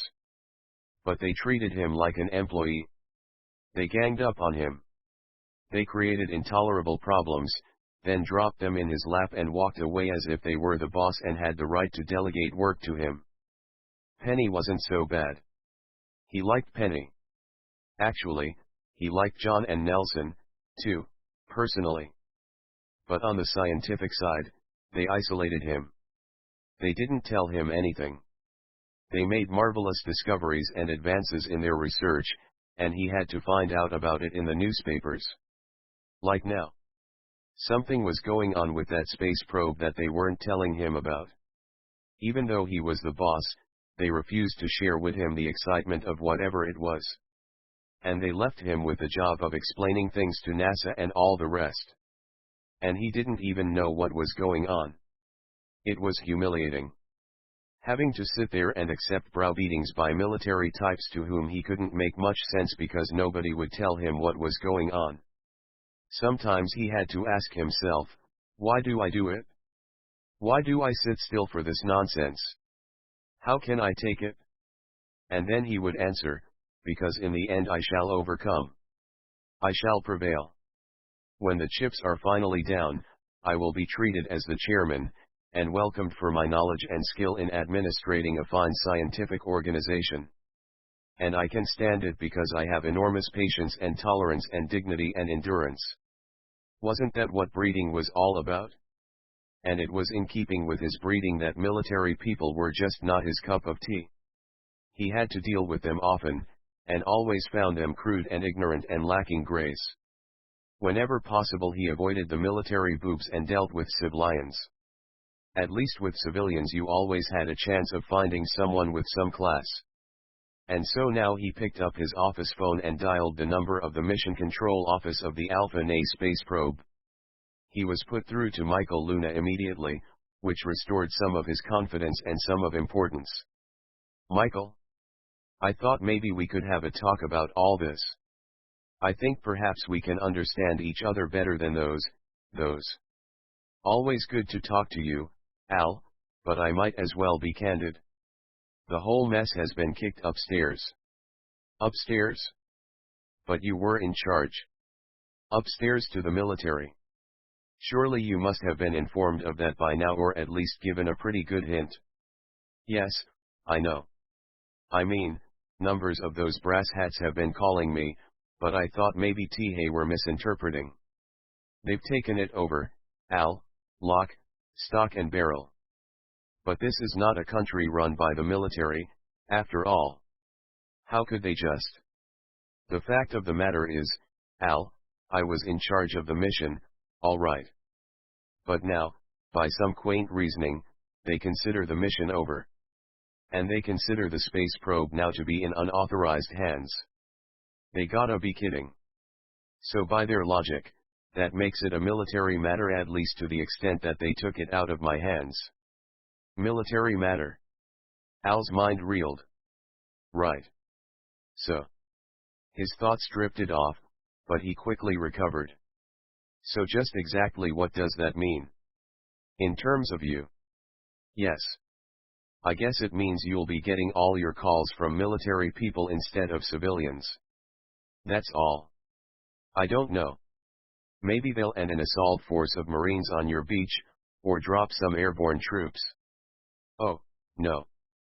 Al's eyes crossed. I'm teasing you, Al. Gotta go now. Bye. Al sat listening to the buzz in the receiver. The trouble was everybody was always teasing him and he didn't know what was really going on. John and Nelson advanced, zombie-like, toward Penny, who was doubled over in pain from the shrieking noise of the spores. Barely able to stand, she rolled along the edge of the lab table, not in an attempt to move away from the scientists, but because the pain caused her to reel and stagger. During those moments when the pain was at its worst, he was not even aware of their advance. And then the sound stopped. There was a deathly quiet in the room, and the only sound was the dull shuffling of their feet as they came toward her. Penny straightened slowly, still weakened from the onslaught of the spores' unearthly screeching that had stabbed her brain. She saw them approaching. She held up her arms as if to welcome them, but really just as a sympathetic reaction to the plight they were in as the latest hosts to the spore invasion. Father? Nelson? Can you hear me? They stopped, and for an instant it seemed that somehow she might be reaching them. Can you hear me? I am your friend. But suddenly John lunged to his left, grabbed a lab chair, and swung it ferociously at Penny. She ducked instinctively, and the chair swung around. Then Nelson snatched another chair and swung it at her from the other direction. She ducked, and it glanced off her shoulder.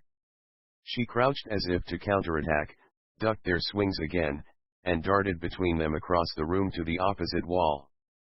They turned slowly around toward her, still holding the chairs.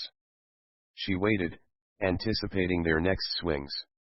John, his face a mask, charged forward and swung. Penny dove under the lab table, and the chair crashed into it, splintering the seat and smashing several glass flasks. As Penny's head appeared under the other side of the table, Nelson swung his chair viciously, just missing Penny as she ducked underneath. She could see their feet planted near the table, and the shadows the upraised chairs cast on the floor. She couldn't wait for what they might do. Nor, at this moment, could she help them. All she could do was to escape the lethal attack they themselves were powerless to halt. She gathered herself under the table, rose so that her back was pressed against its underside, and then flipped the table over in front of them and dashed for the elevator. She slammed the lab doors shut behind her and lunged to press the elevator button. Luckily the car was there, and the doors opened at once. She sprang inside and pressed the down button. The lab doors burst open and John sailed at her, wildly swinging the chair. She fended it off with her arm and shoved it back at him. The doors started wheezing shut just as Nelson thrust his chair straight at Penny, the jagged edge of the two broken legs sharp as knives. Penny stepped to the side, barely eluding the leg which ripped a hole in her windbreaker. Then she grabbed the legs and broke them off at the base and shoved the chair back against Nelson, allowing the doors to close. The moment the elevator doors locked shut, the two scientists dropped their now useless weapons. They stood staring, if staring was the word for the blank gaze that came from those glassy eyes at the doors for a time, then turned to face each other. For the first time since the incident began, they spoke, their voices hollow and monotonic. "She is gone," John said. "Yes. We have much to do." "Yes. We must move quickly. I will watch the doors so that we are not disturbed." John turned and went back into the lab. He seemed oblivious to the debris that was strewn around. Much of the equipment in the lab had been destroyed. It was, to him, as though nothing were out of place. He stood by the phone as if thinking. He looked over at the decontamination chamber and the space probe inside it. He took a deep breath, and a subtle transformation came over him. It was not readily apparent to the eye, for he still had waxen skin and a glassy look, but it was clear to the ear. He dialed 3 digits, and when he spoke his voice was near normal. "Captain, get the crew aboard the submersible. We're going out. Now. Right away. Prepare all stores and equipment for an important and lengthy mission. Don't bother with questions right now. We'll be aboard in less than 10 minutes." Through the call her glazed eyes had been fixed unwaveringly on the space probe. Now he shuffled over to it and bowed his head. Penny sat cross-legged on the ocean floor, contemplating like a Buddha. A few curious fish circled around, licking their tails. She didn't notice them. Her eyes were shut. Again the voices were in her head. "Penny, they don't infect, they invade, to learn. John, what can destroy them, Penny? What can destroy them? Penny, nothing. Nothing can destroy the spores." The echoes of his final question and her final response resounded in her head. She held onto the voices as long as possible. It was a way of holding onto John as he had been mere moments before, the normal John, the peaceful surrogate father who meant no harm to any living thing. The John that had been before the spores invaded him. To learn. To learn. Those words were now wrong and hateful to her even though she still believed them to be true. Yes, they had invaded her. But she had been able to deal with it, or they had allowed her to deal with it. But for John and Nelson, her two closest friends and allies in this whole human world, she could arouse no optimism. She had to accept the possibility that they might never be restored. How long she remained in that position she did not know. In the sea the matter of minutes and hours wasn't something that worried her. But in the current situation, time was vital. So she roused herself and looked around. The night sea seemed somehow not so friendly as it always had seemed in the past. Nothing did. Chip Morton was a former Navy submarine commander who joined the Directorate as captain of its submersible because he was tired of thinking about missiles, nuclear warheads, targets, and warfare all the time. He wasn't a pacifist, nor was he opposed to Navy business. It was just that he'd had enough of it. And he liked the idea of commanding peaceful scientific missions on a futuristic craft. Tall and lean and strong with sandy blonde hair, Chip respected his crew and was admired and respected by them. The discipline he demanded was more self-discipline than the starchy, Navy-style kind. The crew was composed of professionals, adults who loved their work. And, of course, they all respected and admired John, Nelson, and Penny. They were enthusiastically ready to be called for any mission to anywhere, unquestioningly responsive and willing. Their readiness and willingness was undiminished in this case, and they quickly and efficiently prepared the ship for travel. It was never far from ready. The crew pampered and polished the sub as firemen do their pumpers. But they had received a highly curious and unusual order. Going out on a moment's notice was nothing new, nor was going out in the middle of the night. But ordinarily such a nighttime order would include at least a word about the purpose or the destination, a courtesy to the crew roused from sleep. In this case there was no such explanation at all.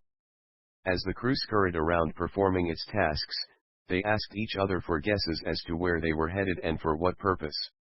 Some thought that perhaps they had been summoned for an urgent search and rescue job by the Navy, others guessed that some sudden combination of deep water currents and temperatures made it a good time for a particular scientific experiment. Some even thought it might be just a test run to check the alertness of the crew, though such a notion was quickly discounted by the more experienced members who knew that their readiness was unquestioned by the scientists. In any event, as they went around checking scientific supplies, tank pressures, monitors, sensors, cameras, radios, even making sure the coffee was hot in the galley, there was an undertone of curiosity. Chip strode through the airlock sphere with his thick case of charts that showed currents, shipping lanes, and ocean-bottom terrain. He had included maps of deep-sea mountain ranges, chasms, rifts, and faults on the ocean floor, probable locations of various fish and sea mammal activity for certain times of the year, and areas of mineral concentrations. Carr looked up from his airlock gauges. "Where we goin', skipper?" "I don't know. I'll get the word when the scientists come aboard. I'll pass it along." "Did you check that intake valve number 3, I think it was? It was sticking during flooding of the lock earlier." "Affirmative, skipper. It was gummed up, and then it bent under pressure. So I replaced it. It's operating fine now." "Good. Have you checked the aft emergency lock recently?" "Ran it through complete procedure this morning." "We gonna be needing that." "Who knows? That's why it's called emergency, right?"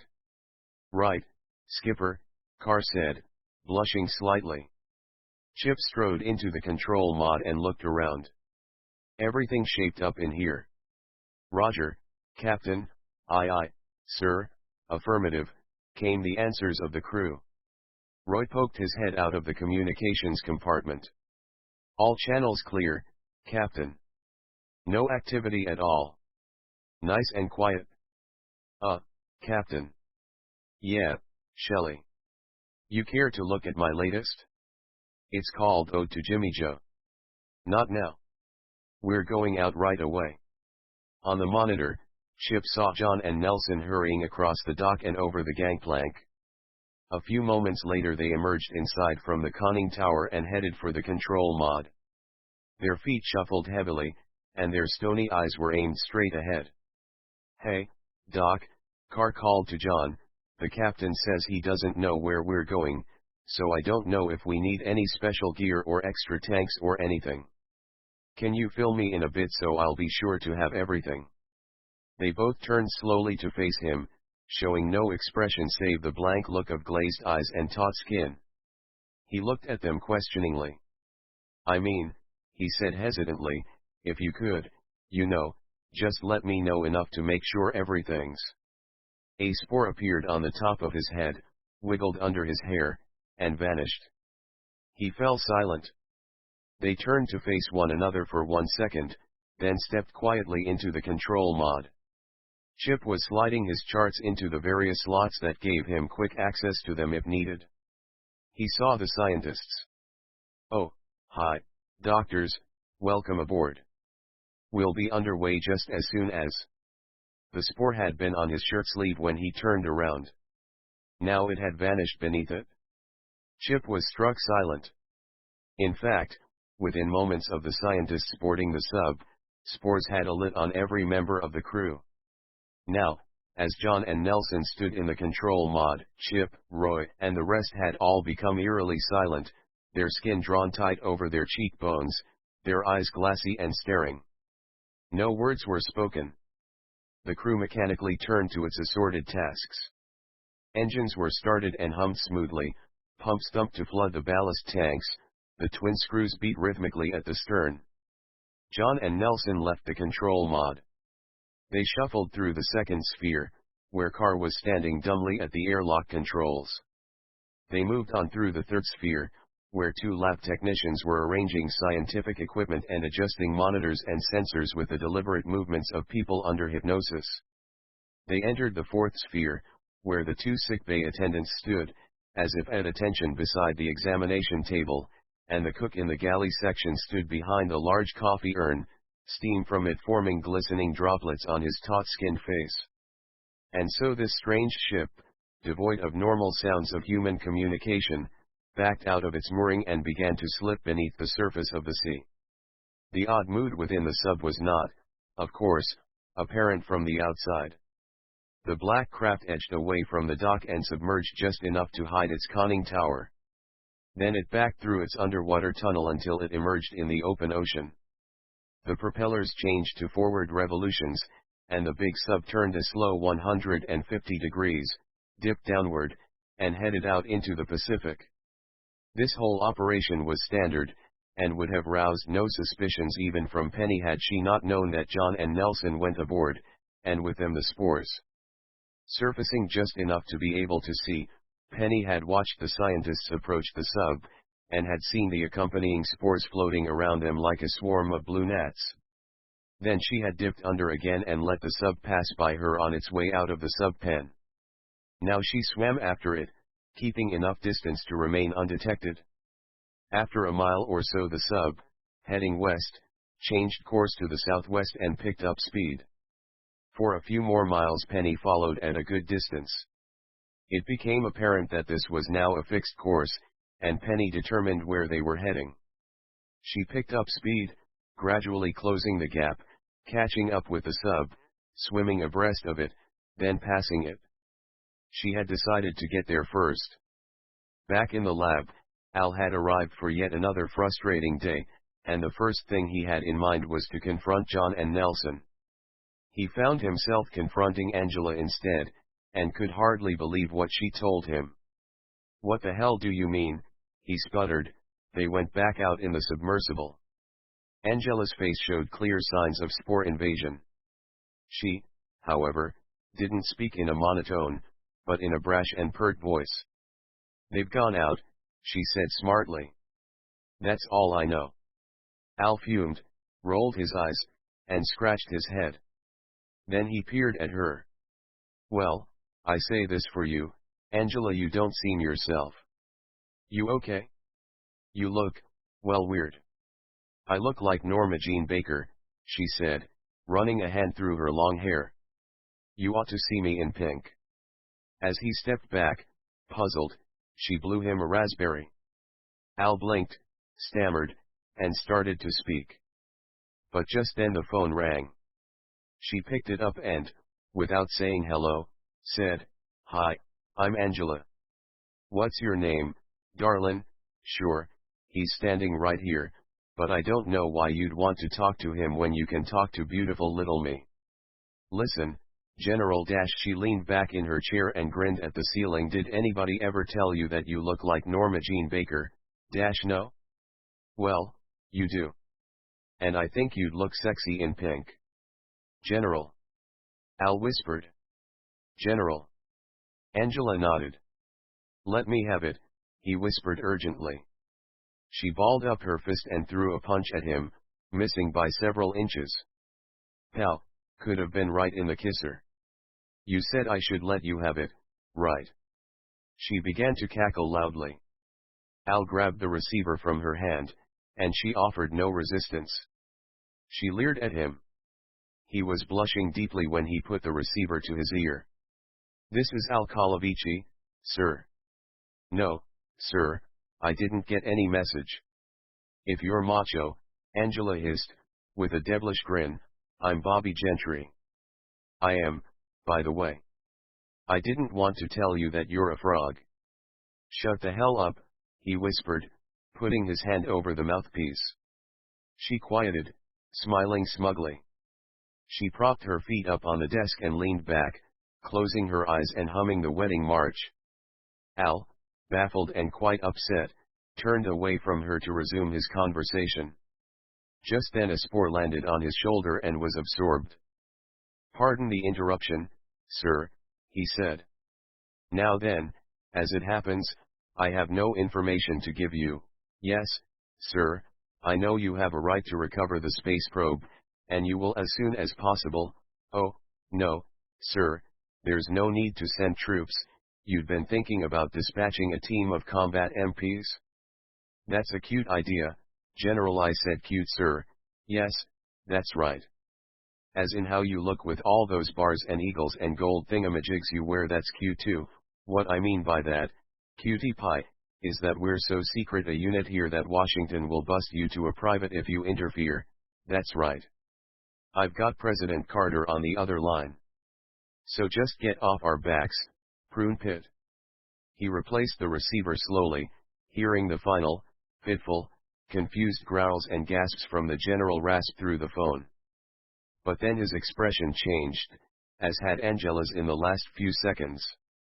Their eyes went empty and seemed sunk deep in their sockets, surrounded by the tightly stretched, shiny skin. She sat stiffly in her chair, he stood just as stiffly beside her, staring at nothing. The sub's crew went silently about its chores, moving mechanically. It was as if they had become part of the machinery, and the morbid efficiency of it all was testimony to the fact that the spores were in total control. No verbal commands were issued, yet the crew reacted as if hearing commands. The helmsman reached for the engine controls and moved them to full stop position. The hum of the engines faded and died. Now there was an even deeper silence and less movement. Crewmen waited for the next unspoken command. When the engines were stopped, John and Nelson, seated on either side of the lab table in the third sphere, rose together and shuffled toward the next chamber. Carr stood beside the airlock, waiting mutely for his assignment. The scientists moved over to a large viewing screen. As they did, a crewman pressed the appropriate buttons and tripped the proper switches to start the cameras and bring the view screen to life. At first the view was only black water. But then the external floodlights came on and fully illuminated the seafloor around where the sub was drifting. When the cameras focused forward, they brought to the screen the sight of the same boiling water that had enveloped the space probe when they first found it. Bubbles swirled around the small area as if still encompassing the probe. And then Penny swam into view, circling the roiling water which was about 100 meters ahead of the sub. She kept a distance of a few meters from the disturbance, and gazed at it, then looked back at the sub. Her face was clearly visible on the viewing screen aboard. Then she concentrated fully on the bubbly water. She undulated gracefully around it, studied it from the side and above, hovering now and then. Suddenly her eyes flashed wide. She looked confused and apprehensive. Half the bubbles seemed to leap from their place and began to engulf her. She struggled to elude them, but within a few seconds the bubbles had completely covered her. She was trapped inside this harmless-looking bubble bath, as if she were in a cocoon. Now the other half of the bubbling water, that segment that had remained on the ocean floor, began to glow a soft blue. It rose slowly toward the bubbles enclosing Penny. As it rose, it assumed a more definitive shape. The mass of spores became as one giant spore, and from this shape came the shrill clatter of piercing conversation from the hundreds of spores together. The bubble surrounding Penny moved to meet the advancing unity of spores, then engulfed them together with Penny. Both spores and Penny were now concealed inside of the dense mass. And then, in the blink of an eye, the bubbles vanished, and with them the spores. Penny was free and alone in the water. But the spores had not gone away. Penny's whole body now glowed with a blue hue, indicating that the spores had invaded her en masse.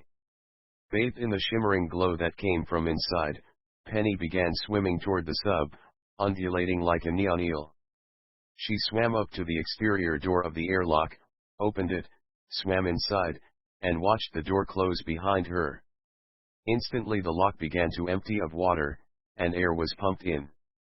John and Nelson had watched all this without reaction or expression, staring at the view screen until Penny had entered the airlock. Now they stood by the interior door, waiting, as Carr went about his task of emptying the airlock of water, then filling it up with air. Still no words were spoken. When the lock was ready, Carr stepped to the sealed door and opened it. Penny, aglow with the invasion of spores, stepped into the sub. With no hint of welcome or recognition, John and Nelson turned and shuffled off toward the lab sphere. Penny followed. Carr stood aside and resumed his state of docile waiting. Though Penny was host to a huge invasion of spores, and glowed from their presence, she seemed otherwise unaffected. Her skin was normal. She proceeded into the lab warily, keeping an eye on the scientists. Once in the lab, they turned to face her. She stared at them, her eyes drooping a bit in sadness at their state. Suddenly the glow within Penny concentrated in her chest and the spores flooded out of her and leaped across the space to pour into John and Nelson, all of them. Now the scientists had the glow. Penny narrowed her eyes and peered at them, watching, waiting for the result. Then they spoke. And when they did it was not with their own voices, but in a weird mixture of voices, as though each of them had several tracks of tape playing different voices at once, all saying the same thing in unison. John, his face blank, took a step forward. "We are what you have called spores." Speaking to you through these two men, came the mix of simultaneous voices from him. "You require information by which to function. We will explain so you may understand." Then Nelson took a step forward. "We are of space, the tranquil silence of the perfect dark. You understand?" "Yes," Penny said softly. The voices next came from John. "The space probe intruded upon our existence, ripped this part of our being away from the whole and brought us, captive, to Earth." Nelson's voices took it up. "We are unlike and like. We are each a being with mind and knowledge. We are each individual but part of a whole which is also one being of many parts." Then from John, "We are as cells in the human body. But each of us possesses mind and thought. All of us together form all thought and mind. We are together one mind, greater and stronger than the separate parts." Nelson again, "We are invincible. We cannot be destroyed. You know that?" "Yes," said Penny. John, "We have examined Earth. And man. Man is controlled by emotion and whim. Man hates. Man kills man. Man lies. Man refuses to be part of the whole. Man wastes. Man thirsts for power." Nelson, "Man can be controlled. Money controls him. Fear controls him. We can control him. We have no wish to control men." As Penny turned toward each source of voices in turn, listening intently, the alteration continued with John. "Man is the true pollution of Earth. It was man's choice to make things so, and man chooses to be the corrupt, easily manipulated self he is. We wish to return to the peace and perfection and wondrous dark and quiet of space. It is your task to return us, Penny Robinson.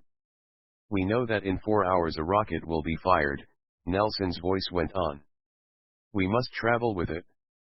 You must take us to it." "I know nothing of rockets," Penny said, looking nervously from one man to the other.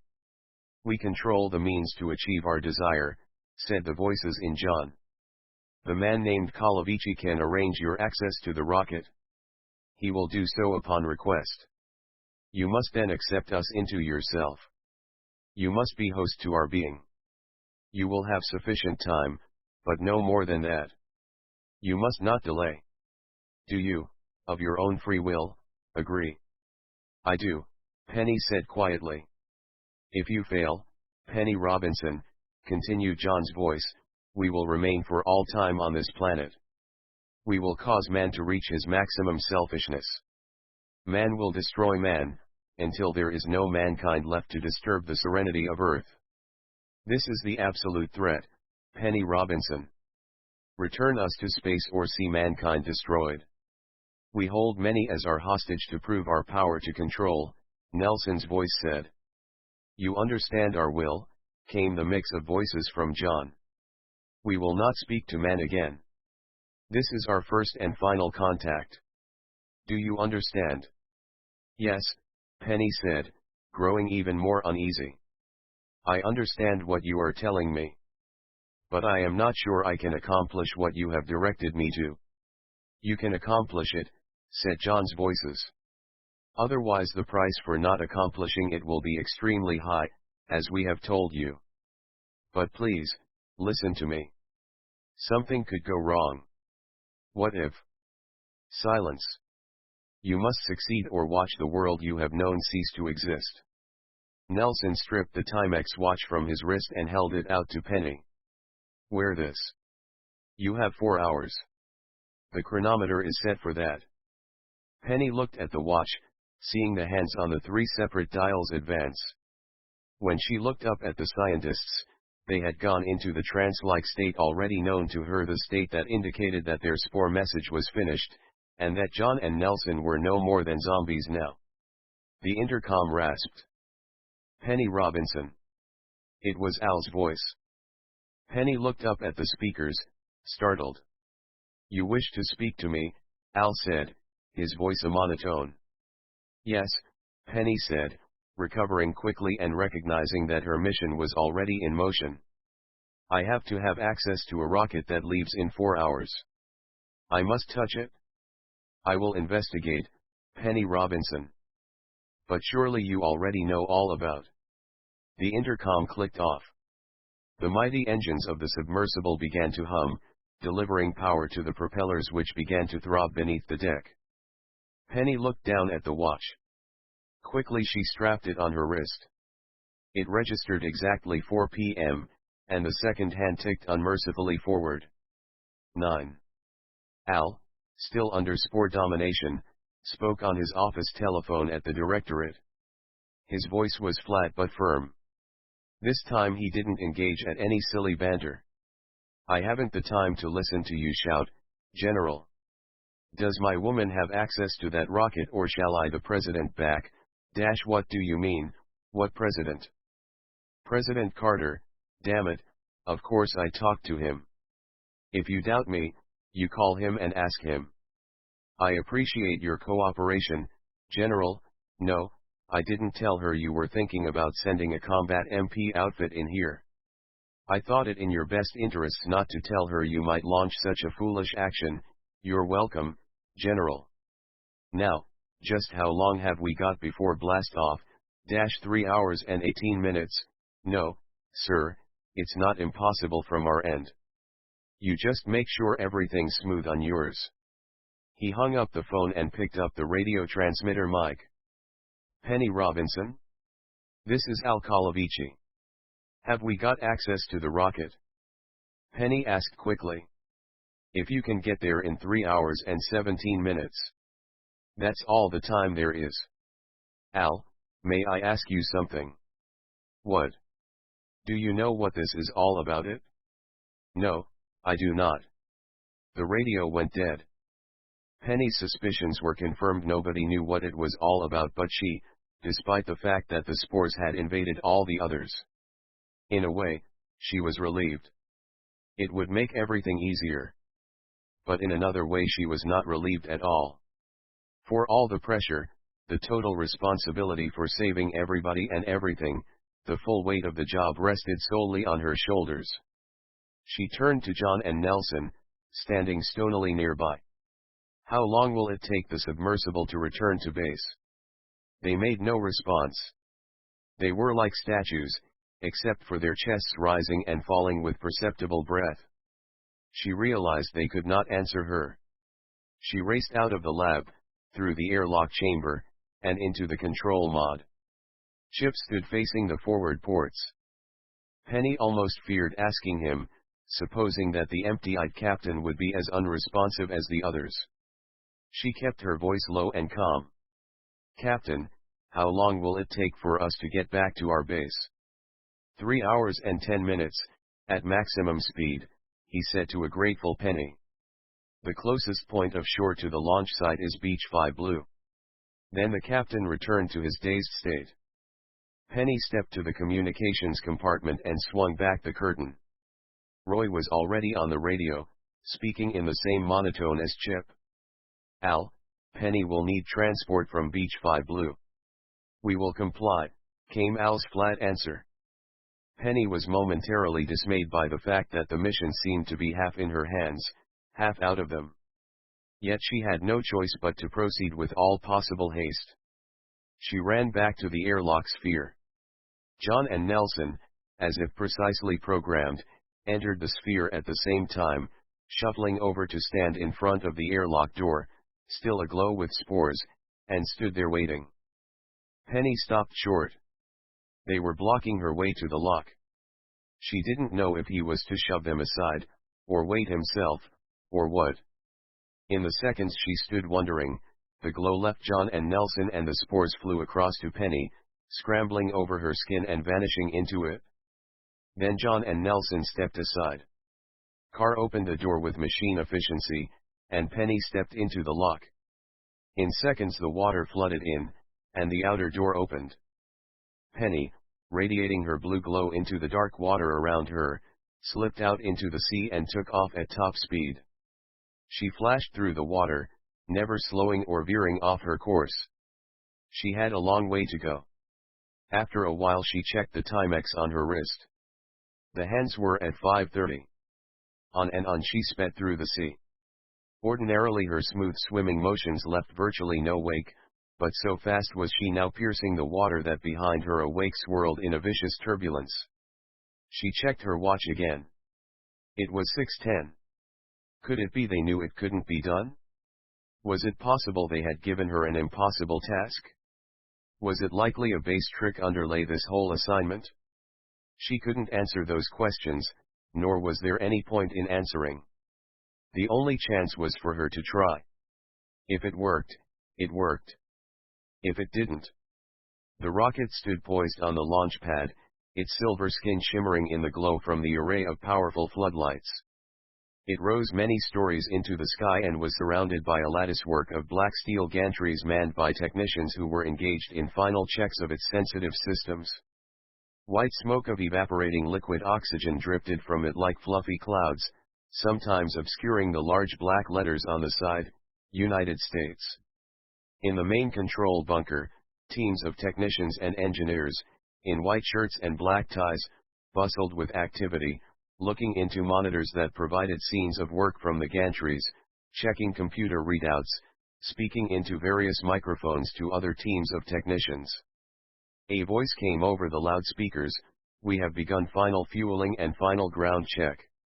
Various technicians nodded, moved around, adjusted their small headsets, trailing wires behind them. Another announcement came, "Countdown is at 40 minutes and 20 seconds to launch, and counting."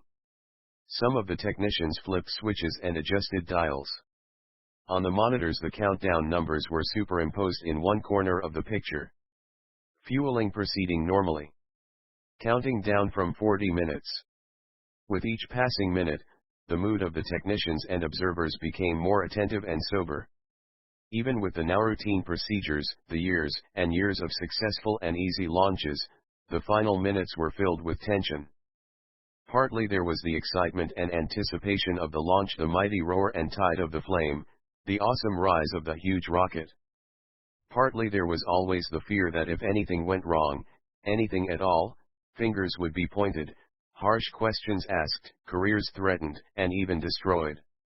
Launching a rocket, even a moderate-sized one like this with no astronaut aboard, and only a small space probe payload, was an ominous occasion.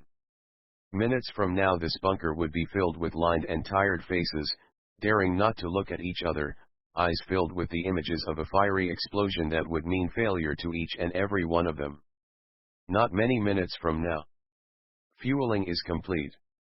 We are 11 minutes, 30 seconds, and counting. All systems are go. Plus plus plus plus plus plus plus. Far from this dramatic hubbub, at an isolated beach, a small helicopter thumped through the air and dropped smoothly to the sand. Al climbed out the passenger side, ducked under the rotor, and plodded across the sand to the water's edge. Under one arm he carried a white clean suit, and under the other he held a helmet. He stood still and stared out over the dark sea with glazed eyes. The beat of the helicopter engine mixed with the splash and hiss of the surf as Al stood waiting. He didn't have to wait long. Penny, aglow with his colony of spores, thrashed through the waves, struggled to gain a footing, then slogged the last few yards up onto the beach. Al handed him the clean suit and helmet. "We have 10 minutes, he droned. Penny snatched the gear and ran toward the helicopter, dragging Al along behind her by the arm. They climbed aboard and buckled themselves in. The craft lifted off, spun around, and headed inland through the night sky. Penny was surprised, but not particularly disturbed under the circumstances, to see that not only was Al obviously taken over but also that the pilot was clearly host to invasion by a spore. She quickly slithered into her white suit and pulled on the thin gloves. The voice of the ground controller came over the radio. "Copter 3-8-4Z7-5, we cannot give you permission to land. Repeat, your request for landing permission is denied at this time. Please circle away from the launch site and wait until after launch. We will be able to accommodate you at that time." "We can't wait," Penny cried, looking at the stony faces beside her. "We have to go in." Al picked up the mic, moving and speaking methodically. "Air control, we have NASA and Air Force permission to land before launch." "Yes sir, we copy you, sir. But we are now just 6 minutes to launch. It was not our understanding that you would arrive so late. We cannot honor that permission at this time. Please comply with previous instructions." "Air control," Al continued in his monotone, "we are coming in to land at the launch site. We are coming in now.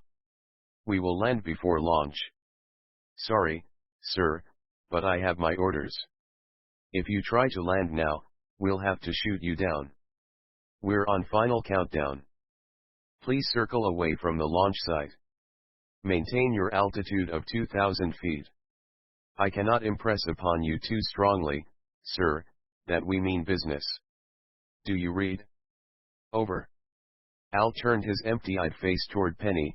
"They'll shoot us down," he said matter-of-factly. "I have to get to the rocket. It is the most vital thing in the world right now." Al turned slowly to the pilot. "Make a pass to the side of the launch site at 2,000 feet. Then turn, drop quickly, and come in very low. Maybe we'll avoid their guns." The chopper maintained altitude for the first pass, and nothing was heard from the radio. The lights of the launch site passed by and dimmed to the rear. "Now," Al said. The pilot moved his levers and the chopper went into a gut-wrenching drop of several hundred feet. At the same time he turned back toward the gantries and opened the speed up full. The needles on the gauges went past the red line danger points, and the craft shuddered at maximum power. The gantries rose higher and higher in their foreground as they roared in on their approach. Suddenly spotlights crisscrossed around them and came to a brilliant focus on them. "Copter 3-8-4Z7-5, came the air controller's frantic voice over the radio, "have you received our warning?" "Over." Al casually put the mic to his lips. "Controller, we do not read." "Please repeat." "We do not copy your message." "Over." You are ordered to stop descent and go to your original altitude of 2,000 feet and circle away from the launch site, the controller screamed, running his words together. Please repeat, Al drawled. We do not read you, ground control. The voice on the radio became hysterical and garbled. The chopper swung in over the launch area a few meters above the roofs of vans and bunkers, and headed straight for the rocket. Penny's eyes were riveted to the spidery main gantry. And suddenly they were down. As Penny sprung out, 2 spores from the pilot and Al flitted across to join the rest in him. 2 MPs screeched their jeep to a halt and jumped out near Penny, M16s ready at their hips. I'm Penny Robinson, she yelled. I must get to the rocket. It must not be launched before I get there. Hasn't anybody? We have instructions to pass you if you arrived in time, said one of the MPs. They've already removed the elevator outside the rocket, ma'am. You'll have to use the stairs. It's one hell of a climb to the payload, ma'am, doubt you can make it? My understanding is they're not going to hold the countdown for you. Penny was already racing across the concrete toward the rocket. Over the loudspeakers, she heard, all systems are go. We are 3 minutes from launch and counting. Penny leaped onto the gantry stairs. Flight after flight she covered, whipping around the landings without the slightest pause. Up, up he went, passing through halos of lights and clouds of steam from the liquid oxygen fuel. 2 minutes, 10 seconds, and counting. The ground spun and dropped away beneath her as she wound around and around the landings and tore up the flights of steel stairs.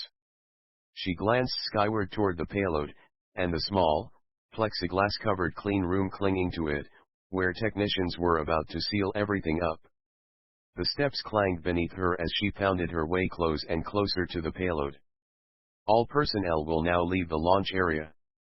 The warning siren wailed, piercing the night air, echoing off the steaming, silver rocket. Penny heard it and knew what it meant. Hundreds of steps were behind her, less than 100 to go. Finally she reached the base of the canopied chamber. A metal door separated the last step from the entrance. Penny slammed her fists up against the door over her head. Penny Robinson, she bellowed. It's Penny Robinson. A soft buzzer sounded. The door slid open. Penny hurled herself through. 2 engineers were locking down the last 2 openings in the middle section of the complex unit. Their silver wrenches glistened in their hands. Seeing her, they stepped back. I must have 15 seconds. Knock yourself out, said one, handing Penny his wrench and backing off toward the waiting cherry picker that would take the 2 engineers down. Penny lunged to the half-sealed panel and wedged her gloved hands into the tiny opening.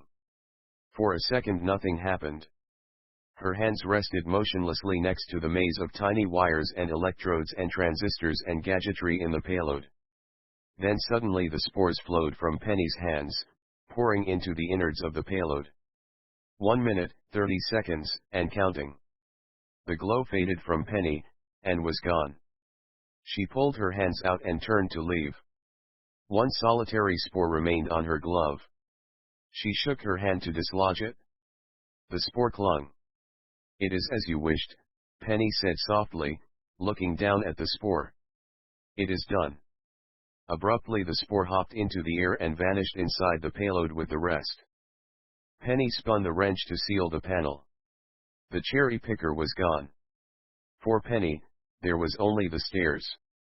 To get down in time, she performed a circus act. Grasping the railing of the stairway with hands and feet, she slid down, section after section, she dropped upon landing after landing, springing back to the rail at each one to slide down another flight. As she thudded onto the ground, the loudspeaker announced, 30 seconds and counting.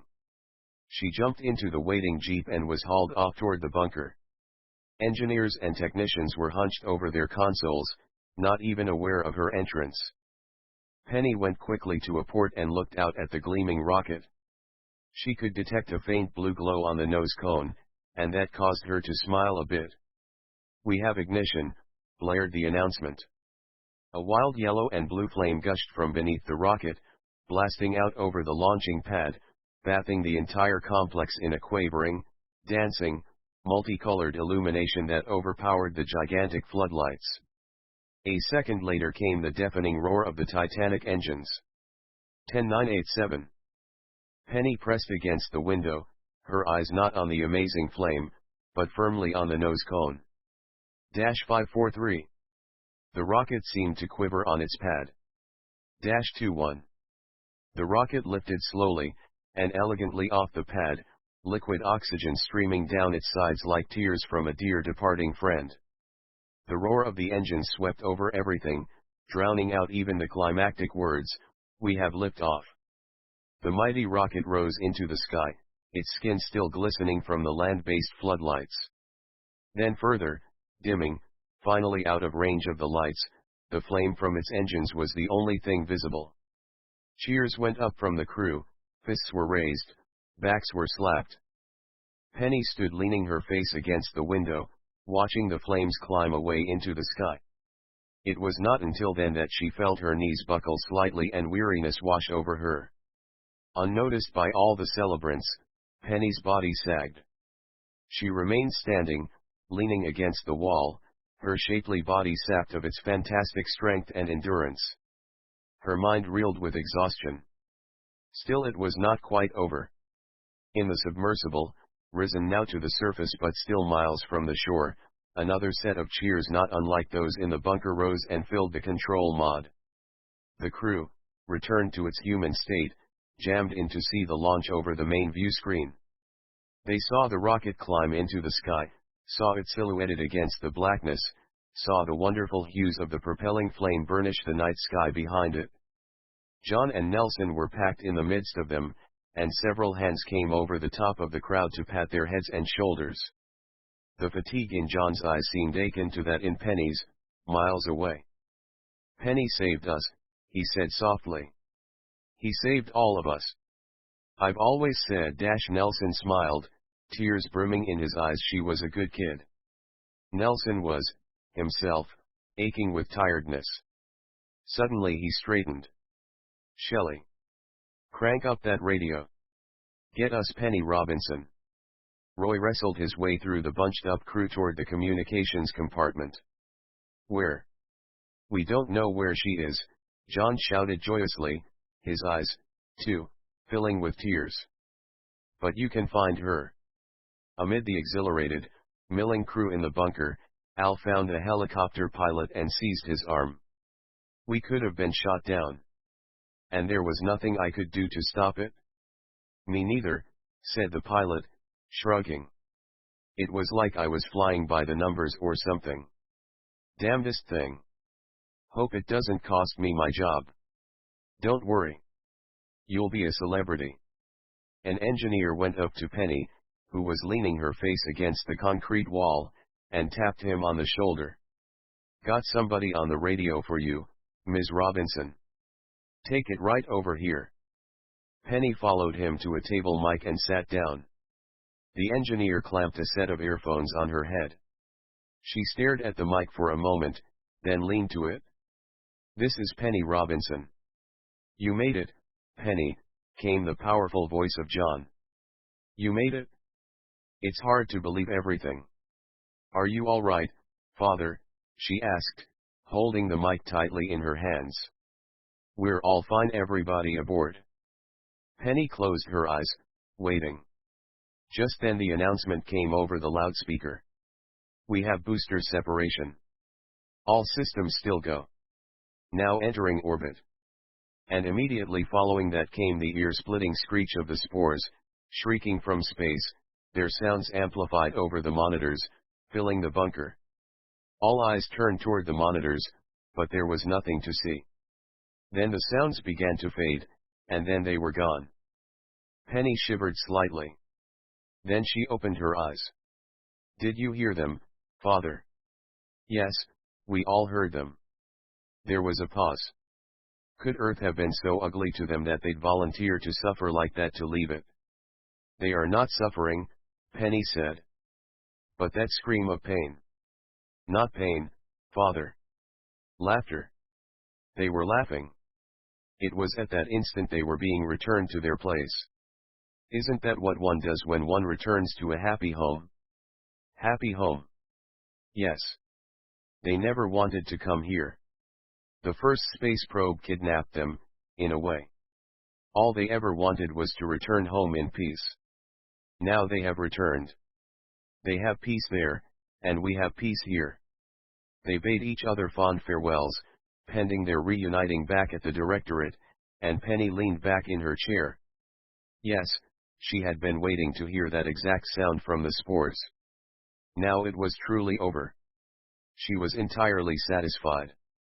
As she looked around the bunker at the waning celebration among the launch crew, she felt the deep satisfaction of having justified her place among human beings. The end.